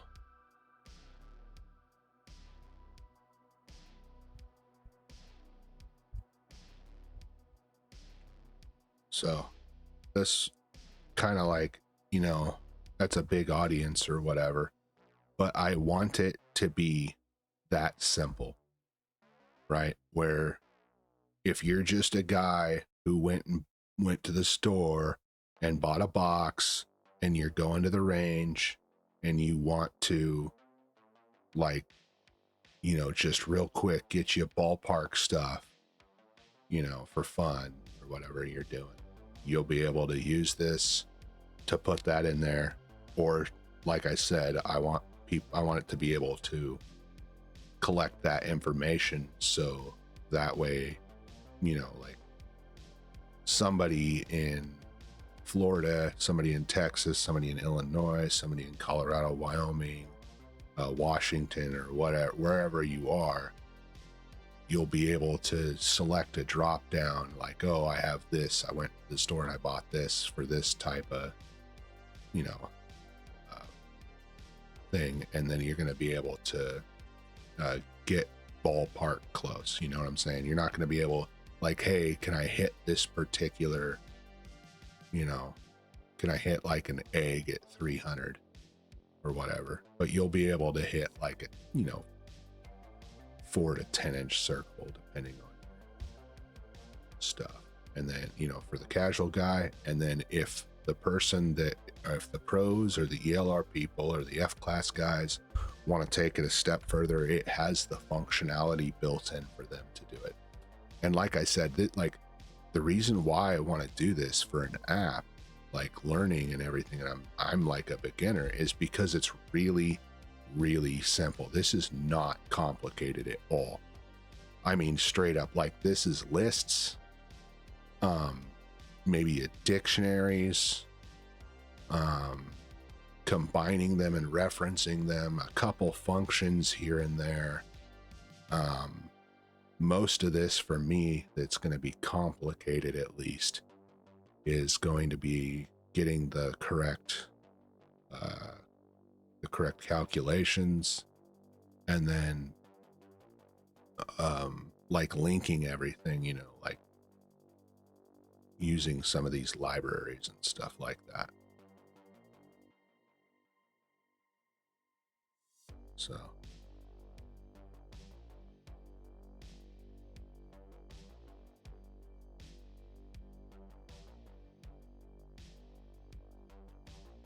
and then again, like I'm new, so you don't know what you don't know,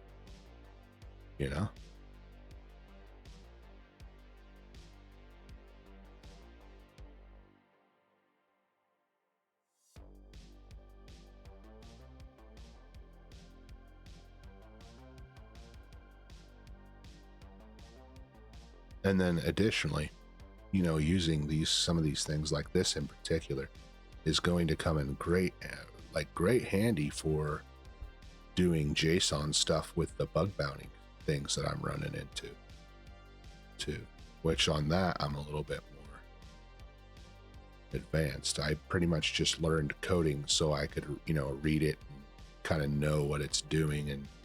And then I've been through a couple tutorials and built like basic little snippets, like something like this, right?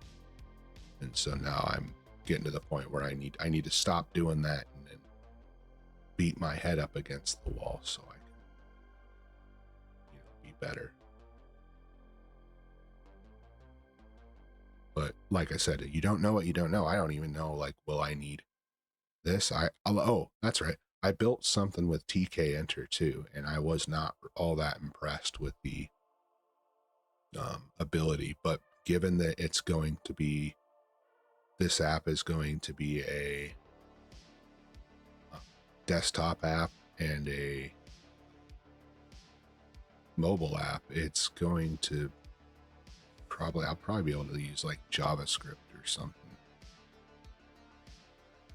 which will have a lot more information, or it'll give me a lot more ability to do things with.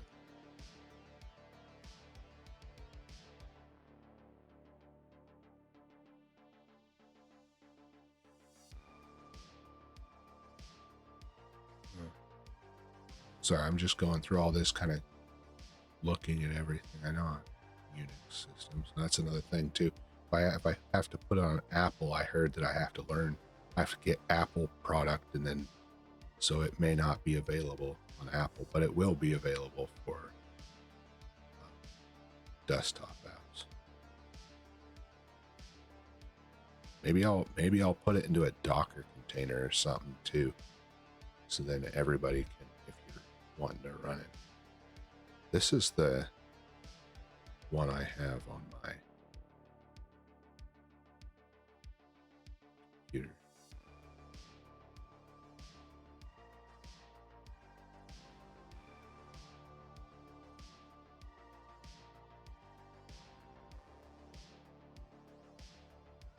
I stay on here for a little bit longer. I know that this was not a very exciting dev stream, but it's really important that I do this and kind of get all this knocked out and separated out, so that way when I start coding, it's not so overwhelming for me. Because if I just sat down right now And I started trying to, without having gone through all of this and talking about it for, wow, like nearly 5 hours, or it will be. I'm going to stop at 5 hours. It would have been so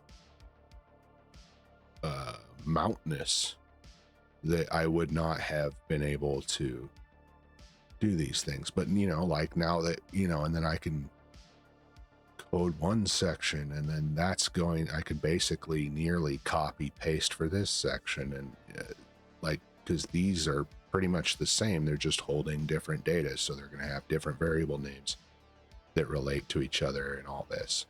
How do I get all of these to be individual files, and then the under a main file, and then the overall profile that has multiples of these main files, you know?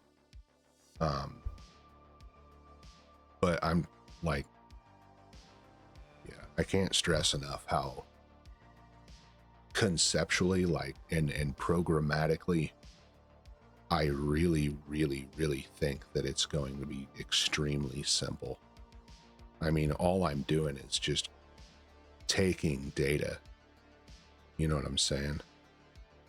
And there's only a few of these things that actually matter for the calculations, and especially getting the users to be able to put that in themselves. And then when they do, it'll already pre-run this. But this, like, is exciting for me because, like, I'm going to get to use this. Like, I've been sitting here, I've been writing all of this BS into a freaking notebook, and then taking that, and then taking the individual, I'm talking like hundreds of data points, and entering them into a system,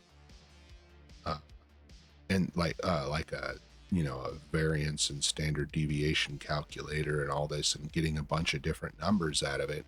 Then I take that, and then I enter it into a calculator, and then the calculator calculates it for me, and then I take that information, and then I have to make some gigantic monstrosity of a Excel spreadsheet. And it's like, bro, that's like so much work. Why can't I just enter this information up here, which again, only some of it is actually required, so that way you can know, so that way you can get the calculations. I enter it one time, and from this one app, it does everything that I want it to do, or that, you know what I'm saying? I think that would be so much better. And like, so I showed that JBM ballistics on here, and that is what I use personally. It's what I know a lot of people use too. But I don't know where they're at. I haven't looked, but they had been saying for the longest time, like, hey, we're going to have some software for this. I would pay for it if they actually had one that was similar or whatever. But go through here, undo split, was consistent. Oh, thanks for the follow.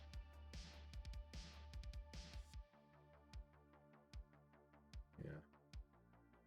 So I'm not really sure. I'm not really sure if those folks have, if they have an app like that, or if there is one that is like this. I don't, like I said, I don't use my phone all that often, but when I do, I only need it for the basic, you know, functionality that I have. But I've not seen apps like this. I've not seen an app that will do all this stuff. You know, it's basically, you either get just a ballistic calculator, you get just they don't even have the data collection one that I know of. But like you guys saw me do, like let's go back to this. Hodgdon, right? They have this, that you can use their stuff, and then you go, oh, I have this thing here. Let me go here. let me select which one I have, right? And then next, and you go through all this stuff, right? So they have elements of this, but it's not everything, you know? So I think that it would be really, really nice to have that all in one app, and that's why I'm doing this. So I'm just buying time. I'm just BSing until 5 hours, which is a couple minutes away, and then I'm gonna get off here. I gotta eat. I gotta run into town, do things. You know, I got stuff to do. I heard they have ice cream. Yeah, it's gonna be nice. But anyway, so thanks for being with me here today while I ranted and went over the non-dev part of the dev stream, which I think is just as important to get the project kind of hashed out. And off screen, when I'm thinking about it, I'm going to be, you know, fixing this and making this a lot more readable and more consistent. So that way I have an even more clear picture of what it is that I need to do. And so I can then come in and break these things down, you know, like, you know, I'm already thinking about, like, for example, that since these are so similar, I can have a class that makes this sort of thing and then just reference it to every time I need, you know, doing some of that object-oriented stuff, which I'm in the process of learning now. Now, some of you guys saw my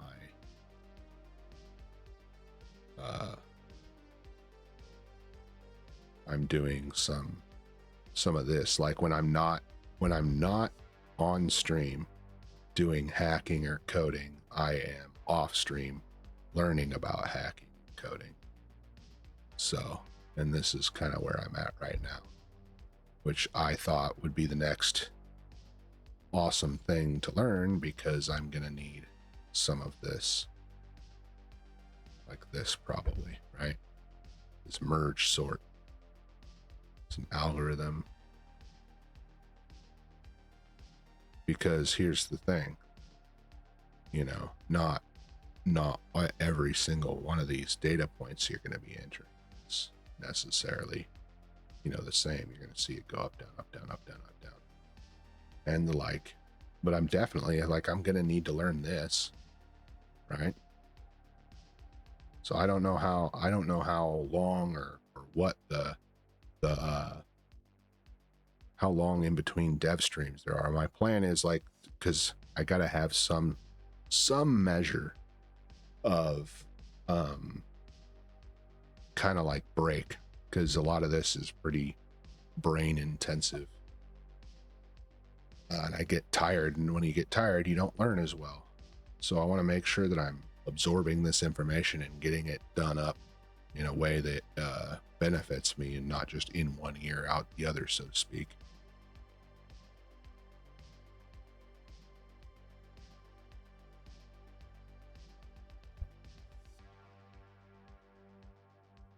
Yeah, stuff like this.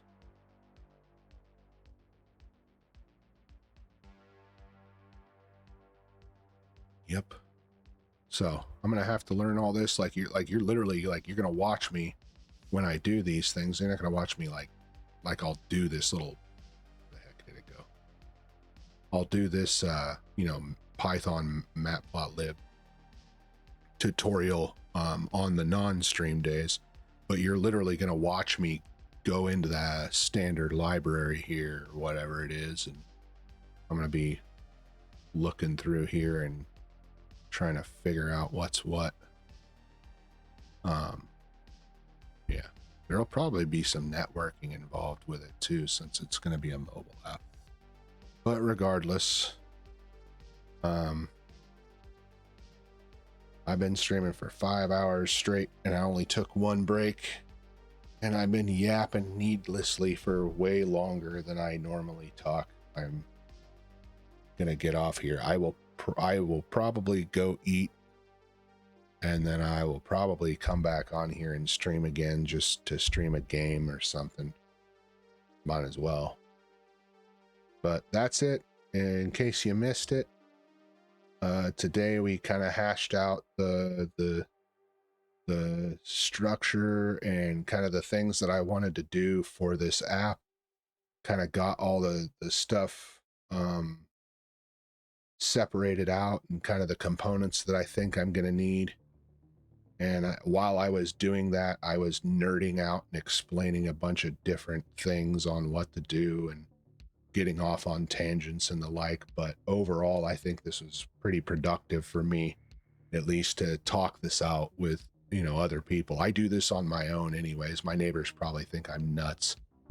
But I talk to myself about like all these apps and things that I'm doing. So if in the future we'll be doing the coding portion of the dev stream, so it will be an actual real life honest to god dev stream. Cross my heart, hope to die, all that stuff, right? So but thanks for stopping by, all you new followers. I appreciate you so much. Thank you so much for following and seeing what I'm getting up to. I look forward to seeing you and talking with you and everything. So I hope you guys enjoyed, and I will see you later. This has been Hakakura.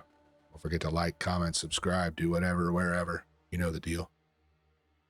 Bye.